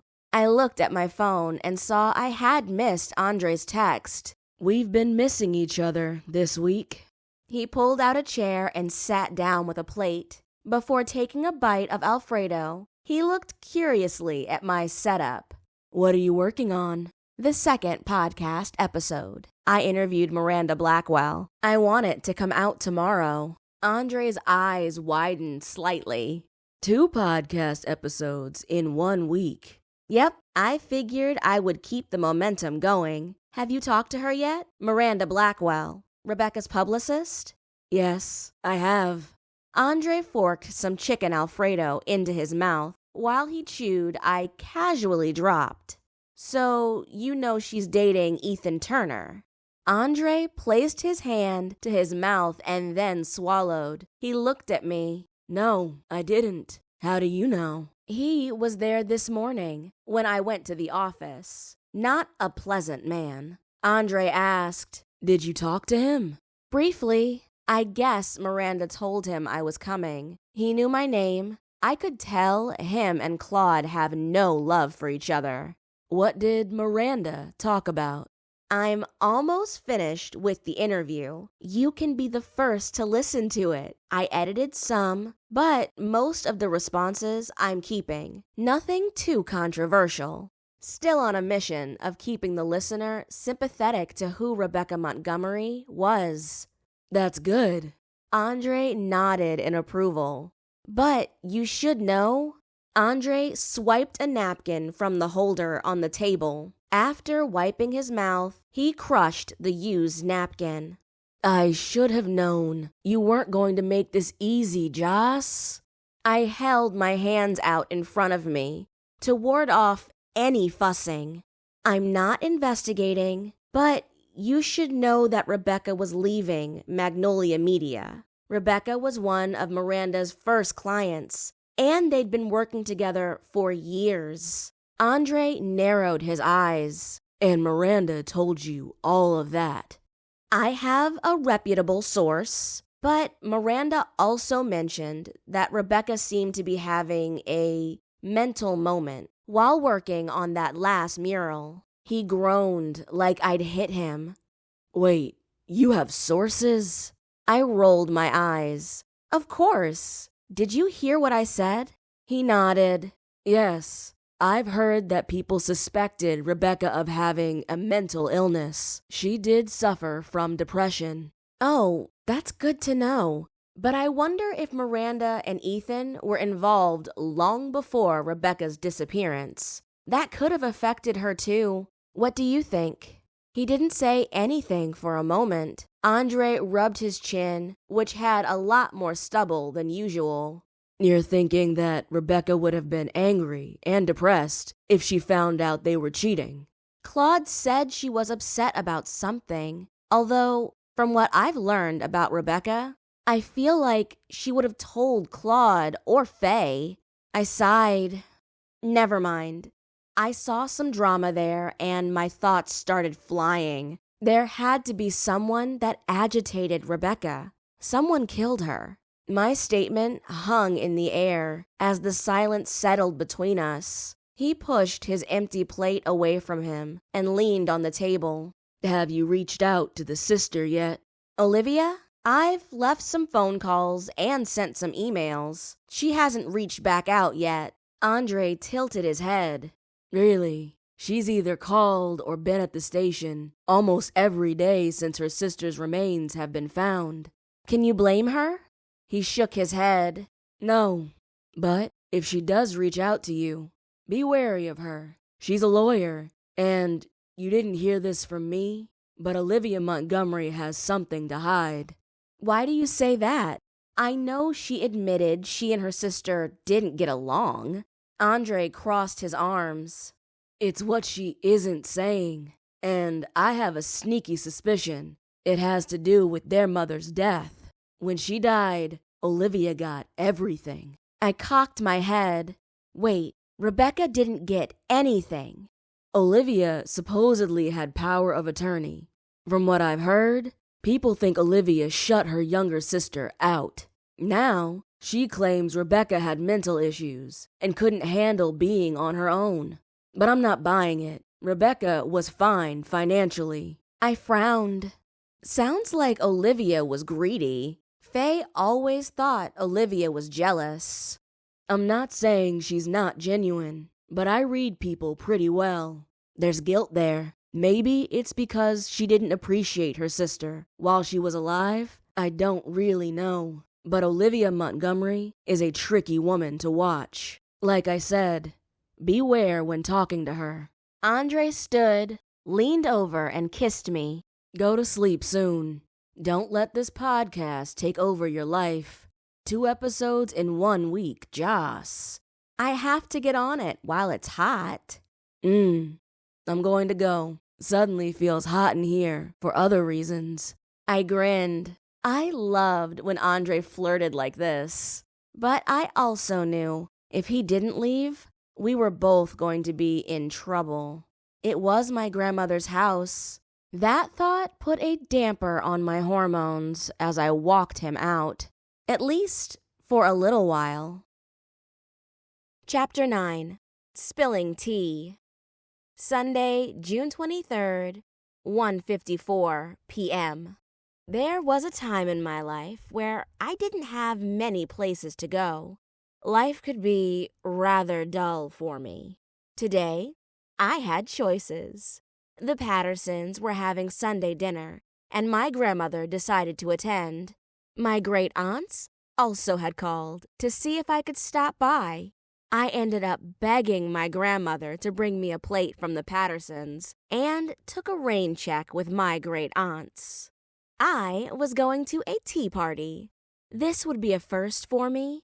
As promised, Eleanor got me an invite to the Sunday afternoon tea event at the Ashford Art Gallery. My only concept of a tea party stemmed from reading Alice in Wonderland when I was younger.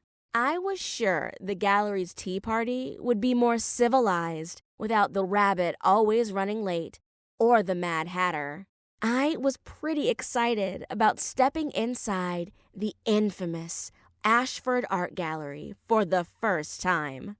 Like most of my potential guests, I'd researched the gallery owner last night. Vivian Ashford had quite an extensive biography and tons of press clippings. The gallery's website had a special section about the artists currently on display. There were several articles written around the time the mural Rebecca painted was revealed to the public. There were pictures I'd never seen before of Rebecca standing with Vivian and many other guests who came to view the mural. I wondered how Vivian selected the artist she featured in her gallery, how she became aware of Rebecca Montgomery, what influenced her to commission Rebecca to paint the famous mural in the gallery, the last mural that Rebecca would ever create.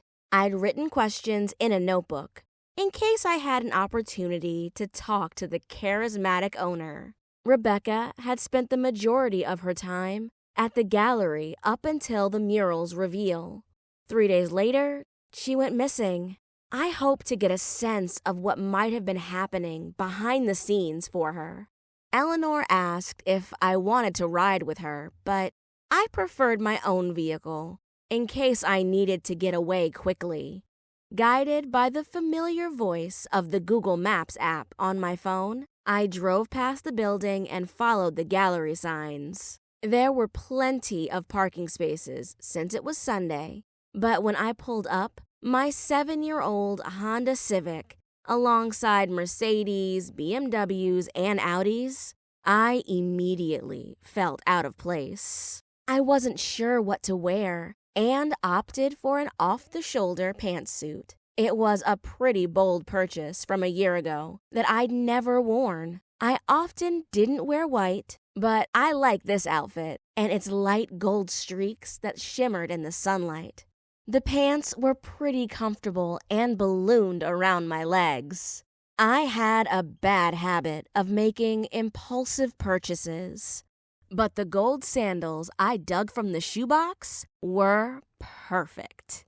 Eleanor mentioned hats were highly recommended for the tea party. I sat in my car gawking at the women with the fancy hats that would have made my great-aunts proud. Thankfully, there were as many simple hats as intricately designed ones. I wasn't really a hat person, but today, instead of sporting my usual Afro puff, I let my curls sprout from my head. The straw hat I donned for the event today, I'd purchased for Easter a few years ago. I liked the way it tilted down slightly over my face, and the silk interior protected my curls. It was my go-to whenever I hit the beach. I climbed out of my well-worn baby and headed up the sidewalk behind a group of women. I'd never seen Eleanor's car before, so I didn't know if she had arrived yet.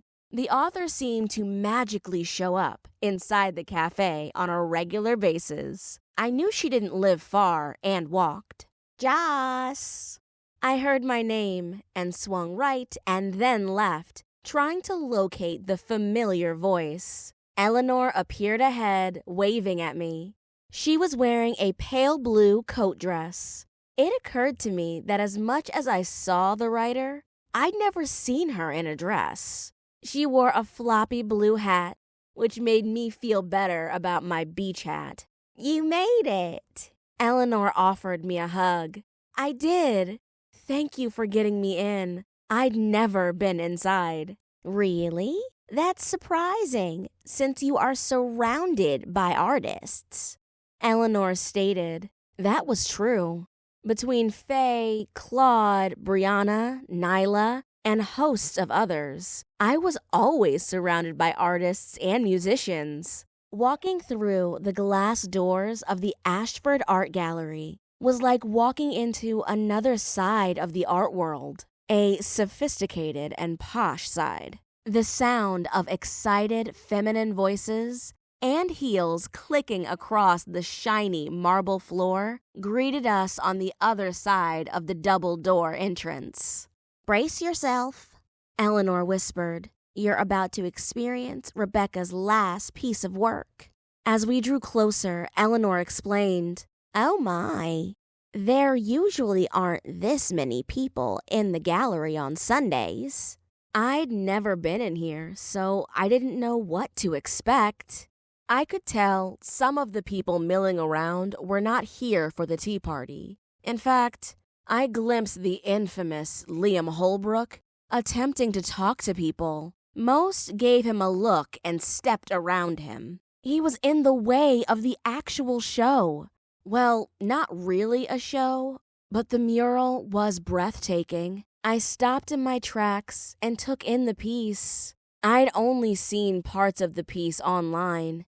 In its full glory, the mural, known as Black Girl Magic by Rebecca Montgomery. I recognized the area of the mural where Rebecca last stood in the gallery. It was emblazoned on my brain since I'd seen that particular photo dozens of times. Despite the crowd of gawkers, I stepped up to view the mural up close. The sheer scale and power of it left me awestruck. Rebecca's work outside the lofts was stunning against the old brick, but this was a vibrant color against what once was a stark white wall. The 20-foot-tall mural depicted a regal black woman emerging from a fiery solar flare, her arms outstretched, palms open as if conjuring the galaxy. Her skin was painted in rich shades of deep mahogany, highlighted with swirls of shimmering gold. Stars and planets seemed to orbit around her.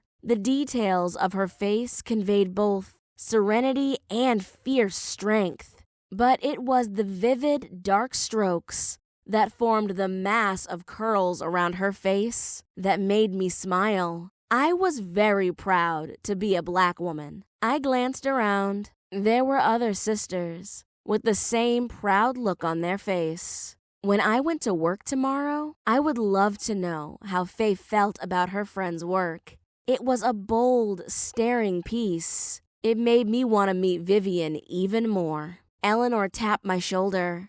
"It's incredible, isn't it? The doors are opening for the tea party, and we want to get good seats." As I followed Eleanor down another hallway, I looked up and caught sight of Liam looking at me. I smiled and waved. He didn't return my greeting, but instead moved on to find another victim he could talk to. I imagined he wasn't happy with me releasing a second episode of the podcast, only days after the first. When I did the first season, I had all the episodes done so I could release them at the same time. This time was a bit different, but I knew how fickle and quick people forgot about content, since there was such an overwhelming amount. I could sort of relate to Liam's need to keep feeding the machine. He did say he had sponsors, so I guess his brand was how he made his living. I appreciated working at the cafe and having the podcast as my side hobby for now. Right now, I hoped this tea would provide me another opportunity for future podcast episodes. Or I was going to have a short season 2. Eleanor and I stopped outside the open door, behind the line of women, some dressed in their Sunday best, others in pantsuits and jumpsuits, all with hats. When I finally stepped inside, once again I felt like I walked into something magical. The view was not as stunning as the Black Girl Magic mural, but it was special. Large windows framed a view of the Charleston skyline and waterfront. Tables with seats for up to 4 occupants were scattered around the room. On the side wall, the line that had entered began to wrap around the table of food. On cue, my stomach rumbled, reminding me that the bagel I'd eaten earlier that morning had long been consumed. We reached the table and I was surprised. The plates were real ceramic. not paper plates. Utensils were wrapped snug inside black napkins. I whispered to Eleanor, "Are these always this fancy?" Eleanor chuckled. "Vivian is British. She loves the formality of these tea gatherings. Nothing but the best from her." "I see." I grabbed the plate, which wasn't lightweight at all. There was a smorgasbord of food. I filled my plate with fresh grapes, strawberries, and kiwi, then continued, adding cheeses, crackers, and some crustless sandwiches. Of course, this was a tea party. Perpendicular to the food tables were a row of cups and actual teapots. There was also iced tea as well. One thing I knew about Eleanor from her office hours at the cafe, the writer loved observing people. That was definitely what I wanted to do. As I munched, I didn't see anyone I knew, other than Eleanor. "Oh, here comes Vivian." Eleanor tipped her head in the direction to my right. I turned slightly in my chair and watched the gallery owner make her way toward us. She navigated the crowd with an ease of someone accustomed to being the center of attention, pausing occasionally to greet the other guests. She exchanged both air kisses and brief pleasantries. As expected, Vivian appeared regal. I assumed she was Eleanor's age, but with her slim figure, she could have passed for younger. I couldn't afford designer clothing, but the tailored cream suit, adorned with a long string of pearls, looked expensive. Her silver hair was styled in a sleek bob that framed her angular face. She must have spotted Eleanor. Switching directions with ease, she headed toward our table. I don't know why, but I found myself dabbing my mouth with my napkin, hoping I didn't have anything on my face. "Eleanor, so good to see you." Eleanor stood to embrace the woman. I watched as Vivian stepped toward and clasped Eleanor's hands. "You've been missing in action for quite a few of these. How's the book coming?" Eleanor laughed. "Well, the last one is with the editor. I've started something new. A new series, in fact." She glanced over at me. "I told you I was bringing a friend today." Vivian's gaze landed on me, her eyes bright. "You must be Joss," she said, her accent a refined London lilt. "Eleanor has told me about your podcast. I'm so glad you could join us today." I stood to shake her hand, feeling a bit intimidated. "Thank you for having me, Vivian." I was admiring the Black Girl Magic mural outside. It's truly stunning to see in person. A flash of emotion flickered across Vivian's face. Yes, it was Rebecca's crowning achievement, a true testament to her talent and vision. She paused, seeming to gather herself. "I do hope you'll consider interviewing me for your podcast, Joss. I think it's important that Rebecca's story be told. She deserves to be remembered for the brilliant artist and beautiful soul she was." I stuttered. "Yes, I would be honored, Vivian. Thank you for the opportunity." She winked at me. "We'll talk soon." As Vivian turned to greet another guest, I caught Eleanor's eye. She was grinning as hard as I knew I was. I didn't even have to ask.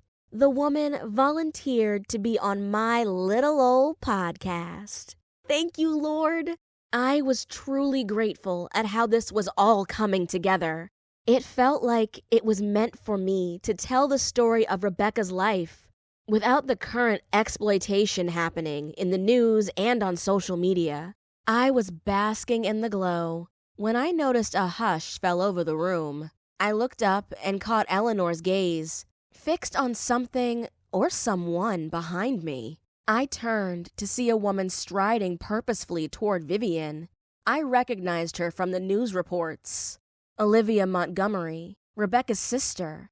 I exchanged a look with Eleanor. Does Olivia usually come to these events? Eleanor shook her head, her face awash of concern. I don't think so. Olivia has lashed out at a number of people, including Vivian. I have no idea why she's here. Something was clearly on the woman's mind as she stopped in front of Vivian. Sunday, June 23rd, 2:36 p.m. Olivia's posture was so rigid. She looked like she might snap. Why was she so angry? And why be so confrontational in a public place? I could understand her being upset about her sister, but this felt unhinged. Vivian hadn't walked far from us, so it wasn't hard to hear Olivia hiss. "How dare you!" The gallery owner stepped back, grabbing at the string of pearls hanging around her neck. "Olivia, it's good to see you. Do you want to talk in my office?" Olivia kept right on talking, as if she didn't hear Vivian's question. "You're benefiting off my sister's work. You should be ashamed of yourself." Vivian's eyes widened. A mix of shock and indignation flashed across her face. "What exactly are you accusing me of? Your sister put her heart and soul into that piece." "And she's gone," Olivia snapped, cutting her off. "You know something. Something was wrong the entire time she worked on that piece. And you're here with your superficial tea party. Instead of helping find out who did this, you probably know who killed her." The room had gone deathly silent. I glanced at Eleanor, who looked as stunned as I felt. Vivian drew herself up to her full height. Her British accent made her sound formal and in control. "I told the police everything I know, Olivia. I am as devastated by Rebecca's loss as you are." Olivia let out a bitter laugh. "Devastated? You introduced her to a whole new world of people, and you're telling me you have no idea what happened." Vivian's face crumbled. "I wish I did, Olivia. I wish I had some answers for you. Rebecca was so special to me. I would do anything to have her back." Olivia's voice rose. "If you truly cared about what happened to Rebecca, you'd do everything in your power to find out what happened to her. Instead, you're carrying on with your little tea parties and extravagant galas, celebrating the tragedy of a talented artist. Somebody did this. Rebecca had her issues, but she spiraled the moment she started working on that." Olivia threw up her hands, turned on her heels, and stalked out of the gallery. I glimpsed the pain etched on her face. I couldn't tell if it was genuine or all for show. She could have talked to Vivian privately. Why come here and make a spectacle of herself? The stunned silence in the room lingered after Olivia's exit. Vivian, who had been staring after Olivia, blinked as if to shake off what happened. "Ladies," she said to the room, "I'm so sorry for that interruption. Miss Montgomery is understandably upset about her sister. Please do continue your tea and conversations. I know that Rebecca would want us to remember her." I looked at Eleanor, my mind racing. Olivia's accusations had opened up a whole new avenue of questions. Could Vivian be hiding something? I wondered if I should change up my questions. It sounded like Rebecca may have met some people through Vivian. Was Olivia grasping at straws, trying to point fingers at anyone associated with her sister? I guess it was a good thing. Olivia was no longer focused on Claude. As the murmurs of the crowd started to build again, I knew one thing for certain. I was doing what Andre didn't want me to do. I really wanted to investigate what happened to Rebecca. Sunday, June 23rd, 4:05 p.m. The chatter in the room gradually resumed. I discovered this event was more than about tea. It was an art gallery. A composed Vivian continued with her event, introducing two new female artists, one a painter and the other a sculptor. Guests were escorted to sneak peeks of new exhibits featuring the new artists and had an opportunity to greet them. Eleanor hugged me. I've had enough excitement for the day. I talked to Vivian and mentioned that she should come talk to you. Let me know if everything works out, or I will keep an eye open for your next episode. Thanks, Eleanor, for everything. I waited around for a while, touring the various exhibits in the gallery, until Vivian approached me. Joss, I apologize for that scene. With this being your first time at one of these events, Olivia is understandably grieving, but her accusations are unfounded. I would never do anything to harm Rebecca. As you can see, I support artists, especially women. Yes, I see you have many wonderful artists on display. Did you introduce Rebecca like this on a Sunday afternoon? Vivian beamed. I did. We announced that she would be creating a mural here in the gallery. By that time, many people were already familiar with her murals at the Lofts and at Synaptic. The announcement created quite the buzz, and she was so excited. I nodded. If you're willing, I'd love to interview you for my podcast. That mural is Rebecca's last work. It's very special. Vivian hesitated for a moment before responding. Yes, of course. Give me a few minutes to greet some more guests and check with my staff. Then we can talk in my office. Eleanor has told me many good things about you, and I look forward to your questions. Vivian disappeared into the crowd, and I took the opportunity to study the Black Girl Magic mural once more. What had Rebecca been going through while working on this piece? From her sister's outburst, she also seemed to think, like a few others, that something had transpired while Rebecca was working on this artistic masterpiece. Lost in thought, I didn't notice Liam sliding up behind me until he spoke, his voice low and close to my ear. Quite the drama, wasn't it? I managed to capture the whole thing on my phone. This is going to make for some great content for Shady Affairs. Startled, I took a step back, putting some distance between us.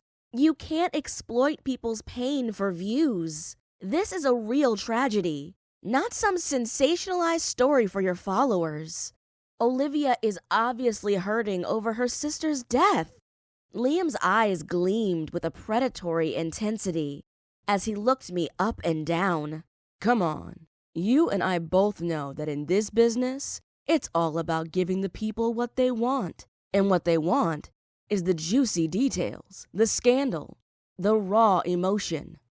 I crossed my arms, feeling increasingly uncomfortable under his gaze. Well, I won't stoop to that level, no matter how many views it might get me. He took a step closer. His smirk widened. You're quite the goody two-shoes, aren't you? I flinched. I wouldn't say that. I just have a different way of telling a story. His gaze was really intense. Anyone ever tell you that you look like Rebecca? What is wrong with this guy? We had similar complexions, but we don't look that much alike. As I was about to respond, Vivian appeared beside me, her expression stern. Mr. Holbrook, I don't believe you were invited to this event. I have a strict media list. How exactly did you get in? Liam's smirk faltered and anger sparked in his eyes. There's no need to be insulting, and I'm pretty sure I'm on your list. Vivian's eyes narrowed. Shady Affairs. I know of what you do, Mr. Holbrook, and it does not represent the fine arts world. Be that as it may, I must ask you to leave. This is a private event, and I won't have you harassing my guests. Liam snarled. I was just leaving anyway. I got what I needed. He turned to me, his gaze lingering. Until next time, Joss. With that, Liam sauntered off, leaving me feeling both relieved and unsettled. Vivian placed a comforting hand on my shoulder. I apologize for that, Joss. Liam Holbrook has a reputation for being a bit of a vulture. I hope he didn't make you feel too uncomfortable. I shook my head, trying to dispel the uneasy feeling I had settling over me. I'm all right, Vivian. Thank you for inviting me. I appreciate it. Vivian nodded, her expression softening. Of course, dear. Now, why don't we head to my office? I believe we have an interview to conduct. I followed Vivian toward her office. I wasn't going to let Shady Liam or anyone else distract me from my goal. Chapter 10. Smear Campaign starts. Cold Justice Podcast, Season 2, Episode 3. Black Girl Magic. Published June 24th. Joss. Hello, listeners. Welcome back to the Cold Justice Podcast. In today's episode, we'll be exploring Rebecca Montgomery's life and work through someone that knew her well, Vivian Ashford, the owner of the Ashford Art Gallery. Vivian and Rebecca's paths first crossed 4 years ago, after Rebecca painted a mural for the tech company Synaptic. Vivian commissioned Rebecca to create a mural for the Ashford Art Gallery. I had a chance to see this stunning piece of art called Black Girl Magic. It made me so proud to see Rebecca's last work up close. Now, 3 years after Rebecca's mysterious disappearance and the finding of her remains, Vivian is opening up about her memories of the young artist. In this intimate conversation, we'll be exploring the person behind the mural and learning more about the legacy Rebecca left behind. This is the Cold Justice Podcast. Let's get into it. Joss. Vivian, thank you so much for agreeing to this interview. Can you tell me about the first time you met Rebecca? Vivian. I was visiting Ethan Turner's company. Joss.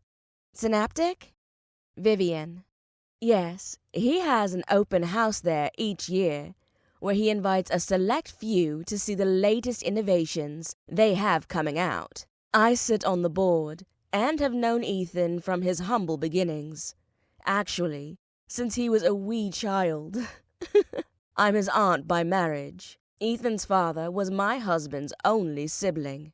Anyway, he told me he was renovating the old office space he'd acquired. It's not too far from the gallery.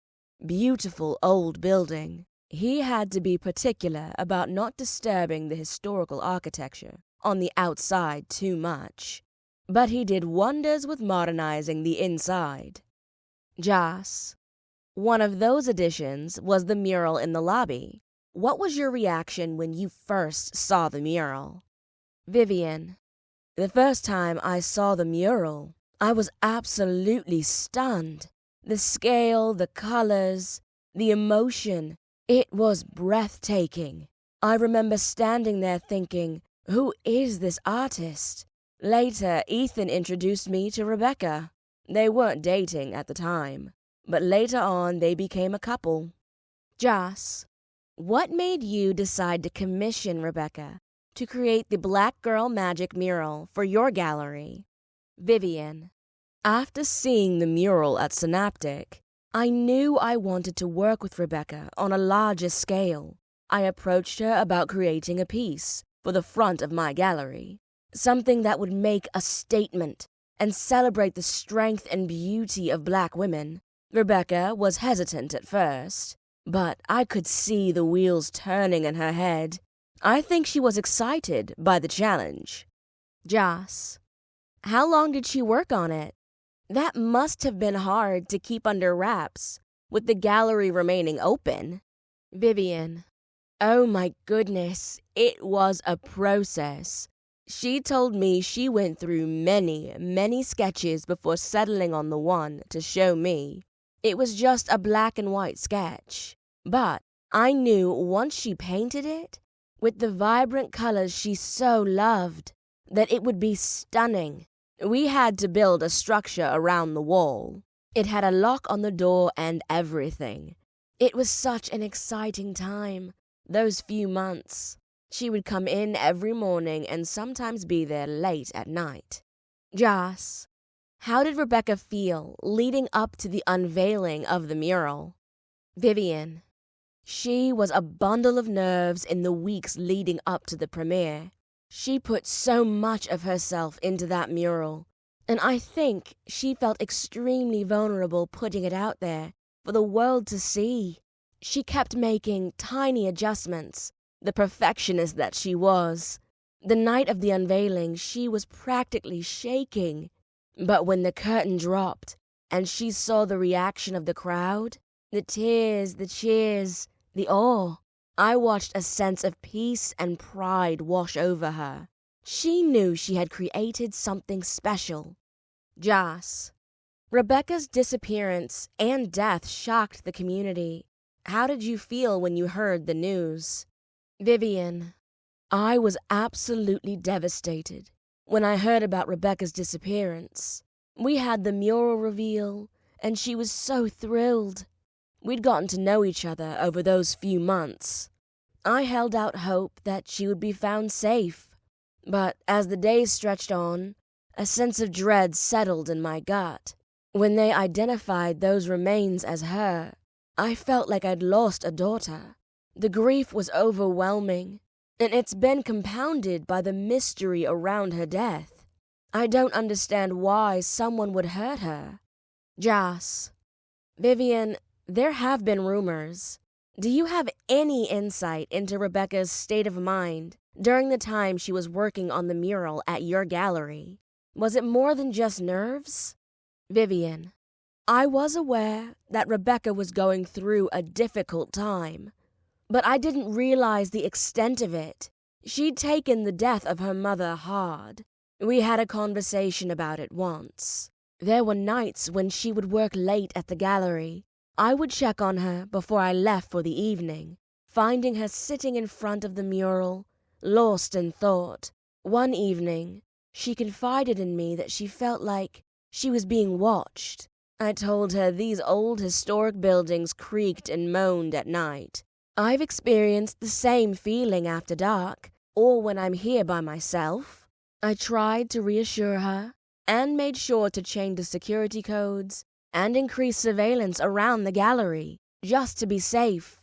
Looking back, I wish I had done more to help her. Maybe I should have insisted she go to the police, but she did say she wasn't sure if it was in her mind or not. Jas: Maybe it wasn't in her mind. As you think back to the time when Rebecca was working on the mural, do you recall noticing anyone unusual or suspicious hanging around the gallery, or paying particular attention to Rebecca? Vivian: It's been almost 3 years, and we have so many tourists and visitors coming in and out of the gallery all the time. It's hard to pinpoint any specific individual who might have stood out. However, now that you mention it, there was a period of weeks when I noticed a homeless man who camped out near the entrance. Jas: Was that usual? Vivian: Well, we have a growing population of homeless people. I saw it on the news. But this man stayed in the corner of the building.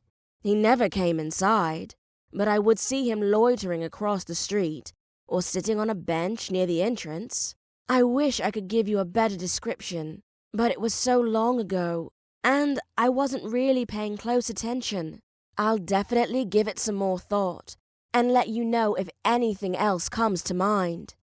Jas: Did he just go away?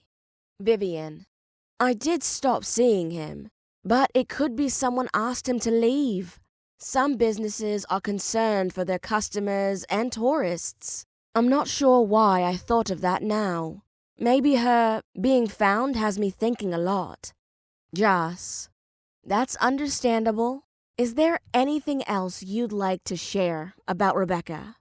Vivian: I want people to remember Rebecca for the incredible artist and person she was. She had a vision for a better world and the talent to bring that vision to life.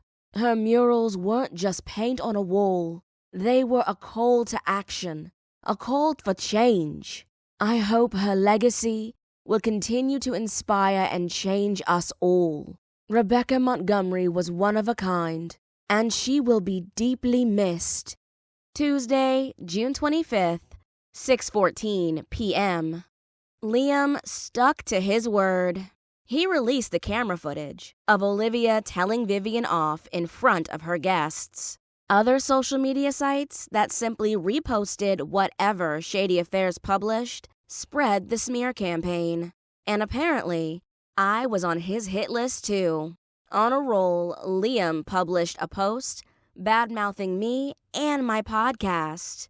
At last count, the video had over 100,000 views. Not nearly as many as the 500,000 views of Olivia's outburst, but it was enough. Andre wanted to arrest him. Faye wanted to ban him from the cafe. I wasn't sure what I wanted to do to him, but I had a bad feeling that if we were face to face, I'd have a hard time not telling him where he and his Shady Affairs platform could go. For probably the 4th or 5th time today, I played the video. This time, I took a look at the background, where Liam did his latest rant. He wasn't in his car. He appeared to be inside his bedroom. There was a bed behind him with rumpled sheets. Did this guy just jump out of bed and start venting? Liam spoke directly to the camera, with a frustrated expression. His usual combed hair stuck up around his head as if he'd been trying to pull it out. When I first saw this video, it upset me, but the more I looked at it, Liam appeared unhinged to me. Hey everyone, Liam here from Shady Affairs. I've got some tea to spill about this cold justice podcast. I mean, can it really be called a podcast? Now, I've been hearing a lot of buzz about the interviews, and some of you have been asking me, Liam, how does Joss Miller get such juicy scoops? Well, I'll tell you how. Joss is a barista, masquerading as a journalist. That's right, folks. When she's not pretending to be a hard-hitting reporter, she's slinging lattes at a local coffee shop. But wait, there's more. I've got some inside information that Miss Miller has been cozying up to a certain detective, Andre Baez. Yeah, one of the detectives on the Rebecca Miller case. Coincidence? I think not. It's clear she's using her personal relationship to get the inside track on the case. It's a classic case of who you know, rather than actual talent or hard work. I mean, really, she's not even investigating.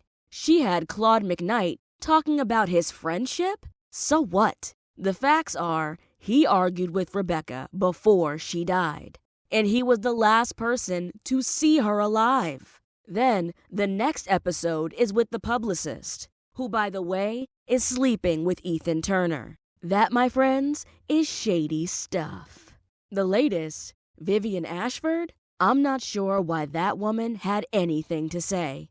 She's basking in the attention from the mural Rebecca Montgomery painted, but my sources say Rebecca was upset at the gala. Maybe she regretted painting the mural. Who knows? Anyway, don't be fooled by Miss Miller and her supposed exclusives. Stick with Shady Affairs for the real scoop.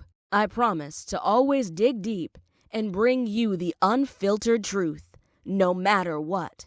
Finding the shade, my friends. I'm out. Liam winked at the camera before ending his video. Then his rant started all over again. "Are you watching that again?" Faye said. I shrugged, placing the phone back in my pocket. I'm okay. It's how Liam makes his living. I had a feeling he didn't like that I turned down his offer to partner. And while I've been blessed with getting interviews, he's failing miserably. Faye shook her head. There's no reason for him to call you out on social media. Those folks trusted you enough to let you post their interviews. You didn't twist around what they said or try to exploit them for followers. No, but I'm attracting attention. You know, the first season of the podcast, people wanted to connect me to a woman's murder. I frowned. Now, I'm talking about a woman's murder. Faye opened a box of cups she'd taken out of storage. It's true crime. You're shedding light on Becca's humanity. People are too busy wanting to speculate and get likes on their posts. She was a fantastic person and artist. I really appreciate you doing this. I took the stack of cups Faye passed me and started placing them on the counter. Are you sure you don't want to be on the podcast? Faye smiled. I think you have the best people so far. That was really nice. The thing Vivian said about Becca? She's a class act. Who else are you thinking about getting? After seeing her go in on Vivian this past Sunday, I still wouldn't mind talking to Olivia. Faye glanced at me as she pulled out the empty trays from the shelves. I told you, be wary of her. I went behind her and grabbed the other trays. Faye liked having fresh baked goods every morning. She didn't have any problem selling out. Any leftovers she passed along or let us take them home. Probably one of the reasons my hips had become shapely. I'd already put some blueberry muffins and chocolate chip cookies to the side. I know, but she's so all over the place. I feel like she wants to know what happened to her sister. The only other person I could try to interview is Ethan Turner, and Andre had warned me to stay away from him. Faye arched an eyebrow. Really? Any ideas why? I grimaced. I shouldn't say any more. Sometimes Andre talks to me about his work. Not always, though. He's a professional. Of course he is. Faye stacked the trays. It's fine if he does talk to you. You are partners. He probably needs someone to vent to sometimes. I tilted my head with a slight smirk on my face. And if Andre is leaning toward Ethan, I wouldn't be surprised. I never understood what Becca saw in him. Did she confide in you about him? Faye shook her head. No, that's what's so weird. Me and her always got together and talked about our relationships. She was my rock when I was going through my divorce. I vented to her all the time. She even let me stay with her for a bit until I got my own place. With her past relationships, she would do the same, share all her gripes and anxieties. But with Ethan, I didn't even know they were dating. The one time I met him, he barely acknowledged me when Rebecca introduced us. A real icy kind of guy, even if he is good looking. I'm sure it's because I wasn't his type. Faye grabbed the trays over the counter and walked into the back. I followed her with the remaining trays. He has a type? Oh, yeah.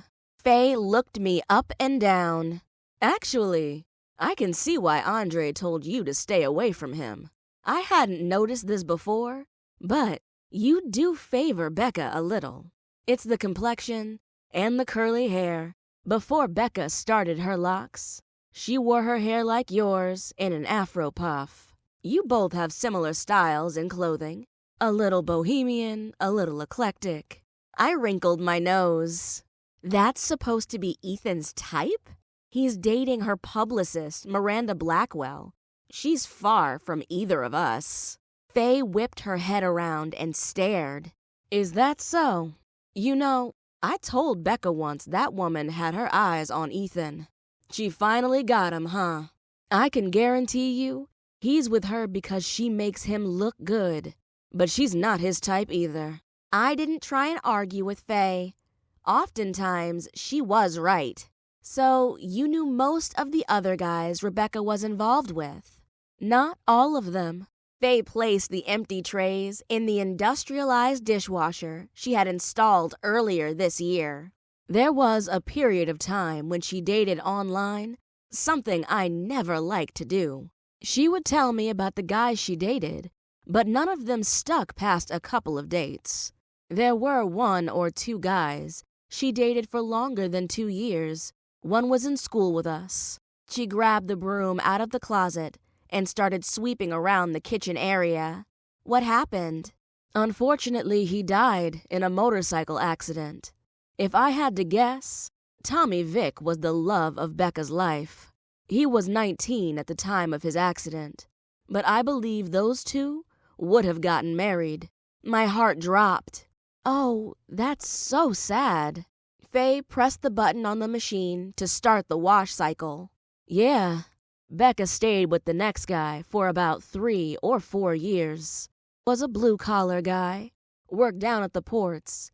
He claimed he loved Becca, but he came from a large family and wanted one of his own. He proposed to her, but Becca wasn't ready. Rob ended things and moved on. He broke her heart. I swept up the pile of dirt I'd gathered onto the dustpan. Wow, he could have waited. Faye nodded. Absolutely. If he loved her, he knew her art was important to her. She really wanted to prove to her mom that she could make it with her art. Faye pulled the clip from her hair and let her dreads fall down to her shoulders. It didn't help that Becca's older sister was the ultimate overachiever, going off to law school and all. Becca even left Charleston for a while to get away from her mom and sister hounding her. Really? Where did she go? Faye walked into her office and sat down. Savannah, Georgia. She'd gone to SCAD, Savannah College of Art and Design, and later went back to teach for a while. It was good for her. We still kept in touch. I know she dated someone there too, but we caught up so irregularly during that time, I can't say I remember anything about him. I perked up at this news. I have a friend who teaches at SCAD. She's Nyla B's older sister. I'll check to see if they knew each other. Faye nodded. Becca came back about a year before her mom passed. She died about 5 years ago from breast cancer. Although Olivia would like to make it seem that she did all the work, the sisters took turns taking care of their mom. I remember Becca caring for her mother as well. It's really sad how Olivia treated her own sister.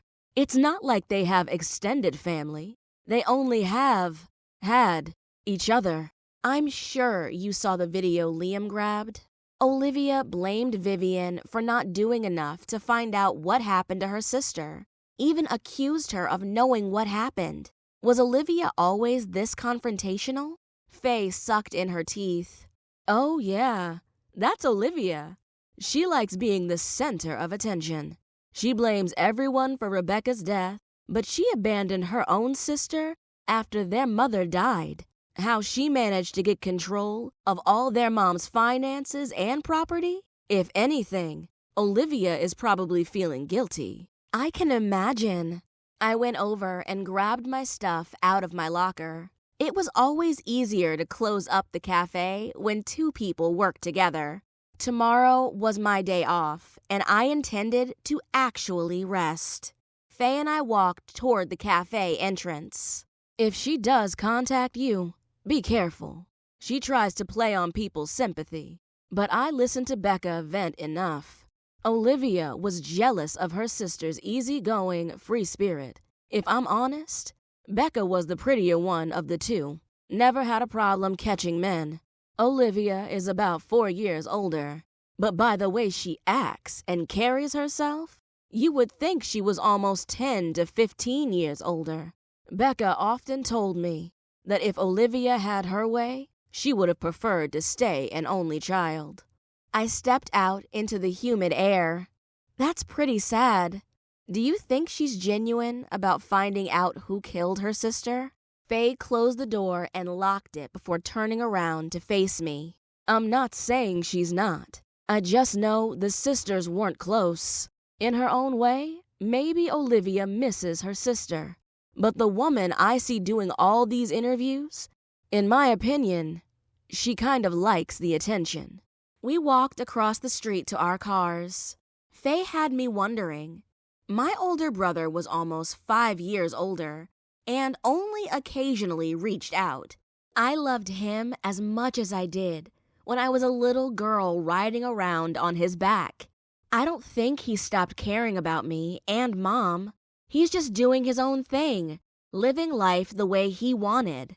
If we really needed him, I believe he would come home. At least, I hoped. I waved to Faye before swinging my car out of the parking lot. In my rearview mirror, I watched her pull out and drive off in the opposite direction. Even though she was my boss, Faye had become like an older sister to me. We looked out for each other. I wondered why Olivia didn't look out more for her younger sister. And where was her guilt really coming from? Chapter 11. Guilty Party. Wednesday, June 26th, 11:28 a.m. I stayed up waiting for Andre to call or text. This was not unusual for me when I was in a relationship. The only difference was Andre did respond. No matter the time of night, I'd become accustomed to being mistreated by the opposite sex that I couldn't believe it at first. Faye and Lisa told me his responding was a good sign. A sign of what? I wasn't sure, but I liked it. So while I waited, I wasn't fretting quite as bad as I had in the past. Like any large city, crime was a part of the fabric in Charleston, meaning homicides stayed busy. Andre had more cases than he could keep up with, besides Rebecca Montgomery. Some were a lot fresher, requiring his attention over the colder cases. While I was interviewing Vivian, my boyfriend had been called to the scene of a domestic crime. It was pretty sad from what I gleaned from the news report and what Andre shared later. A woman who was being stalked by her ex had reached out to the police for a restraining order. Defying the order, the man shot her while she was getting ready to go out with friends. One of the friends was also shot. I never dreamed I would have a boyfriend who was a cop, and definitely not a homicide detective. I'd read and watched enough crime shows to know that that kind of life was tough on a relationship. I tried not to worry, and even if we couldn't spend time together, I was glad he stayed in touch. I knew he lived a dangerous life. It was scary. So I didn't overthink. I busied myself with tasks for the podcast. First, I needed to figure out what to do with Liam Holbrook and his shady affairs trolls. A glutton for punishment, I watched the infamous video again. At this point, it was more constructive criticism to me. If I had to boast about my strengths, this girl knew how to squeeze positivity out of anything. One of my favorite Bible stories as a little girl was the story of Joseph. After all that man went through, he kept it positive and knew God had his back. I'd like to think I was mature enough to glean lessons from a turd like Liam Holbrook. Plus, I had a pretty good following of almost 5,000 people. Not that I was counting. I was grateful for the comments under my posts. 50% of the people appreciated what I was doing. Another 25% actually knew Rebecca and left their own comments about missing her. Then there were the rest who definitely had to be Liam's tribe. Shady affairs fanatic. Stick to serving coffee. Liam is right. Joss is just riding her detective boyfriend's coattails. He hasn't even found the killer yet. Podcast police. Josh should leave the real investigating to the professionals like Liam. She's out of her depth. Eileen 1998? Wow, I didn't realize Joss was just a barista. No wonder her podcast is so amateur hour. I threw up my hands, scaring Minnie from her sleep. The feline kept one eye on me as I complained. I never said I was investigating. I mean, sure, I'm curious, but I'm not stupid enough to hunt down a serial killer. My phone beeped and I gladly swiped out of Instagram. Andre, you up? Joss, yeah, just finishing up some work on the podcast. What's up? Andre, rough day. I was hoping I could call you. Joss, of course, you can always call me. Is everything okay? Andre, I just need to hear your voice. Give me a few minutes. Joss, I'll be here. Take your time.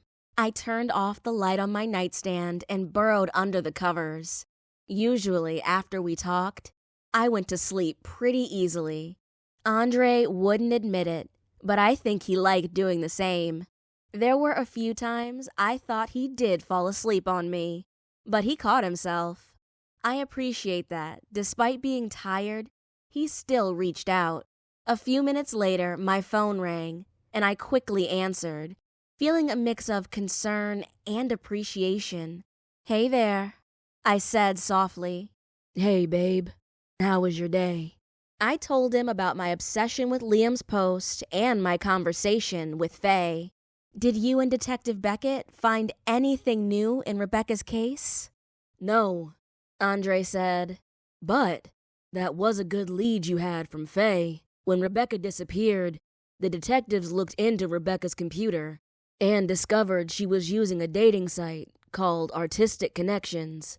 They went through her matches and interactions, but none of the guys she hooked up with seemed like a viable suspect. She also lived in Savannah for a while." "That one might be a harder lead to follow. I can check if she reported anything to the police there." I didn't want our entire conversation to be about the job, so I tried something more lighthearted. "I still need to find a dress for the gala. I thought about finding one online, but Lisa talked me into going to some boutiques." "I can't wait to see what you'll be wearing." I grinned, remembering how incredible Andre looked in his tuxedo at Lisa and Chris's wedding a few weeks ago. I teased, "I can't wait to see you in a tux again." "I won't disappoint you. You always know how to uplift my spirits, Joss." Andre chuckled softly. "Thanks for indulging me and letting me hear your voice. I should let you get some sleep." Warmth spread through my chest. It was moments like these that reminded me how much I cared for him and how grateful I was to have him in my life, despite the challenges that came with dating a detective. "You get some rest too, handsome." I was about to return my phone to the nightstand when my phone's notification chime went off. I used to put my phone on Do Not Disturb at night, but ever since I started dating Andre, I stopped doing that, in case he needed to reach me. I glanced at my phone, expecting it to be a direct message on Instagram. I had grown cautious about responding to DMs after an incident with a troll during my last podcast series. However, upon closer inspection, I realized it wasn't a DM, but an actual text message. Curious, I turned on the light on my nightstand to get a better look. The number seemed familiar, but I couldn't quite place it. 848-456-1324. "I'm ready to talk." My mind raced as I stared at the message, trying to figure out who it could be and what they wanted to talk about. I sat up and grabbed my MacBook. I used to sleep with stuffed animals. Now, I sleep with electronics. I opened Google Docs, where I'd been keeping notes for the podcast, and squinted at the list of contacts. What? The number belonged to Olivia Montgomery. Rebecca's sister was ready to talk. The few times I'd reached out to her in the past week, hoping to get an interview for my podcast, she never responded. Did seeing that video of her outburst plastered all over social media change her mind? Faye's warning to me and thoughts about Olivia rushed into my mind. What was Olivia ready to talk about? And why me? Wednesday, June 26th, 1:25 p.m. I expected Olivia to invite me to her office, but the directions she sent were for a residential area. At first, I thought maybe her office was in a house that had been converted for business purposes. As I entered the street, I realized this may be where Olivia lived. A white BMW sat in the driveway. I pulled up behind it and looked up at the 2-story home. The grass must have been recently cut. There were grass trimmings along the driveway.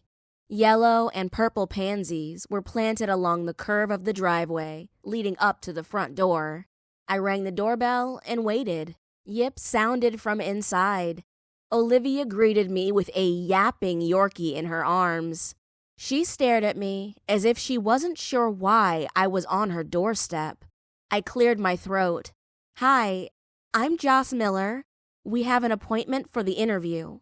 "Joss," she stuttered. Yes, come in." "Thank you for inviting me." Olivia stepped back. "Thank you for coming." The small dog yapped as I stepped inside. Olivia soothed the dog. "Hush, Prince." "What a cutie." "And I'm sorry, there are 3 cats where I live, so he may smell cats on me." Olivia smiled. "He'll be fine. Let me put him in his playroom. I know you'll need some quiet so we can talk. Have a seat in the living room. I'll be right back." I walked into a cozy living room. Somehow, I had expected it to be filled with modern furnishings and laminate wood floors. I could tell the wood floors were real, and the couch and chairs were a bit older, but appeared well maintained. I passed family photos of Olivia and Rebecca when they were younger. For 2 women to not have been close, they appeared happy. In several photos, they were hugging each other or holding hands. There were several photos with a woman I assumed was the mother. Olivia looked more like their mother, but Rebecca had their mom's complexion. "I'm sorry to keep you waiting. Would you like anything?" Olivia showed up behind me. I turned around. "No, I'm fine. Is this your mother?" Olivia nodded. "Yes. She passed away 5 years ago. Breast cancer. Rebecca was her baby girl. In some way, I'm glad our mother didn't have to experience Rebecca's disappearance." "And how are you holding up?" I asked. She looked at me. "As best I can. I appreciate you asking. Why don't we have a seat?" I sat on the couch and Olivia sat across from me, her hands clasped tightly in her lap. This was my mother's home. It was passed down to her by her mother. Rebecca and I grew up here. "Oh, wow. It's such a beautiful home." Olivia rubbed her hands across the arm of the chair. "Where do we start? I've done a lot of interviews, but never a podcast." "Well, I'm honored. Before we start, can I ask you why you wanted to talk to me? I mean, I'm not a journalist. At least that's the word going around on social media." Olivia's eyes hardened, her tone sharp. "We seem to be getting harassed by the same, shall we say, shady individual?" She glanced away. Her features went slack. "I've been trying to get Vivian's attention for weeks, maybe longer.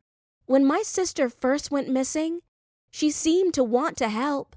Over the years, it seemed like she benefited off of Rebecca's work at the gallery. And she wouldn't take my calls. I know I made a fool out of myself on Sunday, but it was the only way I could get her attention.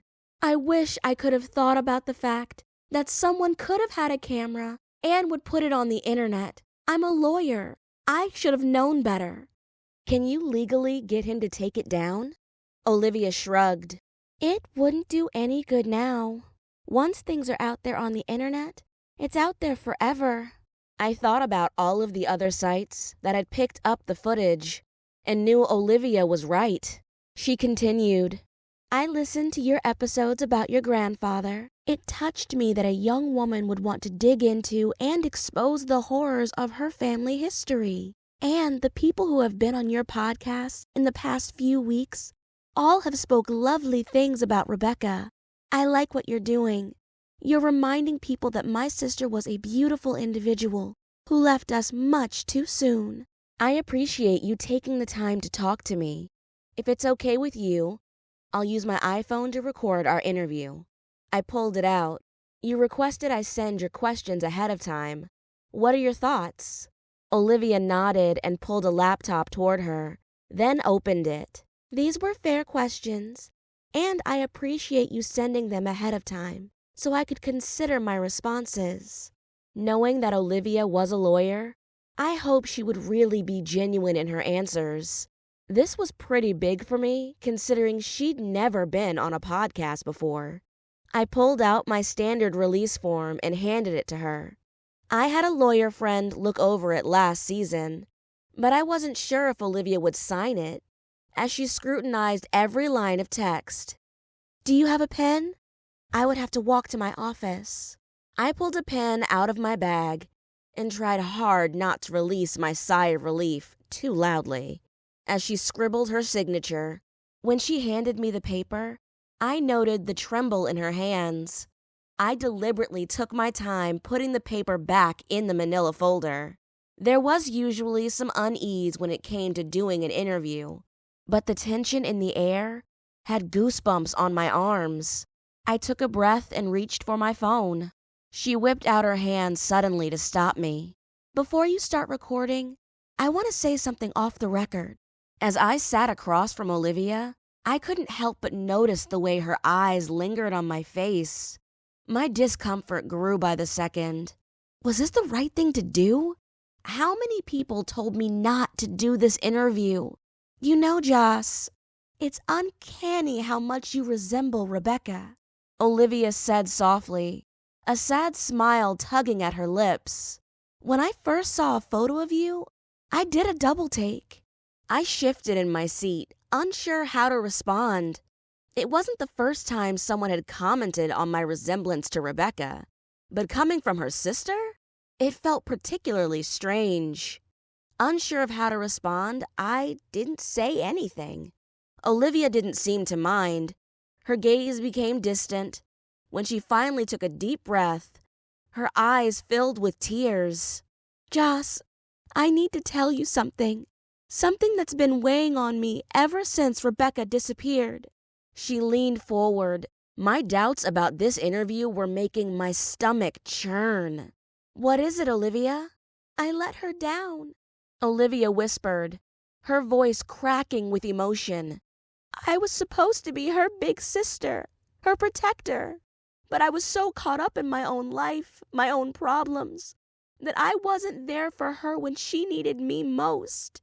Tears spilled down Olivia's cheeks, and I felt my own eyes go damp. "Olivia, you can't blame yourself. You couldn't have known what was happening." She shook her head, a bitter laugh escaping her lips. "But that's just it, Joss. I should have known. My mother told me to take care of my younger sister. We barely even talk to each other." "I've seen you, Olivia." She took a stuttered breath before she met my eyes. "I needed to do what I couldn't do for her when she was alive." I smiled softly. I have some women in my life who would tell me this is a good time to pray. "Would you like to do that before we begin?" Olivia smiled. "Yes, I would very much like to do that. Let's pray." Chapter 12. Chaos. Cold Justice Podcast, Season 2, Episode 4. A Sister's Confession. Published June 27th. Joss. Welcome back to another episode of the Cold Justice Podcast. This season, we're talking to people who knew Rebecca Montgomery. The police are continuing to find leads on what happened to her when she disappeared 3 years ago. Today, we'll be diving deeper into Rebecca's story by speaking with someone who knew her better than anyone else. Her sister, Olivia. Olivia Montgomery is a successful lawyer who has tirelessly searched for answers about her sister's disappearance. Despite the emotional toll it has taken on her, Olivia has never given up hope of finding out what happened to Rebecca. In this exclusive interview, Olivia will be sharing her memories of Rebecca, their childhood together, and the events leading up to her sister's disappearance. She'll also be revealing some new information she's never before shared publicly. Information that could potentially shed new light on the case. This is the Cold Justice Podcast. Let's get into it. Joss. Olivia, thank you so much for agreeing to speak with me today. I know how difficult this must be for you, and I appreciate your willingness to talk about your sister with our listeners. Olivia. Thank you for having me, Joss. It's not easy to talk about what happened to Rebecca, but I feel like it's important to keep her story alive. I'm hoping that by speaking out, I can get some closure about what happened to her. Somebody out there knows. Joss. I agree. Someone knows something. Olivia, why don't you tell us a little about your relationship with Rebecca? What was it like growing up together? Olivia. Rebecca was always a free spirit. Even as a child, she saw the world in a different way than I did. I guess some siblings grow apart as they get older. While I was focused on my studies and building a career, Rebecca was busy chasing her next creative endeavor. We didn't always see eye to eye, but I felt protective of her. Even when she didn't want me to be, she was my baby sister. Joss. And what about Rebecca's love for art? When did that passion develop? Olivia. Oh my goodness. From the moment she could hold a crayon. Rebecca was always creating something. I should have known she would paint murals. I remember one time, she got in trouble for making a rainbow on the wall of her bedroom. Our mother was so mad at first, but then I guess it was too much trouble to clean or paint over. I think our mother knew Rebecca had this innate need to express herself through artwork. As she grew older, the passion only intensified. Joss. Olivia, I know this is difficult, but do you have any thoughts on what might have happened to Rebecca? Olivia. Joss, I wish I knew. I know someone out there hurt Rebecca. Someone that she knew. Joss. Why do you think it was someone she knew? Olivia.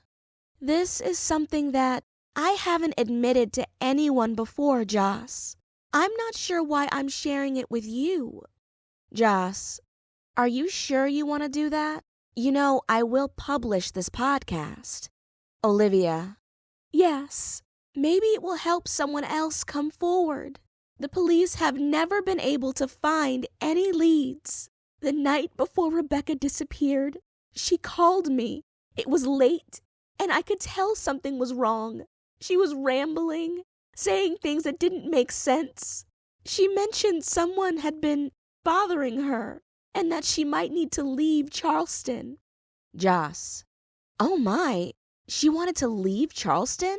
Did she give you any details about a person or her plans? Olivia. No, she didn't. If I'm honest, I assumed she was having some type of mental breakdown. It wasn't the first time. Joss. Oh, she had some mental issues before? Olivia. Off and on, Rebecca was really sensitive. Our mother called her our Alice in Wonderland because she wasn't always focused on reality. Joss. Why did you think Claude McKnight had something to do with Rebecca's disappearance? Didn't you all grow up together? Olivia. Yes, I was ahead of them in school. Claude and Rebecca had always been an inseparable pair, more like brother and sister. Well, at least that's the way Rebecca thought of him. Truthfully, I don't know why I focused on Claude. I guess after Rebecca called me, I was worried about her. It'd been a while since we'd gotten together. I went to the gala that Saturday before, but she had so many people around her. So when I showed up to Rebecca's apartment the next day, I wanted to tell her how much I loved the mural she painted at the gallery. It was beautiful. I was so proud of her. Our mother would have been proud of her too. I wanted to understand why she wanted to leave Charleston. She had accomplished so much. But before I pressed the doorbell, I heard her arguing with someone. I'd been standing there trying to hear. Eavesdropping, I know. But I was concerned. Then Claude opened the front door in a huff. He looked so angry.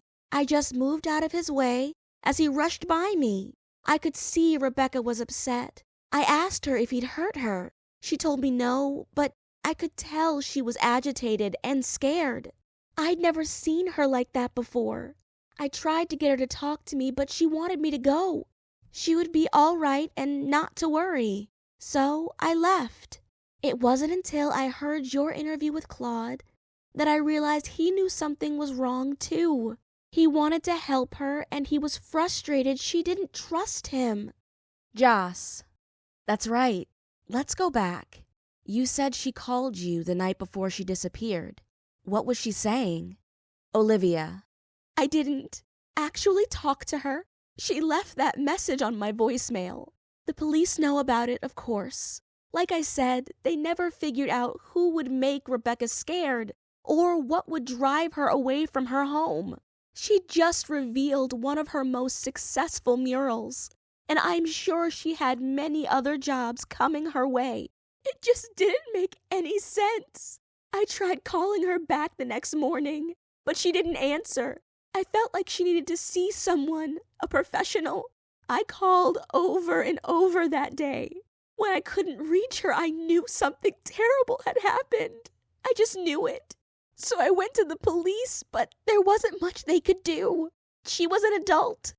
I wish I would have been closer to my sister, so she would have confided in me. I know she reached out for me to help. That wasn't like her. I should have not left that day and insisted we talk. Joss.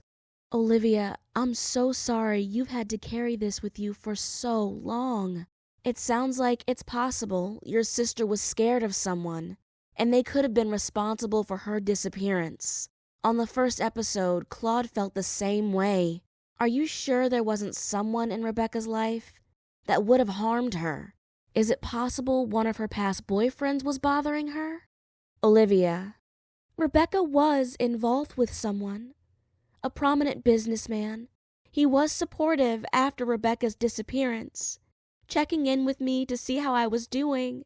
We haven't touched base in over a year. I've heard he's moved on. Not that I blame him. I have wondered if my sister was under some type of duress in that relationship. Rebecca was fiery and passionate, and sometimes she attracted the wrong type of men. Like I said, she was sensitive. She took things to heart and she had some great loves in her life. Joss. I understand she attended and also spent time teaching at SCAD, the Savannah College of Art and Design. Do you know anything about her life there? Olivia. No, but I really didn't stay in touch with my sister while she was in Savannah. She only came home during the holidays, so I'm afraid we were even more apart. While she was in school, I was in law school and then studying for the bar. Joss. I see. Well, Olivia, thank you for spending time with me and my listeners. I know it wasn't easy for you. Is there anything you'd like to add? Olivia. Just that I won't stop searching for the truth.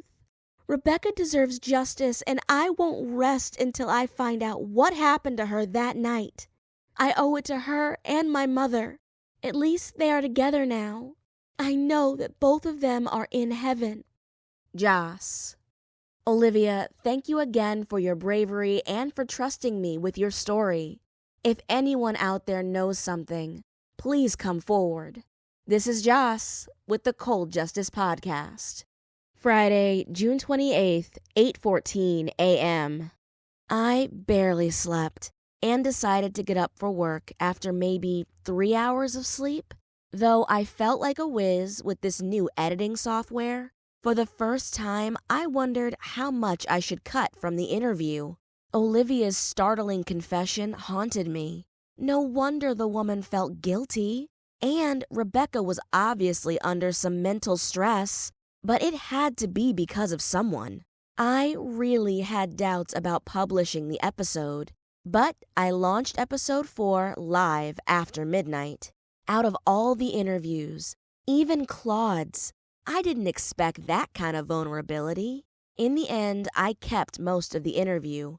I hoped some listener's memory would be stirred to help the police. Andre told me the tip hotline hadn't sprung any leads. We never stated Ethan Turner's name, but it wouldn't take long for anyone who followed the case to know who Olivia alluded to. She slipped her subconscious without stating his name. She was a lawyer, so while she may have revealed some things, she also kept her answers safe. I did have a tiny bit of anxiety about releasing this episode without sharing it with Andre. I wasn't sure what he'd think of the episode. Olivia said she told the police what she told me, and Andre admitted the former detectives focused too long on Claude. But knowing Rebecca wanted to pack her bags and leave Charleston, that would have made them not take her disappearance quite as seriously either. What puzzled me the most? I couldn't understand why Rebecca wouldn't talk to anyone.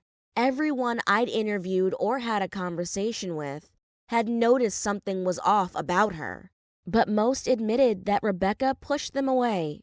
How could you help someone who needs help but doesn't want it? I thought about a friend from college who seemed like the happiest person in the world. She'd been a cheerleader all through high school and in college, but one day she could no longer hide under a smile and makeup. Her boyfriend went on a rampage that landed her in the hospital. On the outside, he seemed like the nicest guy, and they were such a good-looking couple. I've had some scary run-ins with guys with tempers too. Was this that? If so, I could see Rebecca being ashamed and ready to get away. From what I could gather, Rebecca and Ethan had been a couple for over a year. What did he know about her? Or was he the problem? Someone as wealthy and influential as Ethan could have made it hard for Rebecca to say anything. That's probably what Andre and his partner thought. The man I briefly glimpsed at Magnolia Media appeared to be a mogul on a mission. But who was he behind closed doors? After the mid-morning rush at the cafe, I took a breather in the back and pulled out my phone. To my surprise, episode 4 had the most downloads ever. Olivia's revelation that her sister had reached out the night before she disappeared with thoughts of leaving Charleston had people buzzing on social media. I read through the comments that blatantly pointed to Ethan, many curious about his involvement. Faye walked by. This morning's episode has people stirred up, I see. I looked up. Did you listen to it yet? Faye pulled out a tray of fresh banana nut muffins. I heard it while I was baking this morning. I meant to say something to you, but once the doors opened, we were so busy. Girl, you must have a way with getting people to talk to you. I can't believe Olivia was so candid with you. That didn't seem like her at all. I was surprised too, and I had some doubts about what to cut from the interview. All of it seemed important. Faye, did you know Rebecca wanted to leave Charleston? Faye shook her head. No, but we hadn't talked to each other in a while. I may or may not have mentioned this, but when she started dating Ethan, we didn't hang out as much. Sometimes she stopped by the cafe. Like you, she loved the vanilla latte. But we only spoke in passing the last few months before she disappeared. I frowned. Claude said that too. Faye asked, So, has your man said anything about the episode? He hasn't stopped by the cafe this morning. He's not getting his coffee someplace else, is he? Only the police station. He's really busy, slammed with a lot of cases. I shut my mouth and blew out a breath. Then I confessed. He's not saying it, but doing this podcast may not have been the best choice. He's trying to be supportive, and I didn't tell him I interviewed Olivia. Faye's eyes widened. Oh, Joss, don't mess up your relationship over this. That's not my intention. Things happened so fast, and I just didn't have time to tell him. Faye folded her arms and looked at me over her glasses. I know. It's too late now. He's probably heard it. I held up my phone. This has been the most downloaded episode. My phone rang, and I turned it around to look at the screen. Oh no. What's wrong? I looked at Faye. It's Olivia. Do you mind if I take this really quick? I know I need to get back up front. I got it. Faye pointed. You better see what she wants. I told you she could be trouble for you. A feeling of unease settled over me. Hello? This is Joss. Joss, I need you to take down the episode. Olivia's voice was tight with anxiety. What? Why? I asked, surprised by her sudden change of heart. I just heard from Ethan's lawyer. I didn't even say his name, but he's accusing me of slander. You need to watch your back, too.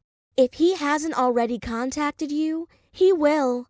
But there's such thing as free speech. And his name was never mentioned. Olivia sighed.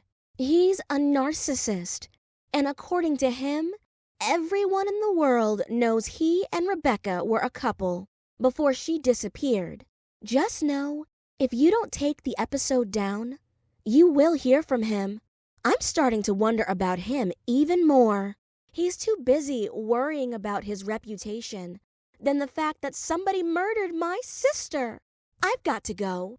I hung up the phone, my mind racing. I wasn't going to take down the episode. It would undermine the integrity of the podcast. And I still had Liam's shady trolls all in my comments. If I took down the episode, the level of cattiness would be unbearable. Plus, it was out there on the internet. Was I as bad as Liam for posting the footage from his phone camera? No, I wasn't. Olivia was a grown woman and a lawyer. She knew exactly what she said, and she signed the release form. I rubbed my eyes, feeling the weight of everything bearing down on me. It was almost lunch hour, and I had to go back to work. If Ethan had something to hide, maybe he needed to sweat a little about it. That episode would keep getting downloads. Friday, June 28th, 5:55 p.m. While I wiped down tables, Eleanor gathered up her laptop.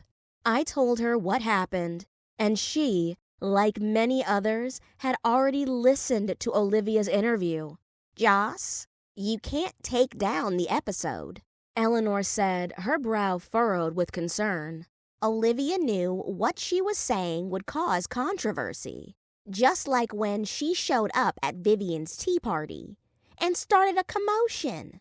I sighed. I know, but I also don't want any beef from Ethan Turner either. Eleanor pulled her laptop satchel over her shoulders. Well, give him an opportunity to say his piece.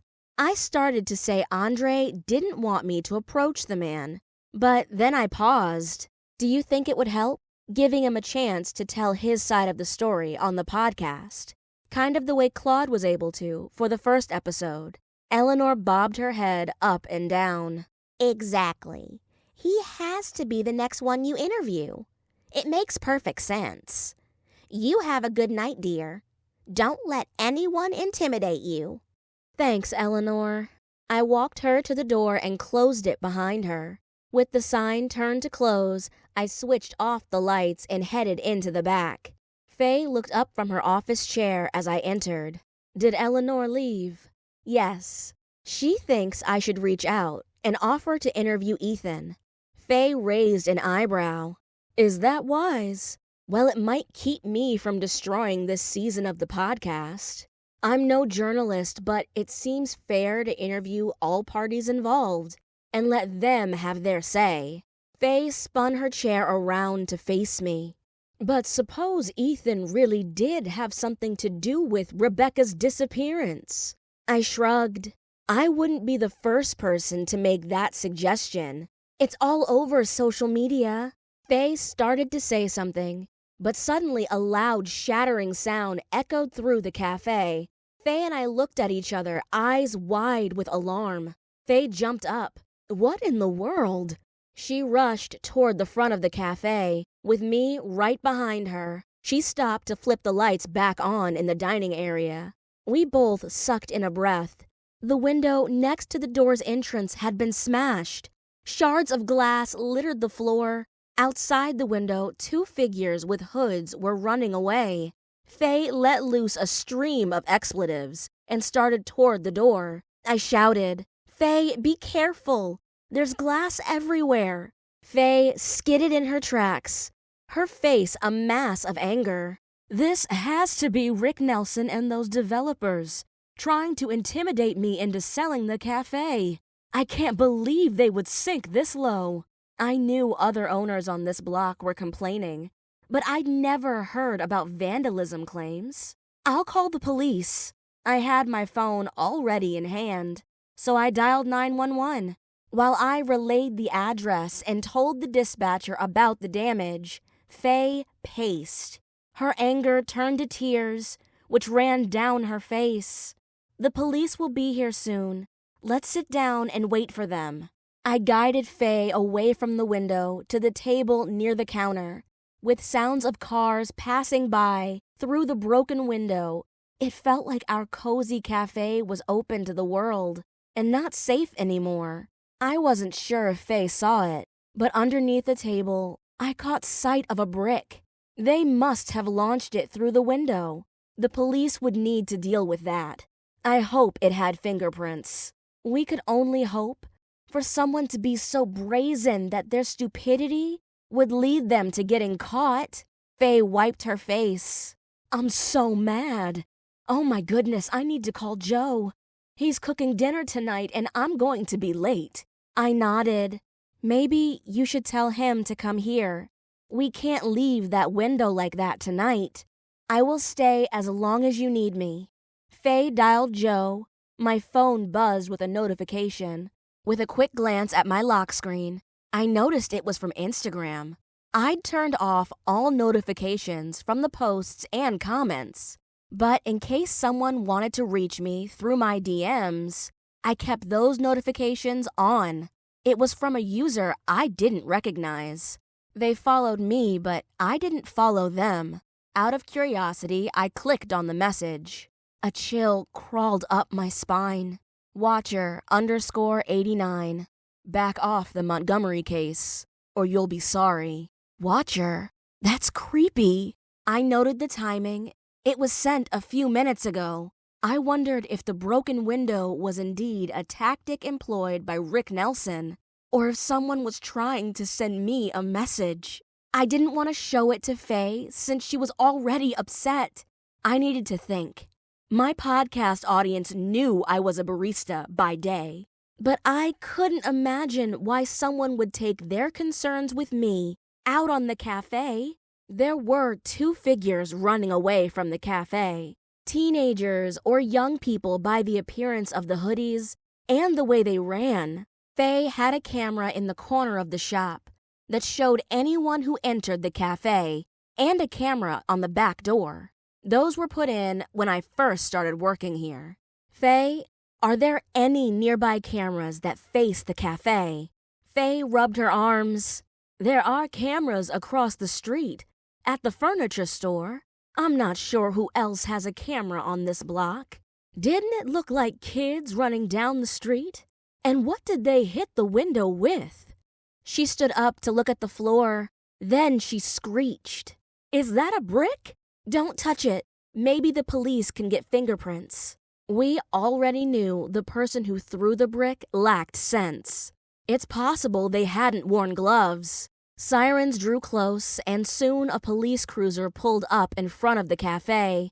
The sight of the police reminded me of last fall, when I sat and waited for them after stumbling upon a body next door. Faye rushed over to the door to meet the officers. As she recounted what happened, I noticed another car roll up behind the police car. Recognizing the figure that stepped out, my heart sank. Andre and his partner. I wanted to run and hide, but it was too late. Andre walked up to the broken window, and his eyes met mine through the shattered glass. Despite the vandalism, I had the sinking feeling he would want to talk to me about something else. Why else would two homicide detectives show up? Chapter 13. Getting Too Hot. Friday, June 28th, 6:40 p.m. No one else died. That was good. Andre and Detective Beckett approached me while Faye chatted with the deputies. When he reached me, Andre stroked my arm. Are you okay? I nodded. I'm fine. I just hate that this happened. We were in the back, closing up the cafe for the night. It looked like two teenagers that ran off. But I can't be sure. They had on hoodies, which is nuts because it's like 90 degrees out here. Andre glanced around. Can we sit for a minute? First, let me introduce you to my partner. Beckett, this is Joss Miller. Nice to finally meet you, Joss. You've been creating quite a stir with your podcast. Detective Beckett stared at me with icy gray eyes. Despite the lightness of his eyes, he had a friendly face. Unlike most men his age, with the exception of the paunch poking out from underneath his suit jacket, he'd maintained a decent physique. He and Andre both had a few days of scruff on their faces and looked equally tired. That wasn't my intention, I promise. We can sit in the booth over here. The booth was Eleanor's usual spot. She would be as upset about the broken window as us, but she would be delighted that the cops used her booth to talk business. I slid into the booth and Andre scooted in beside me. With a few grunts, Detective Beckett climbed in across from us. I'm sorry. I should have asked if you wanted some coffee. I don't think Faye would mind if I made a fresh batch. Detective Beckett shook his head. No, it's fine. Baez here will tell you I've had enough coffee for the day. I'm already going to be up tonight. Andre glanced at me, his eyes solemn. Joss, we need to talk to you about Olivia's interview. It's raised some concerns for us. What kind of concerns? Beckett chimed in. We're worried that the information Olivia shared could potentially hinder the investigation. I furrowed my brow. You mean this would upset Ethan Turner? Detective Beckett glanced at Andre, and then eyed me. Why would you say that? Andre sighed and purposely didn't look at me. Did he reach out to you? No, but Olivia called me.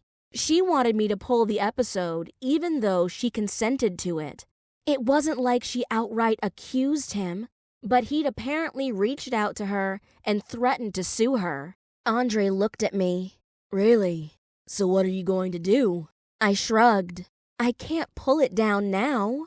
Besides, if an interview that didn't even mention Ethan's name upset him, maybe he is guilty of something. Beckett clasped his hands together. Joss has some points there. Ethan was close to Rebecca, and we know they had some issues in their relationship. It's possible that he knew more about her disappearance than he initially let on. I touched Andre's hand. I already knew he would be upset. I think I should interview Ethan. I know. You said not to, but I should give him an opportunity to share his side of the story. Suppose he does like Olivia and feels comfortable enough to say more than he told you all. Andre's tone was clipped. I told you that would be dangerous. Beckett, who had been listening intently, interjected. Now, hold on a minute, Baez. Joss is a smart girl, and it's apparent she's got a knack for getting people to open up. Ethan might slip up and say something. Andre looked at me. If there's a chance Ethan knows something, I can talk to him. Besides, I think people are going to be expecting me to interview him at this point.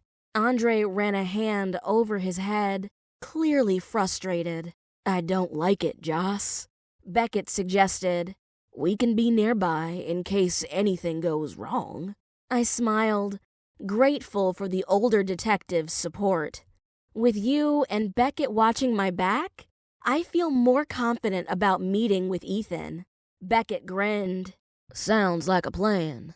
I'm going to go over and talk to the deputies. See what's next for figuring out what happened here. You all will need to get that window boarded up. I glanced over at the counter and saw Joe had arrived while we'd been talking. He had his arm around Faye. Joe is a plumber, but also an excellent handyman. I know he will get it fixed for her. After Beckett walked away, I peered at Andre. There's something I need to show you. I only wanted you to see it because I'm not sure what to make of it. What is it? He leaned forward, our shoulders touching. The warmth of his body made me feel even more protected inside the booth. I pulled up the direct message on Instagram. It may be nothing, but a few minutes after someone threw the brick through the window, I received this. Andre studied the message, but didn't say anything. I gulped. It could be totally unrelated. He turned. His gaze focused on me. We were so close, we could have kissed, but that would have been entirely inappropriate. Instead, Andre stated, "This could have been a coincidence, but it's also the kind of thing I wanted you not to have to deal with. It's bad enough that Liam Dude has focused his followers on you. People get uptight and focus on the craziest stuff." I get it.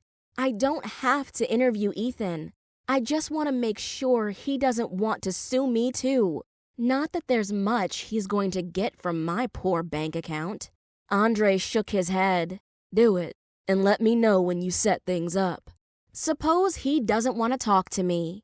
Andre rubbed the scruff on his face. "He's going to want to talk to you. Ethan doesn't ignore pretty women." I wasn't sure if I should be offended or if Andre was making a point. Either way, I started typing an inquiry to submit to Ethan's email address. Friday, June 28th, 10:32 p.m. By the time I arrived home, it was late. My grandmother had left me a note on the kitchen table, but I was too tired to heat up any of the spinach quiche she made. Instead, I opted for a bowl of Honey Nut Cheerios and headed up to bed. I felt compelled to let Olivia know about my decision. I set my bowl of cereal on the desk and flipped open my laptop. Behind me, the tuxedo cat had already made herself comfortable on my bed. She stretched and yawned, then curled back up to sleep. I'm glad one of us is having a peaceful night. I quickly typed out a message to Olivia, my fingers flying over the keyboard. Subject: Cold Justice Podcast. Episode request. Hey Olivia, I decided not to take down the episode. Since it's already sparked so much interest and conversation, I do want you to know I will be reaching out to Ethan. I've been encouraged to give him an opportunity to talk. All the best, Joss. I hit send, hoping Olivia would understand my decision and the importance of keeping the episode up. While I waited to see if she would respond, I pulled up my list of questions I'd prepared for my interview with her. That's when it hit me. There was still a glaring hole in Rebecca's history, a period of time that I knew almost nothing about. Her years in Savannah. Faye thought Rebecca might have dated someone there. Rebecca taught at the art school, and I had a connection. It was late, but I felt like I could get a text back pretty quickly. Nyla B. lived on her texts, and her older sister was the person I needed to contact. A talented photographer, Simone Masters not only had her photos featured in magazines and museums across the United States, she was also a professor. Joss. What's up, Nyla? Quick question. Is Simone still at SCAD? Nyla B. Hey, girl. Yeah, she's still there. You looking to go back to school now? Joss. LOL. No, I wanted to see if she would remember Rebecca Montgomery from when she taught there. Nyla B. Look at you, Miss Investigator. I will send you her email.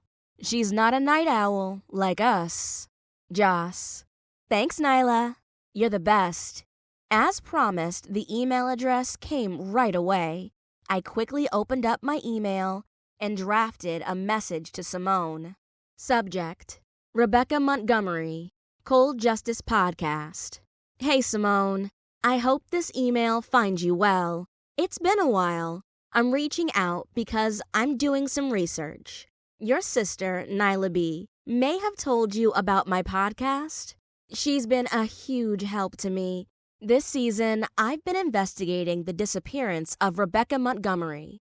I recently learned she attended and later taught at the Savannah College of Art and Design. I was wondering if you might have known Rebecca during her time there.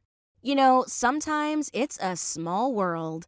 If you have any information about Rebecca's time in Savannah, no matter how small or seemingly insignificant, I would appreciate it if you can let me know. Even if you didn't know her personally, maybe you heard something through mutual friends or the local art scene. I'm including a link to the podcast below. If you have a chance, I'd really appreciate it if you could give it a listen and let me know your thoughts. Thanks so much for your time and consideration. Simone, I hope to hear back from you soon, but no pressure at all. All the best, Joss. My eyes were seriously starting to droop, and my body longed for the bed. By the time I freshened up and changed into one of Andre's t-shirts I had snagged, I was ready to conk out for the night. But as soon as my head hit the pillow, I couldn't shake the feeling that Andre might be upset with me about my decision to interview Ethan. Wearing his shirt probably triggered me. I picked up my phone and called him, hoping to clear the air so I could sleep. His phone rang and rang. Then I realized he might be sleeping. "Hello?" He answered, sounding groggy. I grimaced. "I'm sorry. I woke you up." "It's fine. What's wrong? Did you get another weird message?" "No, I didn't check either. I wanted to know if you and me are okay." Andre sighed. "I'm not upset, Joss. I'm worried about you. But we will work out a plan if Ethan decides to talk to you." A wave of relief washed over me. That means a lot to me. There's a chance he might not even want to talk. Andre replied, "But if he does, we'll handle it together. Understood?" "Absolutely." I hesitated for a moment, wondering if I should tell him that I reached out to Nyla B's sister about Rebecca's time in Savannah. No, I'd stirred enough hornets' nests with me and Andre. I would wait until I heard back from Simone. Besides, it was enough to have to deal with Ethan Turner. I could be barking up the wrong tree with the Savannah angle, and I wasn't investigating. Just curious. "Good night, Andre," I said, smiling into my phone. "Good night, Joss. Sweet dreams," he replied before ending the call. This time, when I laid my head back on the pillow, the cat nestled next to me. The purrs of the cat lulled me into a deep sleep. I was pretty sure Andre showed up in my dreams, too. He usually did. Sunday, June 29th, 7:45 a.m. I arrived at the cafe the next morning, ready to help with the cleanup efforts. To my surprise, Faye and Joe had already swept up the glass and boarded up the window. It was definitely a different look, but everything inside the cafe appeared normal and in place. I headed to the back. Faye was prepping the cafe for opening. "Joe fixed up the window pretty good." Faye glanced up as I approached. She looked like she hadn't slept at all. "Yes, I complain about the costs, but I'm grateful I have insurance. I'm still coming out from under the car repairs, and on top of that, something is wrong with the camera over the back door." I placed my bag in my locker and grabbed my apron. Did the cop say what happens next? Then I stopped as my mind caught up with what Faye had said. Wait, the back door camera isn't working? Faye sighed. The cops wanted to look at all the cameras, but something's wrong with the one over the back door. Not that it matters. We usually only open the back door for deliveries and taking out the trash. I added the camera back there more for checking out who was at the back door. Anyway, the cops are going to see if the other shop owners have any camera footage. The back door will get fixed after I get the window replaced.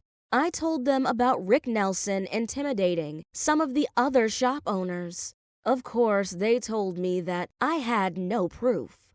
Faye grimaced. They're right, but I have a strong feeling he may use other tactics to get us to move from this location for his development project. I really hoped the vandalism wasn't as sinister as I imagined. I didn't know if I should tell Faye that it could have had something to do with my podcast, but I wasn't really sure, and I wasn't trying to get fired. Not that she would do that to me.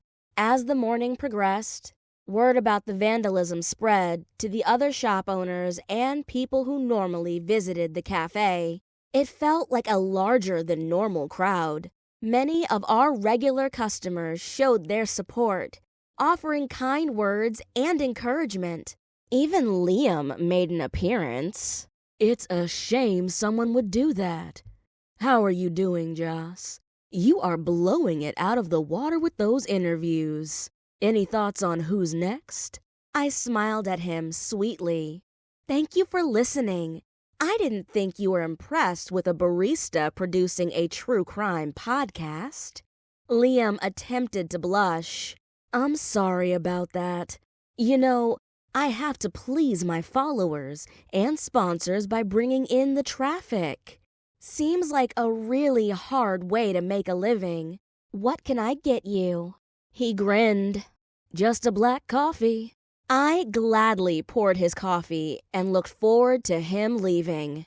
He wasn't a bad guy if he wasn't so interested in getting paid for attention. Still, I wished Faye could really ban people like him from the cafe. After I handed him his coffee, to my dismay, Liam didn't leave. He found a seat by the window and took out his laptop. I soon forgot about him as customers continued to trickle in. I wasn't sure if it was Faye or one of the other baristas, but a jar had been set up on the counter for donations, and it was filling up pretty fast. Eleanor came up to the counter after the morning crowd had died down some. She placed her own donation in the jar and stated, "It's a shame someone would do this to our favorite place. Are there any leads on who did this?" I shook my head. Nope. Then I turned around to look behind me. Do you have a minute? I wanted to run something by you. Absolutely. By the way, I could use a refill. Eleanor winked. I smiled and grabbed the carafe. I figured if anyone could help me figure out the message I'd received and the timing of the broken window, our resident mystery author could provide insight. I pulled out my phone and showed the message to Eleanor. While she read, I refilled her cup and told her about the timeline. What do you think? Eleanor kept her voice low. I think you're having a time with this podcast. Between your exclusive interviews and the trolls online? I rolled my eyes. The trolls are thanks to a disgruntled wannabe reporter who happens to have a following. I looked behind Eleanor and saw that Liam must have finally left. Eleanor chuckled, but then grew serious. This watcher person, if I had to plot this out in a novel, this person may know exactly what happened to Rebecca. I was on the clock, but I had to sit. That's what's been in the back of my mind. Eleanor asked, Does your detective know about this? I nodded. Yeah, I showed Andre last night. It made him feel uneasy too. His partner, Detective Beckett, also agreed with you about reaching out to Ethan. I frowned. I wondered if Ethan could have created this watcher profile, but something about that didn't strike me as plausible. I don't really know him, but it doesn't seem like something he would do. Eleanor took a sip of her freshened coffee. No, the watcher profile is someone who likes to hide behind social media. I agree that Ethan would come to you directly, like the way he reached out to Olivia, letting her know he would sue her. You know, he still hasn't said anything to me. He didn't ask me to take down the episode either. Eleanor tilted her head. Maybe he's expecting you to ask him for an interview. I thought back to my first and only encounter with Ethan when I visited Magnolia Media a few weeks ago. He knew who I was after I told him I was a podcaster. Oh no, Eleanor murmured. What? I turned around, half expecting to see Ethan Turner, but it wasn't him. Fireworks were about to start flying through as Faye stepped out from the back. Rick Nelson himself made a surprise appearance in the cafe. The first thing he did was turn to look at the boarded-up window. Maybe he really was behind the vandalism. May I help you, Mr. Nelson? Faye stood behind the counter with a stony expression. In case Faye got a bit riled up, I quickly moved behind the counter and replaced the carafe. I would either have to hold my boss back or jump in with her. Rick walked toward the counter, pointing at the boarded-up window. Oh my, this used to be such a safe neighborhood. My sister's death last fall created a hole in my family. Now this repeated vandalism is starting to be a problem. Had other shop owners been experiencing this too? Faye held her ground. Most of us have been around for years and have never experienced these kind of issues. Almost feels like someone is doing it on purpose. Rick offered a stiff smile. I'm really sorry about what happened to your cafe. I will do what I can to ensure everyone involved is found and punished. In the meantime, I would love a cup of black coffee and one of those banana nut muffins. I stepped forward to pull out a muffin. Faye and I exchanged skeptical glances. Then she poured the coffee, and I personally rang up his order. Thank you for your great service. Rick bit into the muffin. Good. You all have a good day. Let me know if I can help out. As soon as Rick left the cafe, Faye slapped the counter. He has some nerve coming in here gloating. I'm telling you, that man is responsible for what happened last night. Now that the man showed up in person, I no longer doubted it. Rick was a wealthy businessman who made no secret of his desire to get his way, no matter the cost. I couldn't help but wonder how much Ethan Turner could be like him. Both were powerful men, used to getting what they wanted. Did Ethan want something from Rebecca that she didn't want to give him? Did she lose her life in the process? Chapter 14. The Mogul Boyfriend. Monday, July 1st, 9:18 a.m. This time of year, Faye took on an extra college student who could use the extra hours. But I still hated not being at the cafe. The tourist season had picked up, and with the window still boarded up, I knew Faye was trying to make the best of things. I called Faye on Sunday evening to request Monday off, and she told me, do what you need to do. You really have a knack for getting people to open up to you. I'm still having trouble feeling sorry for Olivia, even if she lost her sister. I'm telling you, she was horrible to Becca. I believe you, but she gave the best clues so far. I believe something happened to Rebecca for her to go to the last person you would expect, her estranged sister. Faye made a soft sound. It's weird. Maybe when you speak with Ethan Turner, he'll confess to you. I don't know how much he will tell me. He was pretty closed-mouthed with the police. Anyway, I sent him some suggested interview questions earlier. Guests can select not to respond. Let's hope something else profound comes from the interview. I hoped for the same thing as I rose early Monday morning to battle traffic. Once I stepped through the glass doors of Synaptic, My eyes were immediately drawn to the stunning mural Rebecca had painted. The artwork was a mesmerizing blend of vibrant colors and abstract shapes, with intricate patterns that seemed to pulse with energy. At the center of the mural, a humanoid figure emerged from a sea of binary code, its eyes glowing with an otherworldly light. She was so talented. In her short life, Rebecca had left quite a legacy with her massive creations. A voice from my left pulled me out of my thoughts. "Can I help you?" So entranced with the mural, I didn't register the man behind the dark wooden desk. I expected a receptionist in the lobby, not a security guard. But then I remembered this was a tech company. Studying the lobby a little more, I wondered how strict they were about letting people inside the building.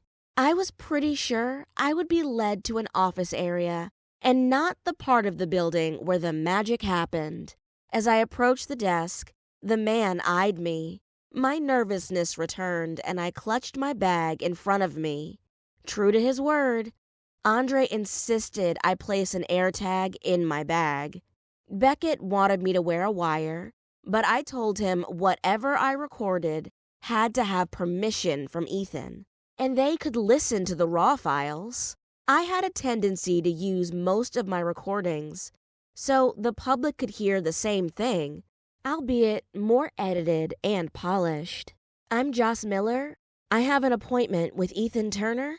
The security guard tapped a few keys on his computer and then scrutinized me more closely. "Miss Miller, do you have an ID?" A familiar voice said. "No need for that, Stephen. I will walk Joss back." Startled, I turned to see Miranda approaching the guard's desk. Today, her blonde hair hung around her shoulders. Still looking suspicious, the guard grunted. "Miss Blackwell, it's good to see you." "You as well." She beamed at the guard before turning toward me. "Good morning, Joss." "Hello, Miranda. It's good to see you again. Are you in this interview too?" She laughed lightly. "No, I'm Ethan's publicist. I came to make sure he behaved himself." Behaved himself? Was his lawyer going to be there too? I must have had a peculiar look on my face when Miranda glanced at me. She stopped. "I'm sorry. That came out wrong. I'll be direct, Joss. It's been a difficult time for Ethan, with Rebecca's remains being found, harassment from the police, and then Olivia making claims that Ethan could have had something to do with her sister's disappearance." I met her gaze, but Olivia didn't mention his name. Miranda pursed her lips. "It was inferred, and people knew about their relationship. It's not fair." I bit my lip. It wasn't fair to Claude McKnight either, when he was accused of having something to do with Rebecca's disappearance. "Look, I've already interviewed you. Did you get any sense that I would be unfair?" Miranda pouted. "Of course not. But Ethan has a lot more at stake.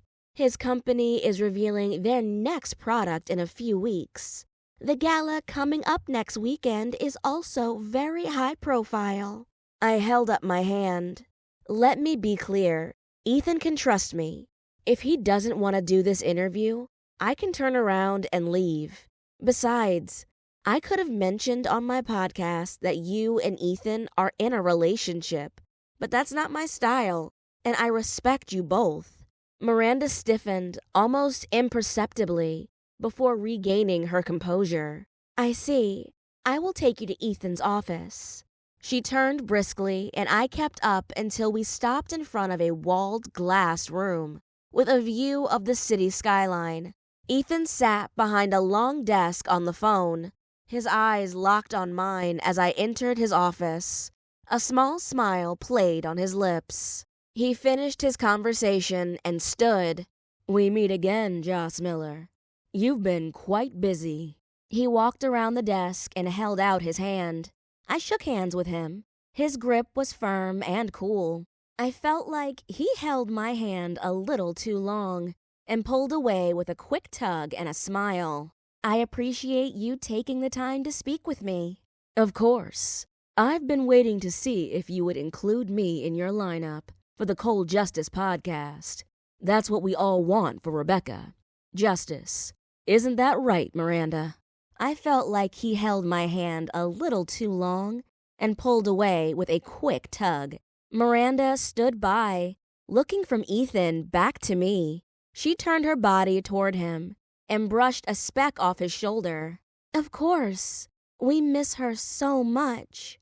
I still can't believe someone took her life so senselessly. While Miranda talked, Ethan gazed at me. His scrutiny made me want to squirm. Nervous, I started babbling. I'm really looking forward to attending the gala next week. It will be my first time. I saw Synaptic is one of the major sponsors. Ethan's face lit up with a smile. I'm glad you'll be there, Joss. We're thrilled to be a part of the annual event. It's a great opportunity to showcase our latest AI advancements in connection with the art community. We have a lot of tools that might be of interest. I nodded. Actually, I use a Synaptic product to edit the audio for my podcast. Ethan folded his arms. Is that so? Miranda, we need to include Joss and the podcast in an ad. Do you have any sponsors yet, Joss? No, I'm not there yet. No?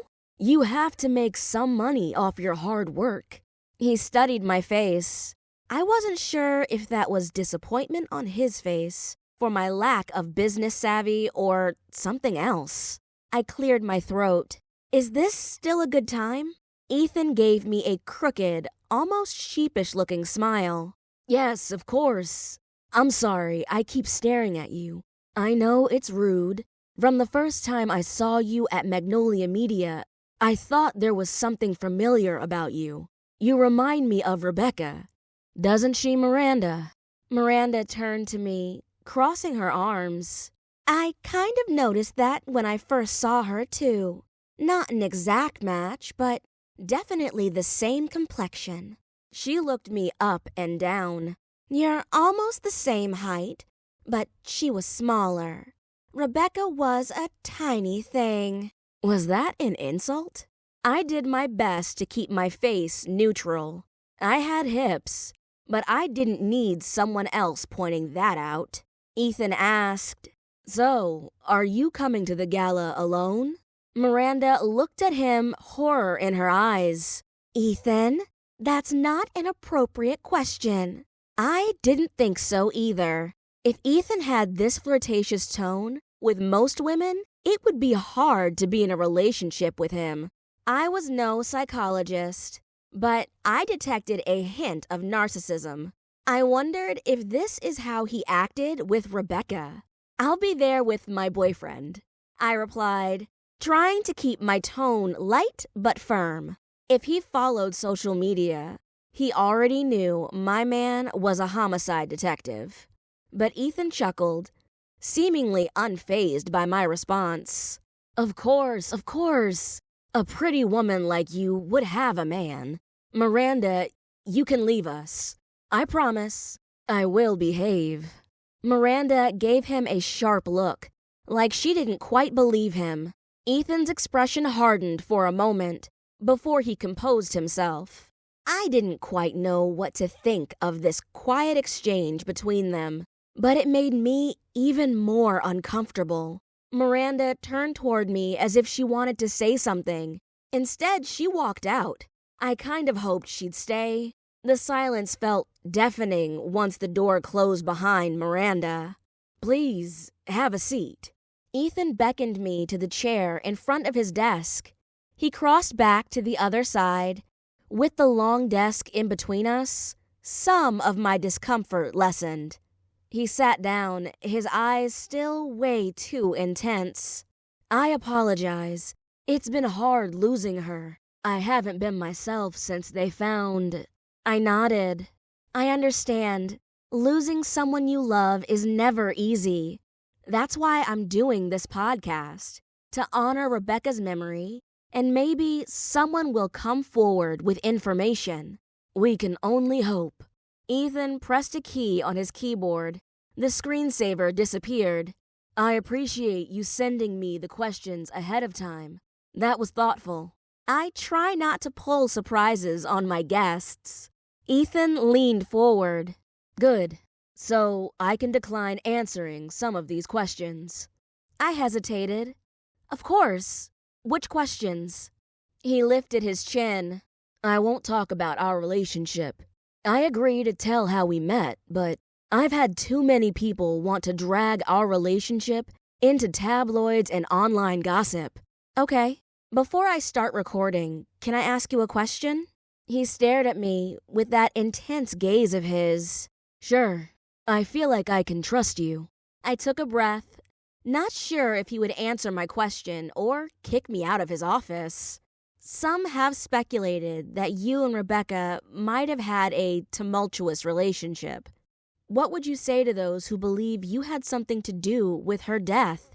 Ethan looked at something behind me. Curious, I glanced back. Outside the window of his office, Miranda stood as if observing the interview. The door was closed shut, but I wondered if she could hear our conversation, like behind the one-way mirror of an interrogation room. I turned around to look at Ethan. If you're not sure you want to do this interview, I can leave. Ethan lifted his hands from the desk as if in surrender. No, I can do the interview.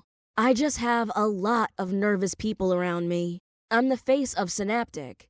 I represent a lot of good people who work hard to deliver cutting-edge products. I have an uptight board.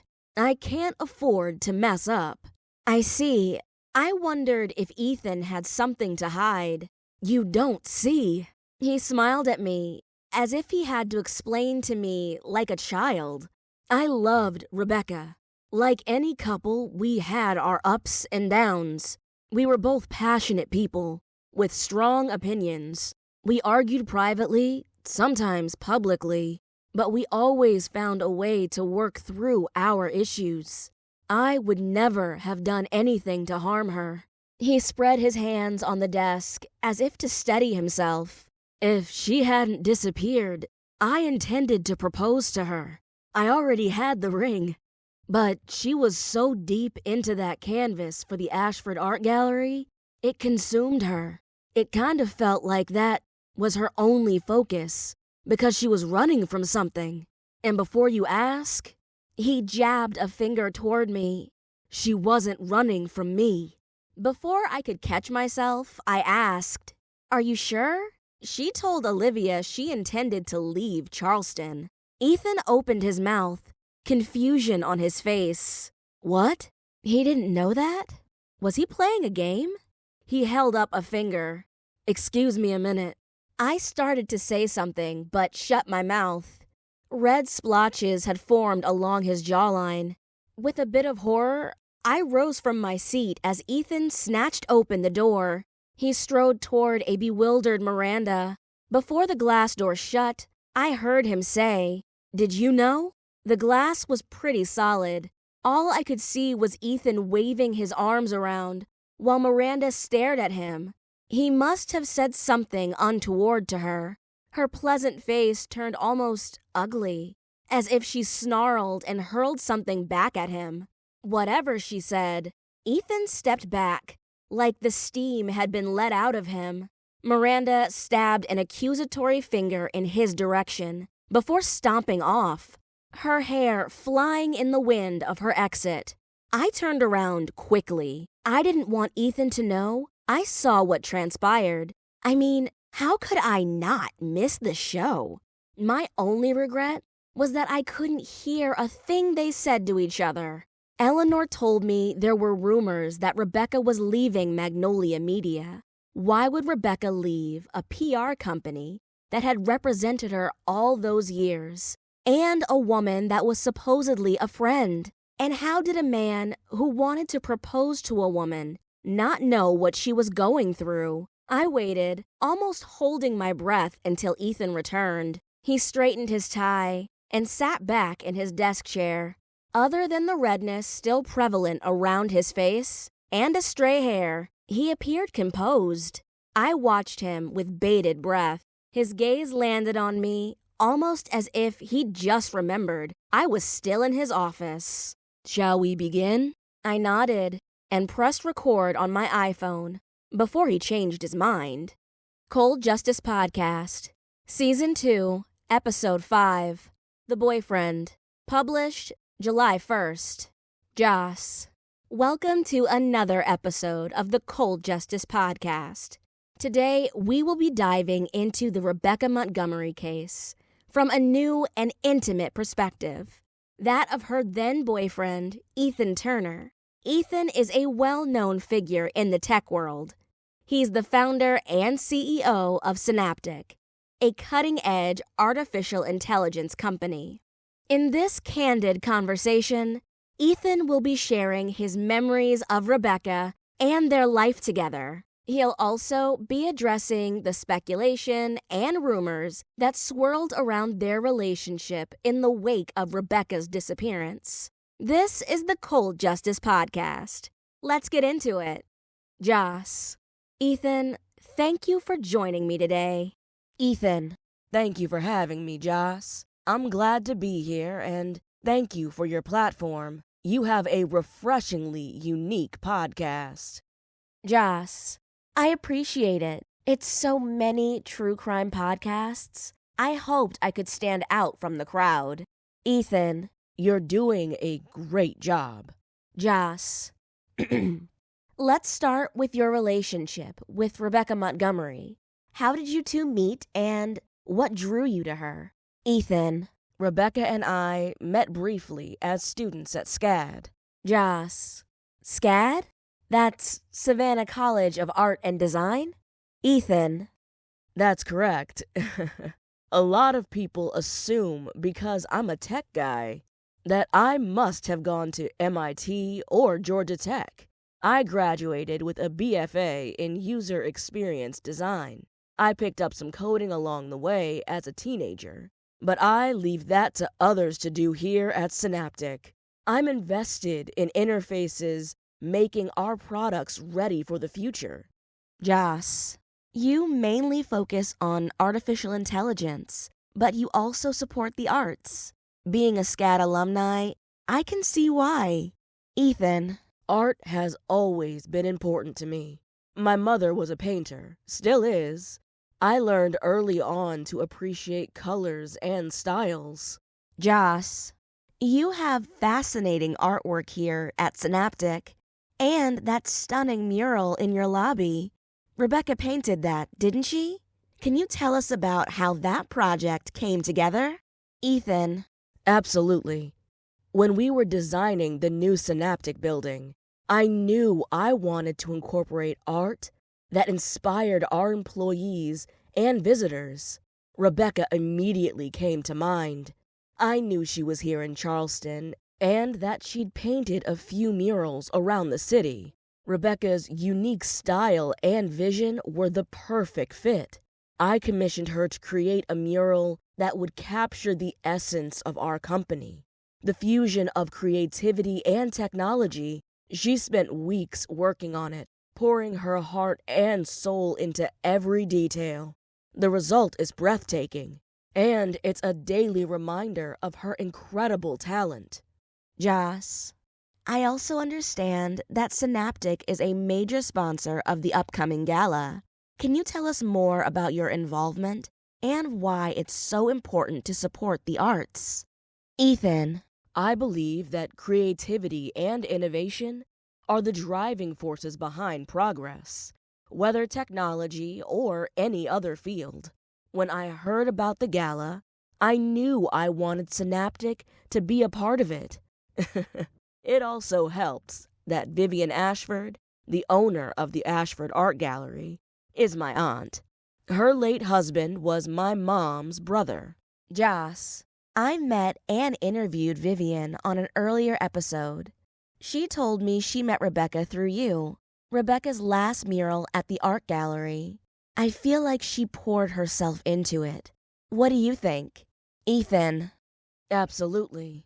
I had a vision for what she painted here, and Rebecca followed my thoughts and made the vision come to life. But when Vivian asked Rebecca to do what she wanted, she did. Day and night, pure focus. Joss, in the time leading up to Rebecca's disappearance, did you notice any changes in her behavior or mood?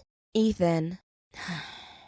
She seemed more distant and preoccupied, but I figured it was because she was pouring all her energy into the mural. I tried to talk to her about it, but she assured me everything was fine. Looking back, I wish I had pressed harder. Maybe then I could have helped her. Joss, many people, including your Aunt Vivian, noticed that Rebecca seemed paranoid. Are you sure you didn't remember someone hanging around, calling her, or anything else that might have caused her distress? Ethan. You're right. Whenever I think back on that time, Rebecca did seem jumpy and on edge. There was one incident that stands out in my mind. We were having dinner at a restaurant downtown, and suddenly her demeanor changed. She became visibly agitated and started looking around the room, as if she saw a ghost. Before I could ask her what was wrong, she bolted out the restaurant. I ran after her, and when I caught up to her, she was wide-eyed and shaking. I tried to get her to tell me what had happened, but she said she saw somebody she never wanted to see again. She wouldn't go into any details, no matter how much I pressed her. After that, she started spending more and more nights at the gallery, working on the mural. My Aunt Vivian mentioned that she'd increased security measures and even hired a security guard to watch over the gallery at night. I should have realized then that something was seriously wrong. Olivia, Rebecca's sister, mentioned Becca had recently had a mental breakdown. I guess I just wanted to believe that everything would be okay. Joss, one last question, Ethan. If Rebecca were here today, what would you want to say to her? Ethan. I would tell her how much I love her and miss her every single day.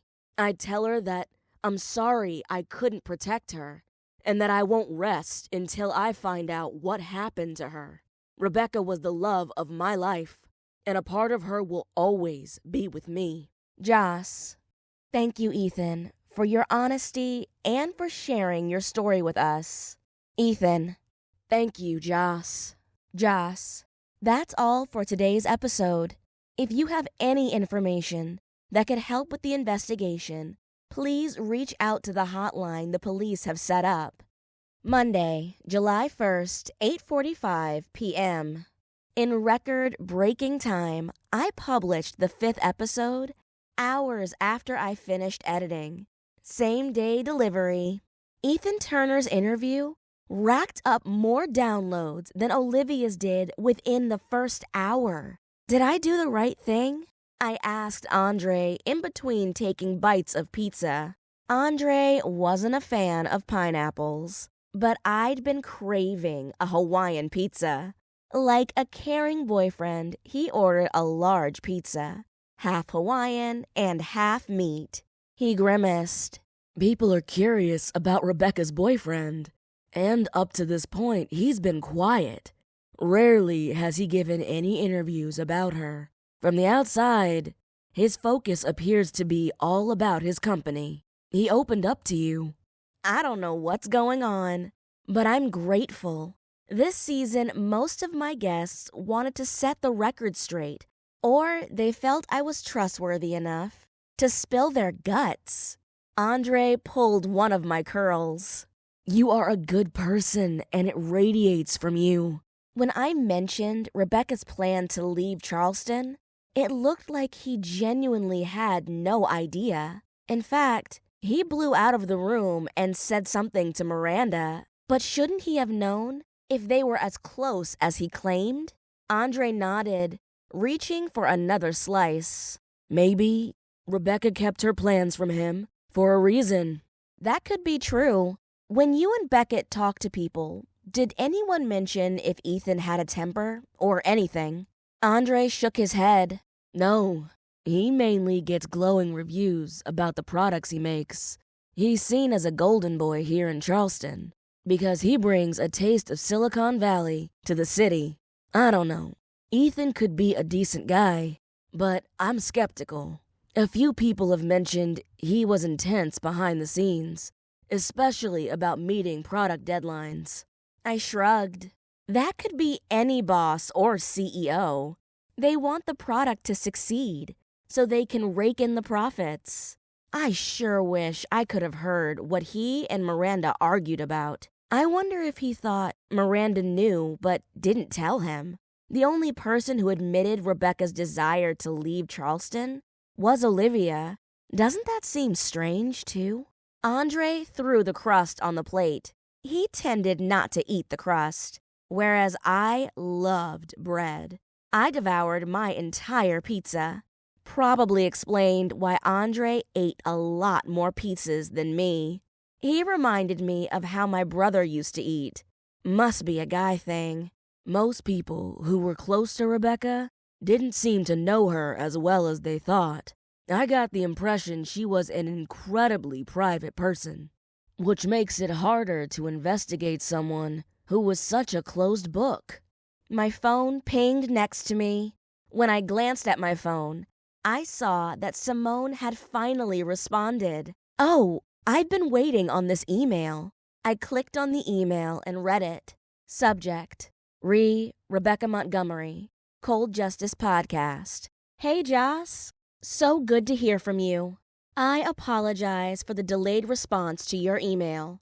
Things have been quite hectic at the university lately. Yes, I have listened to the Cold Justice Podcast.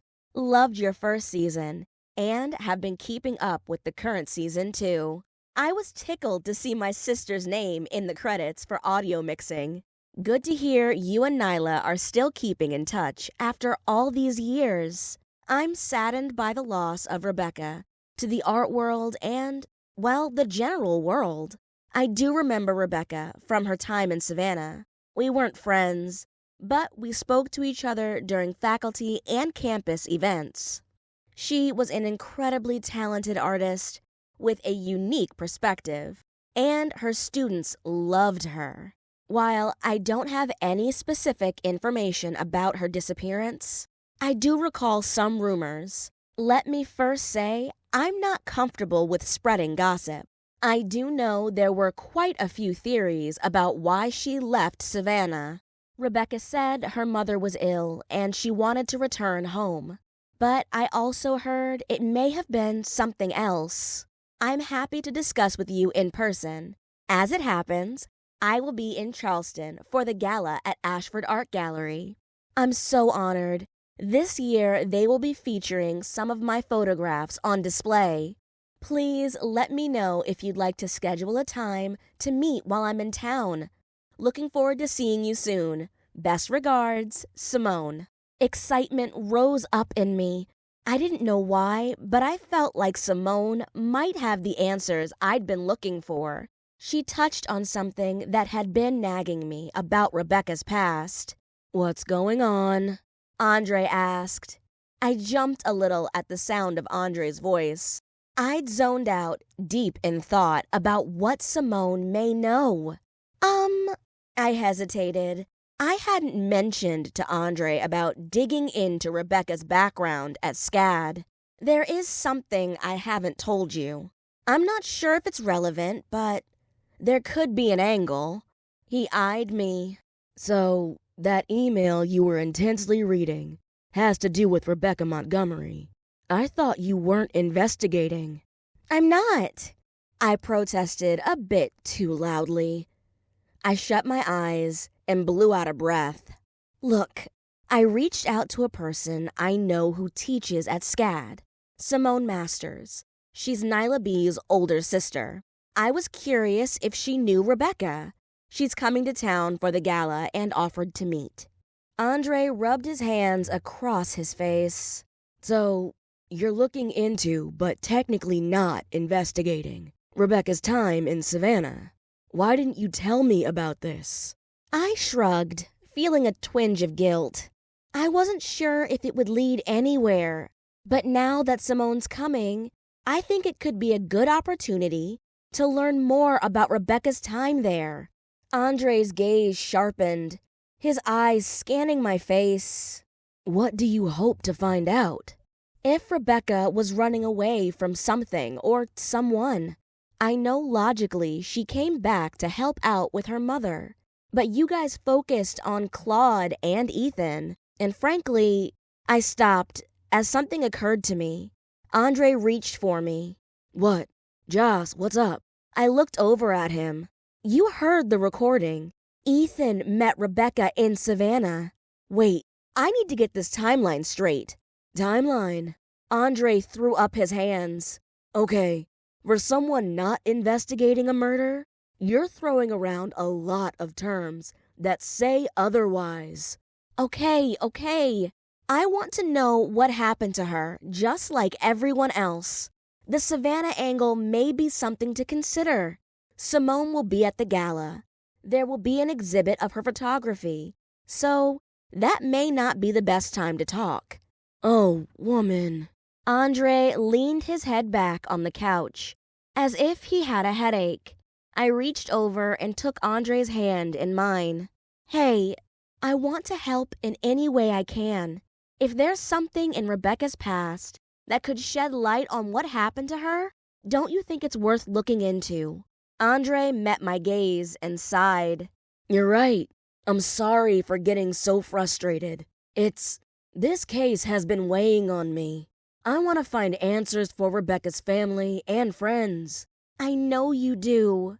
I scooted closer and wrapped my arms around him in a comforting hug.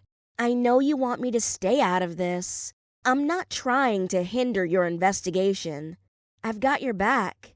His mouth slowly widened into a grin before wrapping his strong arms around me and pulling me closer against his chest.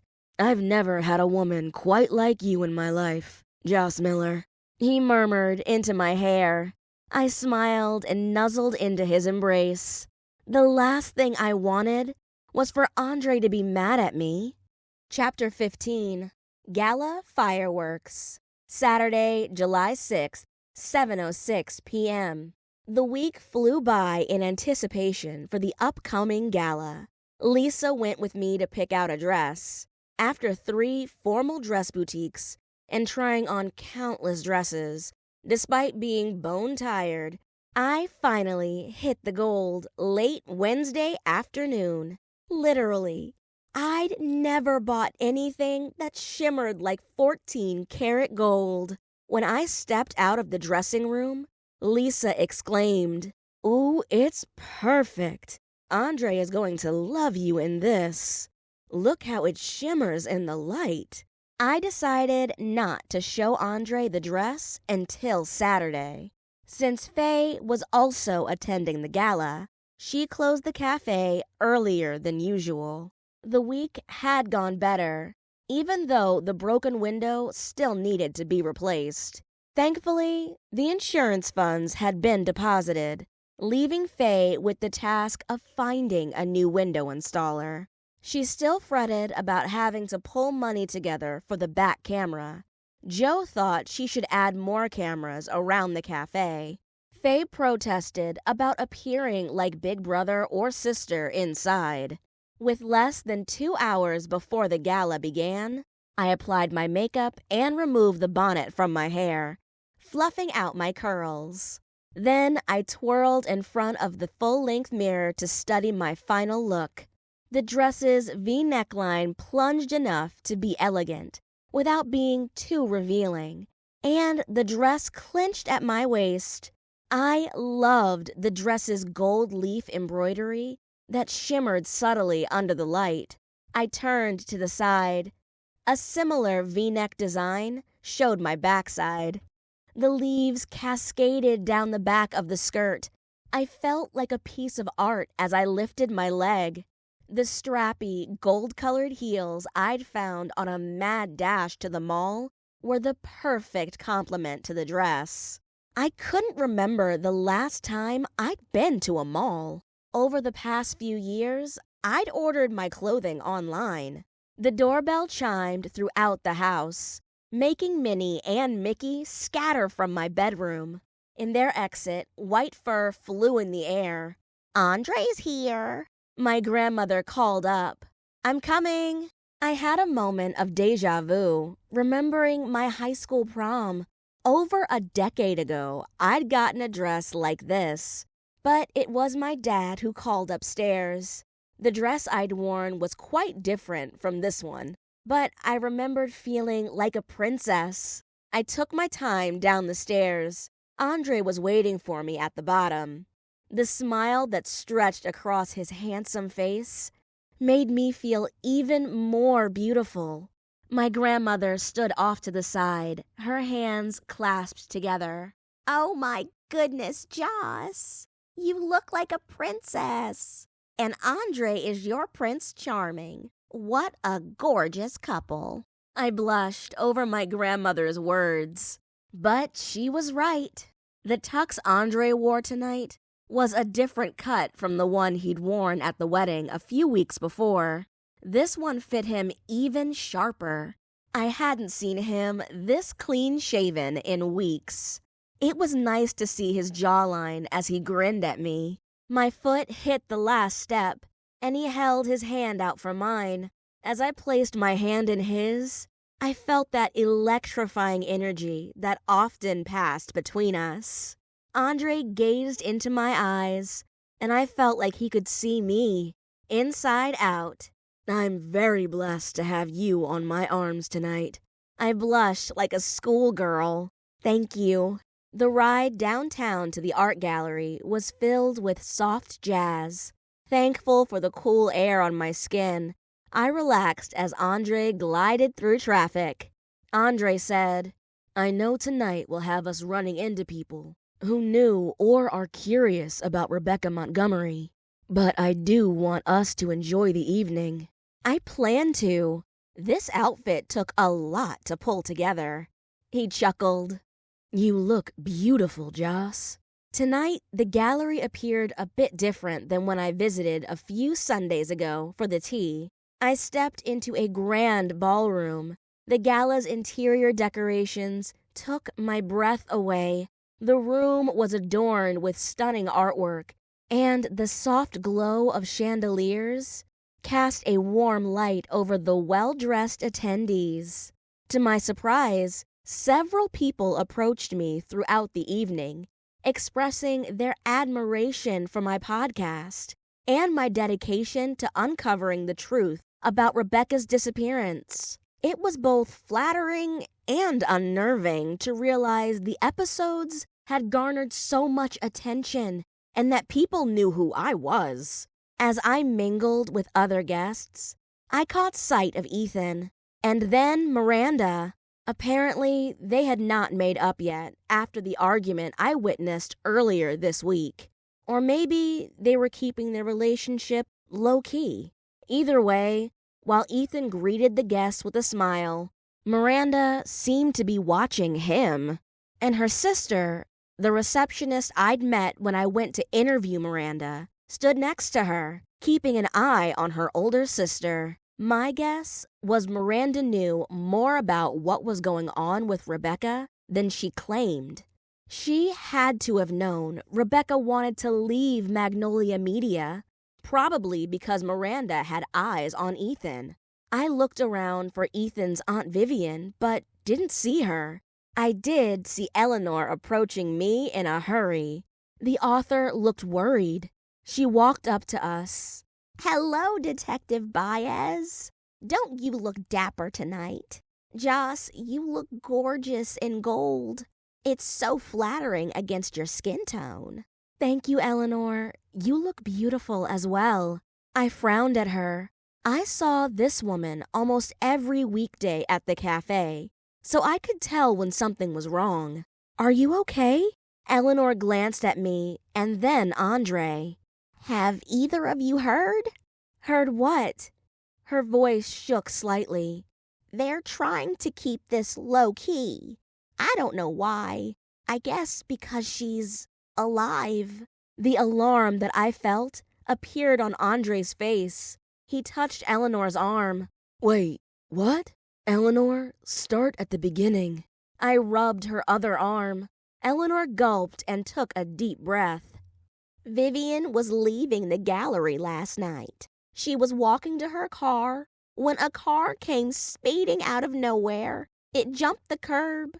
It didn't hit her, but it startled her enough to make her fall. She's a much older woman than she appears. I saw her earlier, and she has a broken hip. She's going to be down for some time.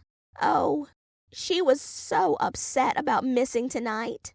I exchanged looks with Andre. What happened to the car? Eleanor shook her head, her eyes angry. The car didn't stop. It sped off into the night, leaving her there, badly injured and alone. It's like they didn't even care whether she lived or died. Sorry, I'm shook up after seeing Vivian. She put so much energy into this event, and she's so vibrant. Eleanor took her hands. Please enjoy yourself. I know it's your first time at the gala, but I thought you should know. Eleanor waved at someone behind us and went to talk to them. I hooked my arm inside of Andre's. Do you think? He peered down at me. Hey, I know that look on your face. Vivian will be all right. I'm sure someone will catch who did this. I know. I can't help but think this wasn't a random accident.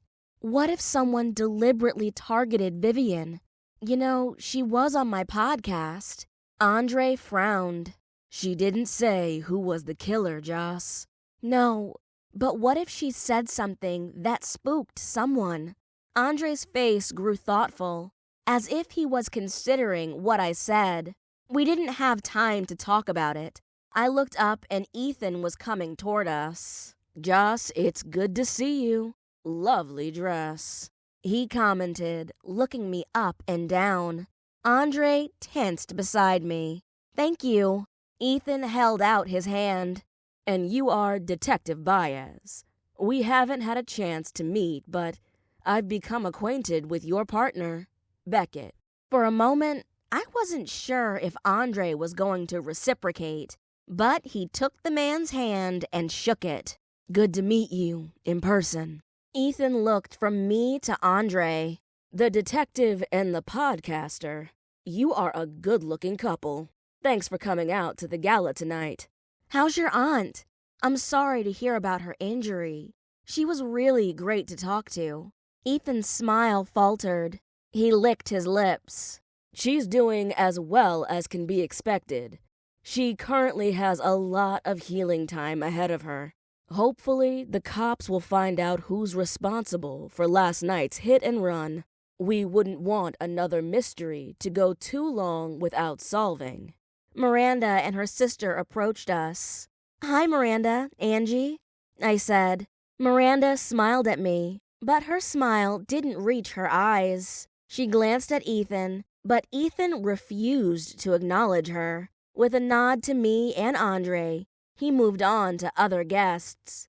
Angie looked nervously from her sister to Ethan's backside. She commented, I've been listening to your podcast. It's really good. Miranda whipped back around toward us. Yes, great job, Joss. And that's a lovely color. Did you know gold was one of Rebecca's favorite colors? No, I didn't. Miranda nodded. Looks good on you. We should talk in the future about some PR for your podcast. It still stands too, if you want Synaptic to be a sponsor. I'm sure Ethan would love that. Angie can set something up for next week. Angie looked at me as her sister walked off in the other direction. She shrugged. Let me know and I can email you some meeting times. I gulped, not looking at Andre. I knew he would have some words to say about that proposition. Nice offer, but I may take a break from podcasting. It's a lot of work. Angie smiled. I'm sure it is. Enjoy your evening. I need to catch up with my sister. As I knew he would. Andre questioned. Sponsor. I waved my hand. I mentioned that I'd been using Synaptic's editing software, and they offered a sponsorship and some ad promotion. Andre eyed me. Doesn't sound like a good idea. I started to retort back, but I noticed a hush had fallen over the room. I turned toward the door to see who had caused the crowd to quiet. I frowned. Claude? Claude had gone into his cave after the podcast. I reached out to him, but then I got busy with interviewing people. I almost didn't recognize him tonight. He'd cut off his goatee, and his man bun was gone. I'd never seen Claude with his hair cut before. Faye and Joe must have slipped in after us. They went over to Claude and started talking to him. I wasn't sure why the noise level quieted when he entered, but everyone returned to what they were doing. Out of the corner of my eye, I saw Ethan. From across the ballroom, he locked eyes with Claude. It could have been my imagination, but it was clear there was no love lost between the two men. Why did Claude decide to come to the gala? Saturday, July 6th, 8:14 p.m. Andre and I made our way over to Claude, Faye, and Joe. Faye gushed. Joss, look at you. You look gorgeous. Thank you. I glanced at Claude. You too. Faye had her locks down tonight and wore a long black dress with a menagerie of tiny gold chains hanging at different lengths in the front. She looked stunning, like a model. Joe beamed with pride next to her, dressed in a black tux with a gold tie and cummerbund. They matched each other. I turned to Claude. This is a surprise. You clean up pretty nice. He chuckled. I figured it was time to stop hiding. Plus, I finished the canvas. I sucked in a breath. The one you were working on, of Rebecca? Yeah. I met with Vivian earlier this week, and she loved it. It's going to be revealed tonight. Claude looked around. Where is Vivian? I told the others about Vivian's hit-and-run accident. Faye was the first to speak. That's horrible. For someone to not stop and help her. Could the driver have been drunk? Andre tilted his head. It's possible. I will see what more I can find out about it from the report. Claude remained silent for a moment, his expression troubled. When he finally spoke, his voice was heavy with emotion. I can't believe someone would want to hurt Vivian. She's such a kind and generous person. She was emotional after seeing the painting of Rebecca. I saw it in its beginning stages. I can't wait to see the final version. Will it still be revealed tonight? Claude looked up at the stage, his eyes now hard. We'll see. I guess it depends on what Ethan has to say about it, since Vivian isn't here. We all turned around to find Ethan behind the podium. Behind him was a covered canvas. He held up his hand to quiet the gala attendees. The room fell silent, anticipation heavy in the air. Ethan began to speak. Some of you may have heard that unfortunate circumstances has caused my Aunt Vivian to be unable to attend the gala this evening. She worked hard on this evening all year long.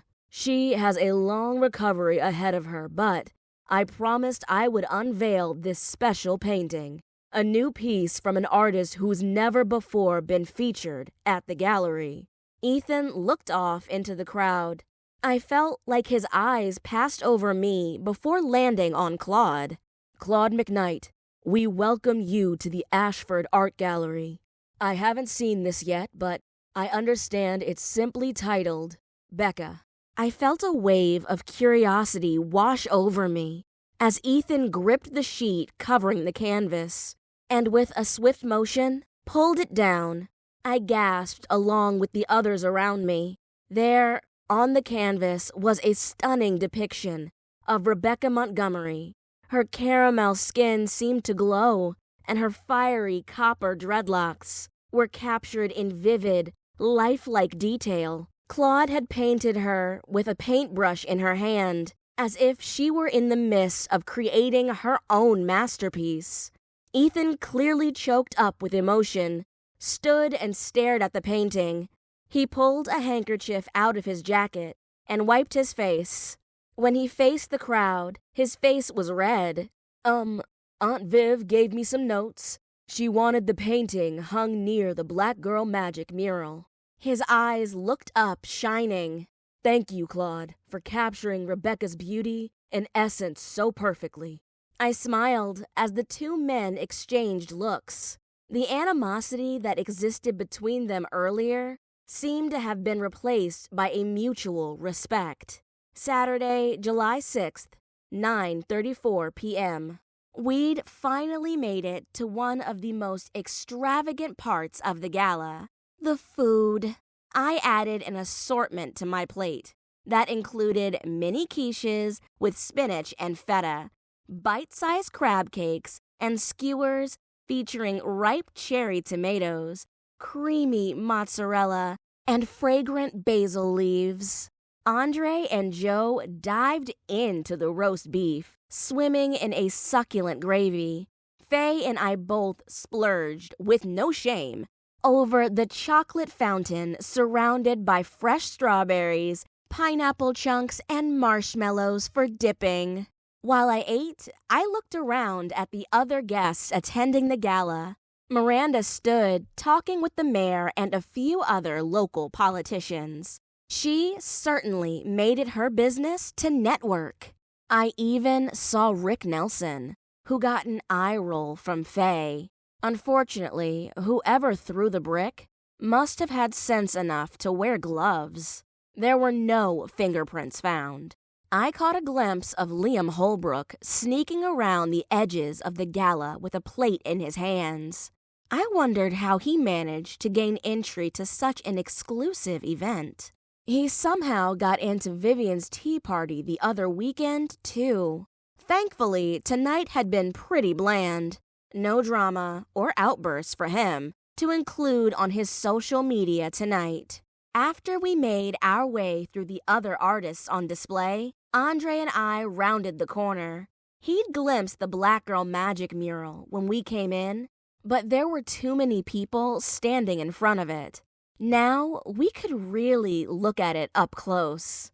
While Andre admired the infamous mural, I spotted familiar faces.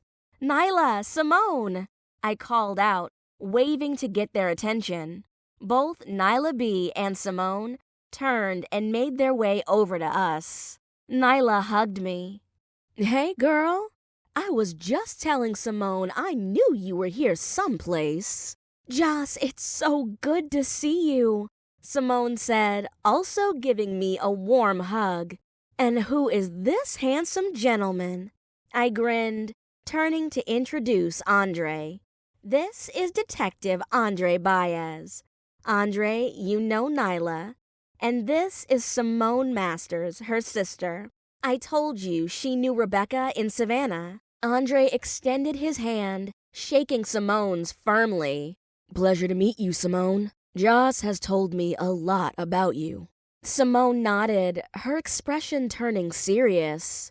Joss, I'm glad I caught you. I have to leave town in the morning. But there's something I think you should know about Rebecca's time in Savannah. I felt my heart quicken. What is it, Simone? She glanced around, lowering her voice. There was a rumor going around about a student who was stalking Rebecca. He'd been in her class. Rebecca was pretty friendly with her students. Apparently, this guy mistook her kindness for something else. Andre leaned in, his brow furrowed. Do you know who this student was? Simone shook her head. No, I'm sorry. It was just a rumor I'd heard through the grapevine. But between that and her mother's illness, it's no wonder Rebecca decided to leave Savannah. She really did enjoy teaching, though. She was a favorite among the students. A stalker student could definitely be a lead worth pursuing. Thank you, Simone. This is really helpful information. Simone smiled, squeezing my hand. I hope it helps you find out what happened to her, Joss. Rebecca was a special person, and she deserves justice. Simone and Nyla excused themselves to mingle with the other guests, and I turned to Andre, my eyes wide with excitement. A stalker, Andre?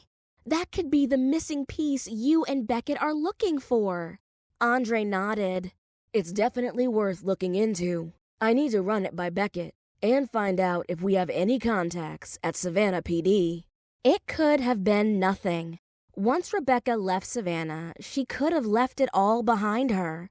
Or did the trouble follow her back home to Charleston? Chapter 16. The Reckoning. Monday, July 8th, 7:48 p.m. All weekend, I couldn't shake the feeling that Vivian's hit-and-run accident was somehow connected to my podcast.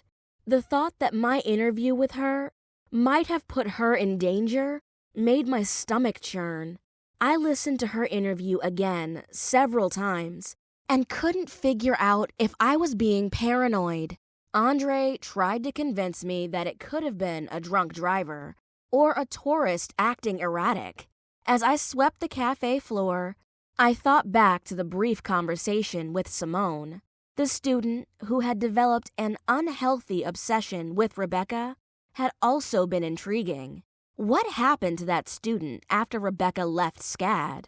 There were so many questions surrounding Rebecca, and no answers in sight.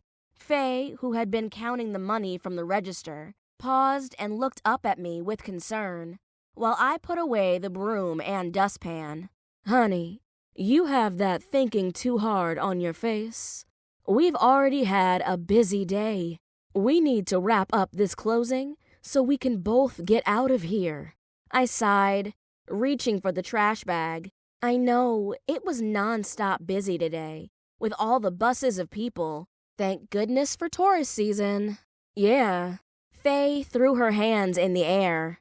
I'm glad the boarded-up window didn't drive people away. I had someone ask me if we were prepping for hurricane season. I laughed. Well, we are in the thick of it. Let's hope those storms stay off the coast. We've been pretty lucky the last few years. Faye stomped her feet. Amen to that. Seriously, I can't shake the feeling that we're missing something. Rebecca's mental anguish? Someone was responsible for what happened to her. I bet that same person warned me to stay away from the case. That was a troll trying to get under your skin and cause trouble. Besides, I'm sure Andre and his partner are on the case. You're finished with the season, right? I frowned. I've interviewed all the people I wanted to. I didn't set myself up as an investigator. Still, I feel like I want to solve this, you know? Faye glanced at the clock. Well, I think you should take a break. Are you about finished out here? This is much easier when both of us are closing. Yeah, I'm about ready to head out. It was a full weekend with the gala, and yesterday afternoon, I stopped by my aunt's. This time, my mom and grandmother came too. Faye flashed a surprised look on her face. How'd it go? How was your mom adjusting to her biological mom? It's getting better. Let me take out the trash, and then we can lock up. I cringed as I shoved the back door. It slowly creaked open after I put my weight on it. The door liked to get stuck in the summer due to the humidity. There was a street lamp right above the dumpster, but it didn't do much to illuminate the pathway. When the empty Crafty Corner shop was open, the street lamp in the back of that building brightened the fence between the cafe and the shop.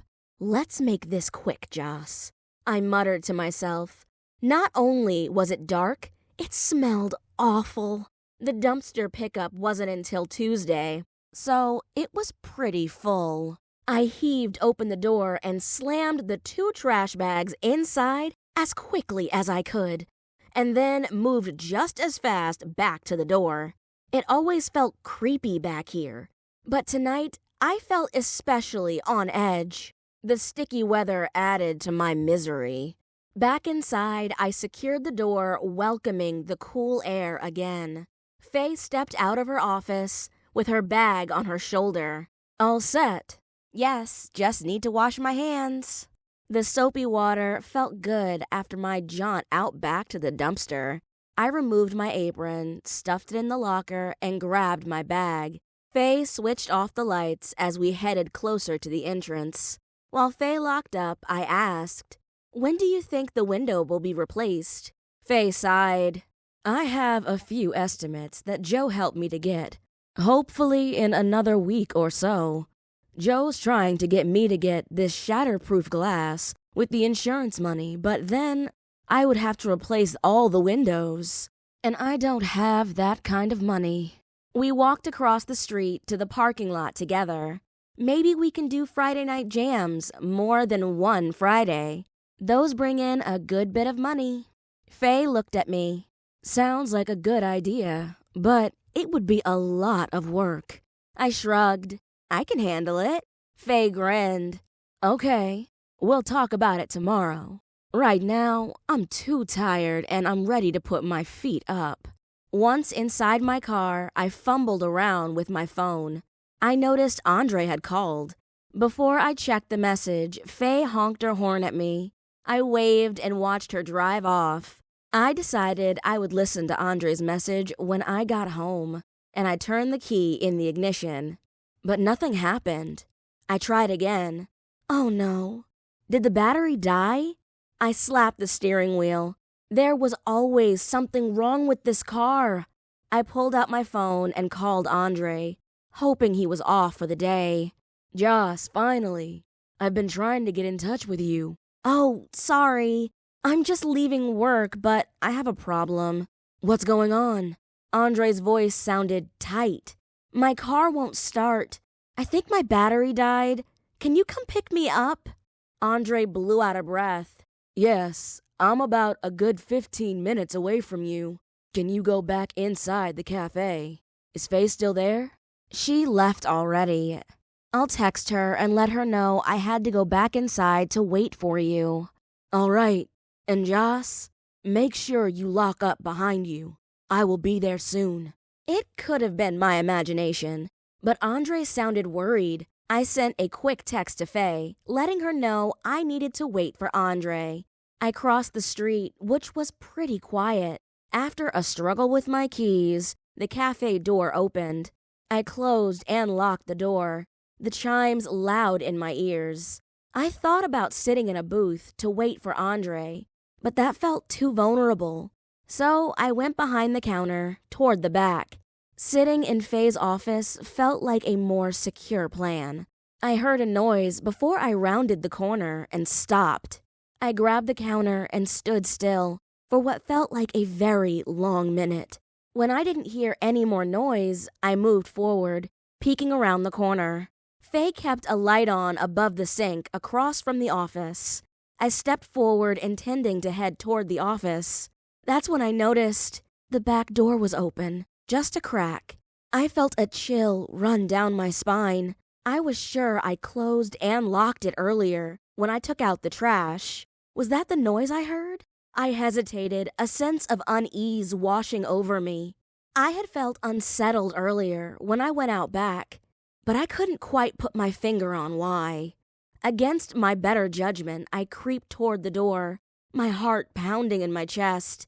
Then I heard a noise behind me. Whirling around, I felt a scream catch in my throat. A figure loomed in the shadows, their features obscured by the darkness. The figure stood between the back door and the way back up front. What I knew for sure, I wasn't going out the back door. Instinctively, I grabbed the nearest object I could find. Next to me was a cart that held the heavy baking pans Faye used. She had them ready to go for when she arrived in the morning. A man's voice spoke from the dark corner of the room. "I told you to leave it alone, but you didn't listen." The voice was raspy but familiar. "Who are you?" Something snapped in his hand like a rope. Then he was running toward me, his feet pounding against the tile floor. I grabbed the cart, with the pans and swung it around. My attacker crashed into the cart. Pans went flying everywhere. I grabbed one and held it out in front of me like a shield. I had no idea how far Andre was, but I needed to fight. Expletives flung from the man as he shoved the cart out of his way. I swung the large metal pan and felt the satisfying thud of metal against flesh. When he went down, I spun toward the front of the cafe. Strong hands gripped my ankles and I screamed, bringing the pan down on his head again. Then the light over the sink showed my attacker's face and hatred in his eyes. How did I miss this? Monday, July 8th, 8:23 p.m. You? I whispered. I backed up as I stared into the eyes of the last person I ever expected to see. I should have been running, but shock had me frozen in place. Liam smiled, a cold, cruel twist to his lips. Surprised to see me, Joss? You're better than I thought for a barista. You're getting too close to the truth, and I can't let that happen. He advanced on me, his eyes glinting with malice. You know, Joss, you and Rebecca aren't so different. Both friendly do-gooders.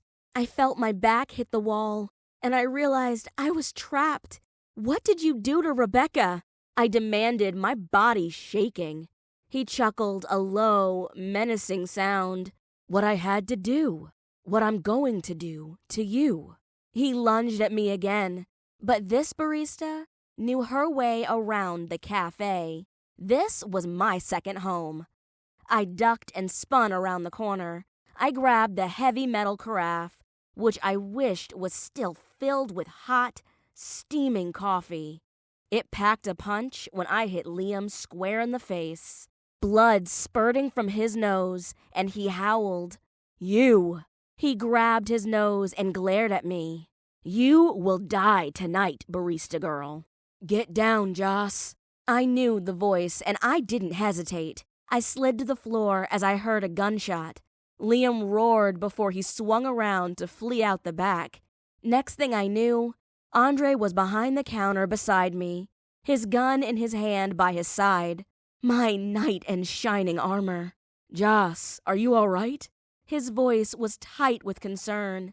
Yes, he's getting away, Andre, I shouted. No, he's not. A voice yelled from the back.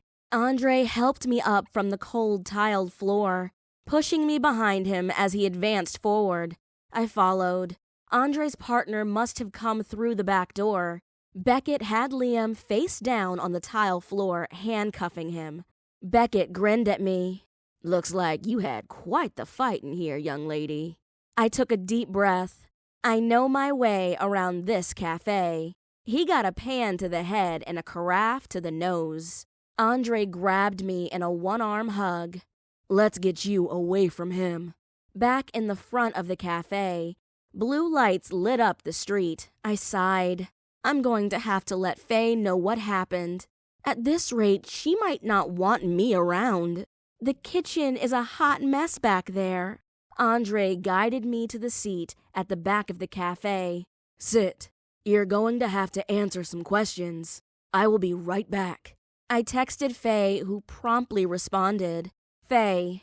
Oh no, Joss. I'll be right there. From the safety of the booth, I watched two deputies lead Liam to a squad car. There was some satisfaction seeing the blood on his face. Andre returned and sat across from me. Didn't you get my message earlier? What? Oh, I rubbed my hand against my face. I was planning on listening to it when I got home, but then my car wouldn't start. Why? Andre leaned back. Well, you probably figured it out. Liam isn't who he says he is. I've spent the day looking into the information Simone told us. I sucked in a breath. Was he the student that harassed Rebecca? Wait, he said he went to the College of Charleston. Andre held up a finger. There was a Liam Holbrook who went to the College of Charleston, but that guy? Andre reached out for my hand. Is not Liam Holbrook. Massaging the back of my hand, Andre asked, Are you okay? Should we take you to the hospital? No, I mean I'm shocked, but not in shock. Once Faye gets here and after I give my statement, I just want to go home and take a shower. Then you need to tell me everything. Monday, July 8th, 10:05 p.m. Andre insisted on taking me back to his place. I rarely did overnights with him, but I was more shaken up by the ordeal than I thought. While I let the steamy water from the shower hit my back, the adrenaline left my body. Through tears, I thanked the Lord for my life and the timing of Andre and Beckett's arrival. A few minutes later, and I wasn't sure if my heroics would have saved me at all. I'd called my grandmother to let her know what happened. My grandmother comforted me. "It's good you're with Andre. Let him take care of you. I will see you in the morning." She didn't have to tell me twice. Wrapped in a warm blanket and nursing a cup of hot tea, I settled onto Andre's couch. He sat down beside me. "You can sleep in the bed. I can take the couch." No, you have a comfortable couch. I will be fine. Thanks for letting me crash here for the night." He smiled and rubbed my shoulders. "Of course. Do you want something to eat?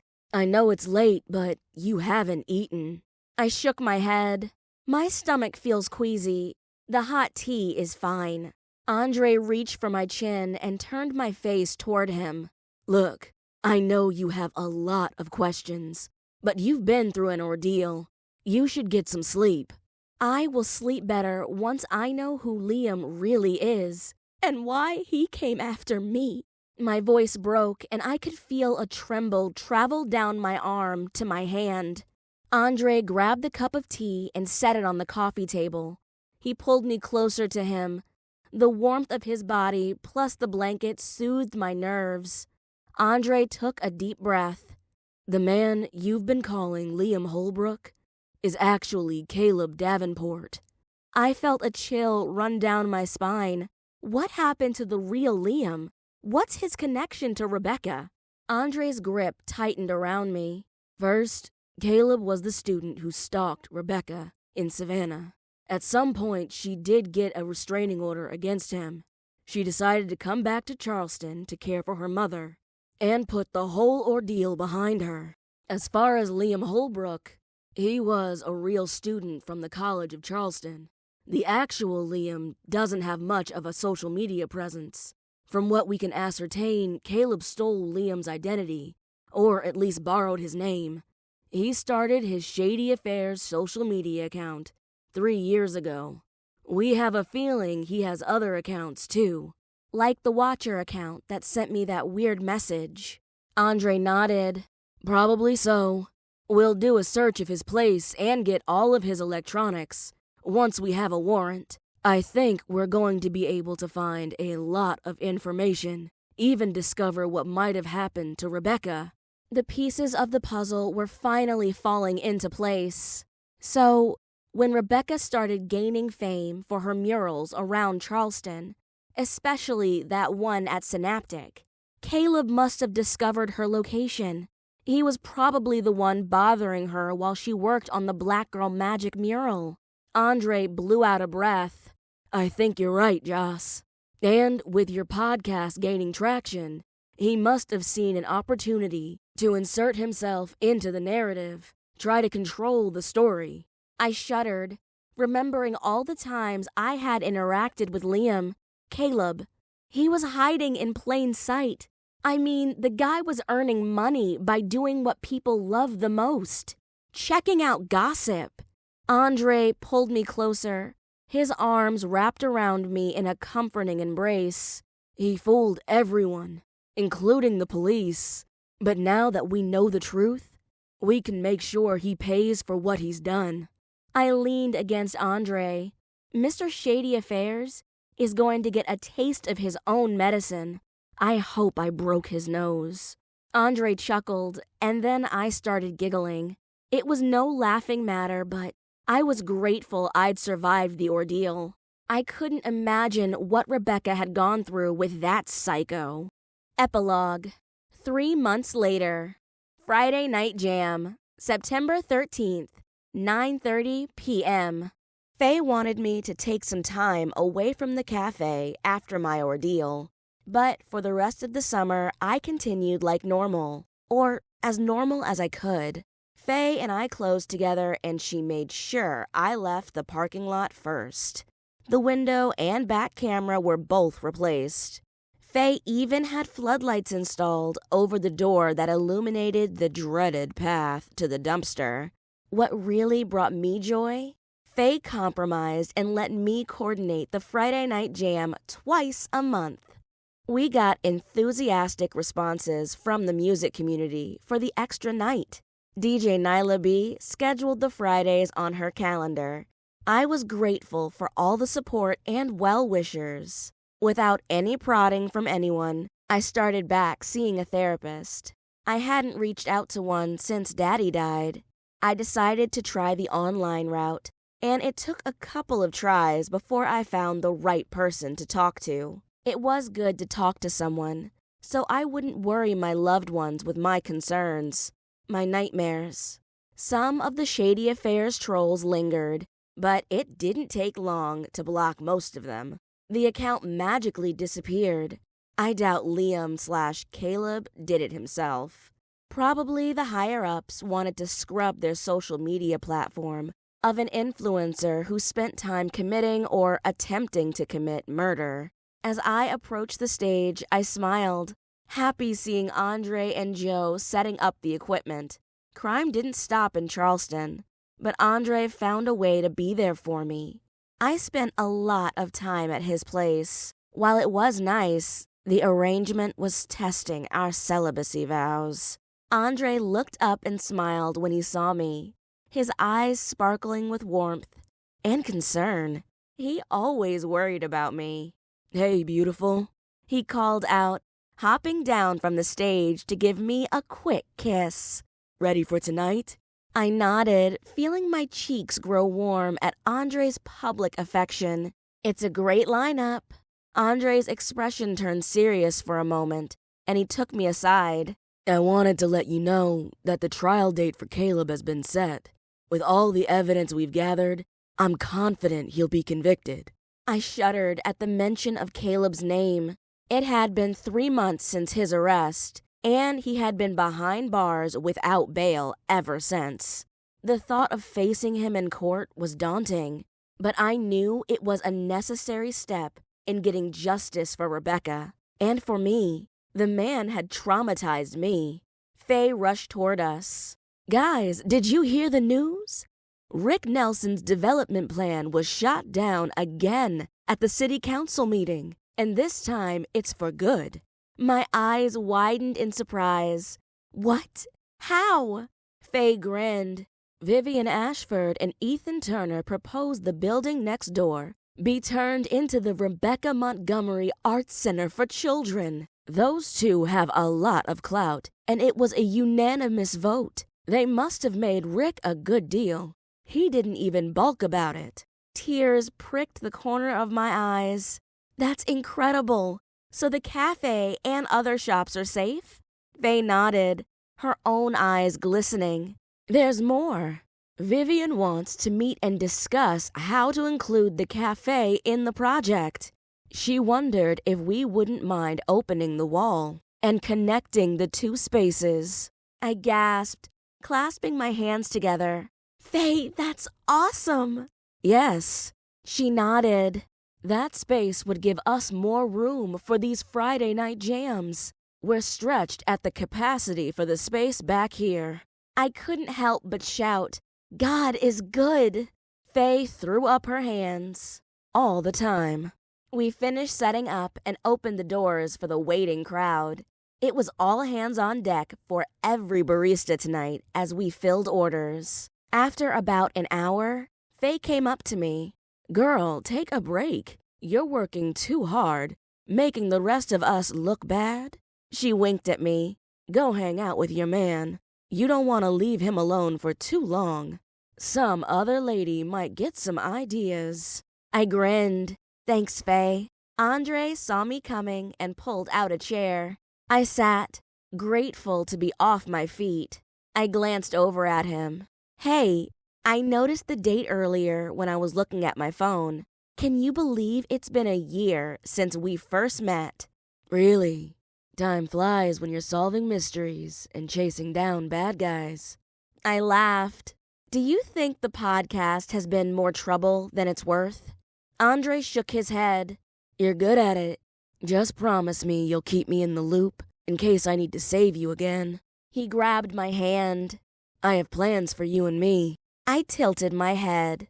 Do you? Are you going to share these details? He looked into my eyes while still holding my hand. When the timing is right, absolutely. Despite the crowd being around us and the singer belting out a song from stage, I was only aware of the man across from me. Like I told my mother a few months ago, I truly believe he was the one for me. About the author. Tyora Moody is the author of soul-searching mysteries, which include cozy mystery, women sleuthing mystery, and romantic suspense, under the Christian fiction genre. Her books include the Eugenia Patterson Mysteries, Joss Miller Mysteries, Serena Manchester Mysteries, Reed Family Mysteries, and the Victory Chapel Mysteries. When Tyora isn't working for a literary client, she's either loving on her cats, listening to an audiobook or podcast, binge-watching crime shows or Marvel movies, and of course, thinking about the next book. To contact Tyora about reviewing her books or book club discussions, visit her online at tyoramoody.com. Join her newsletter at tyoramoody.substack.com. This has been a reading of A Latte Mayhem by Tyora Moody.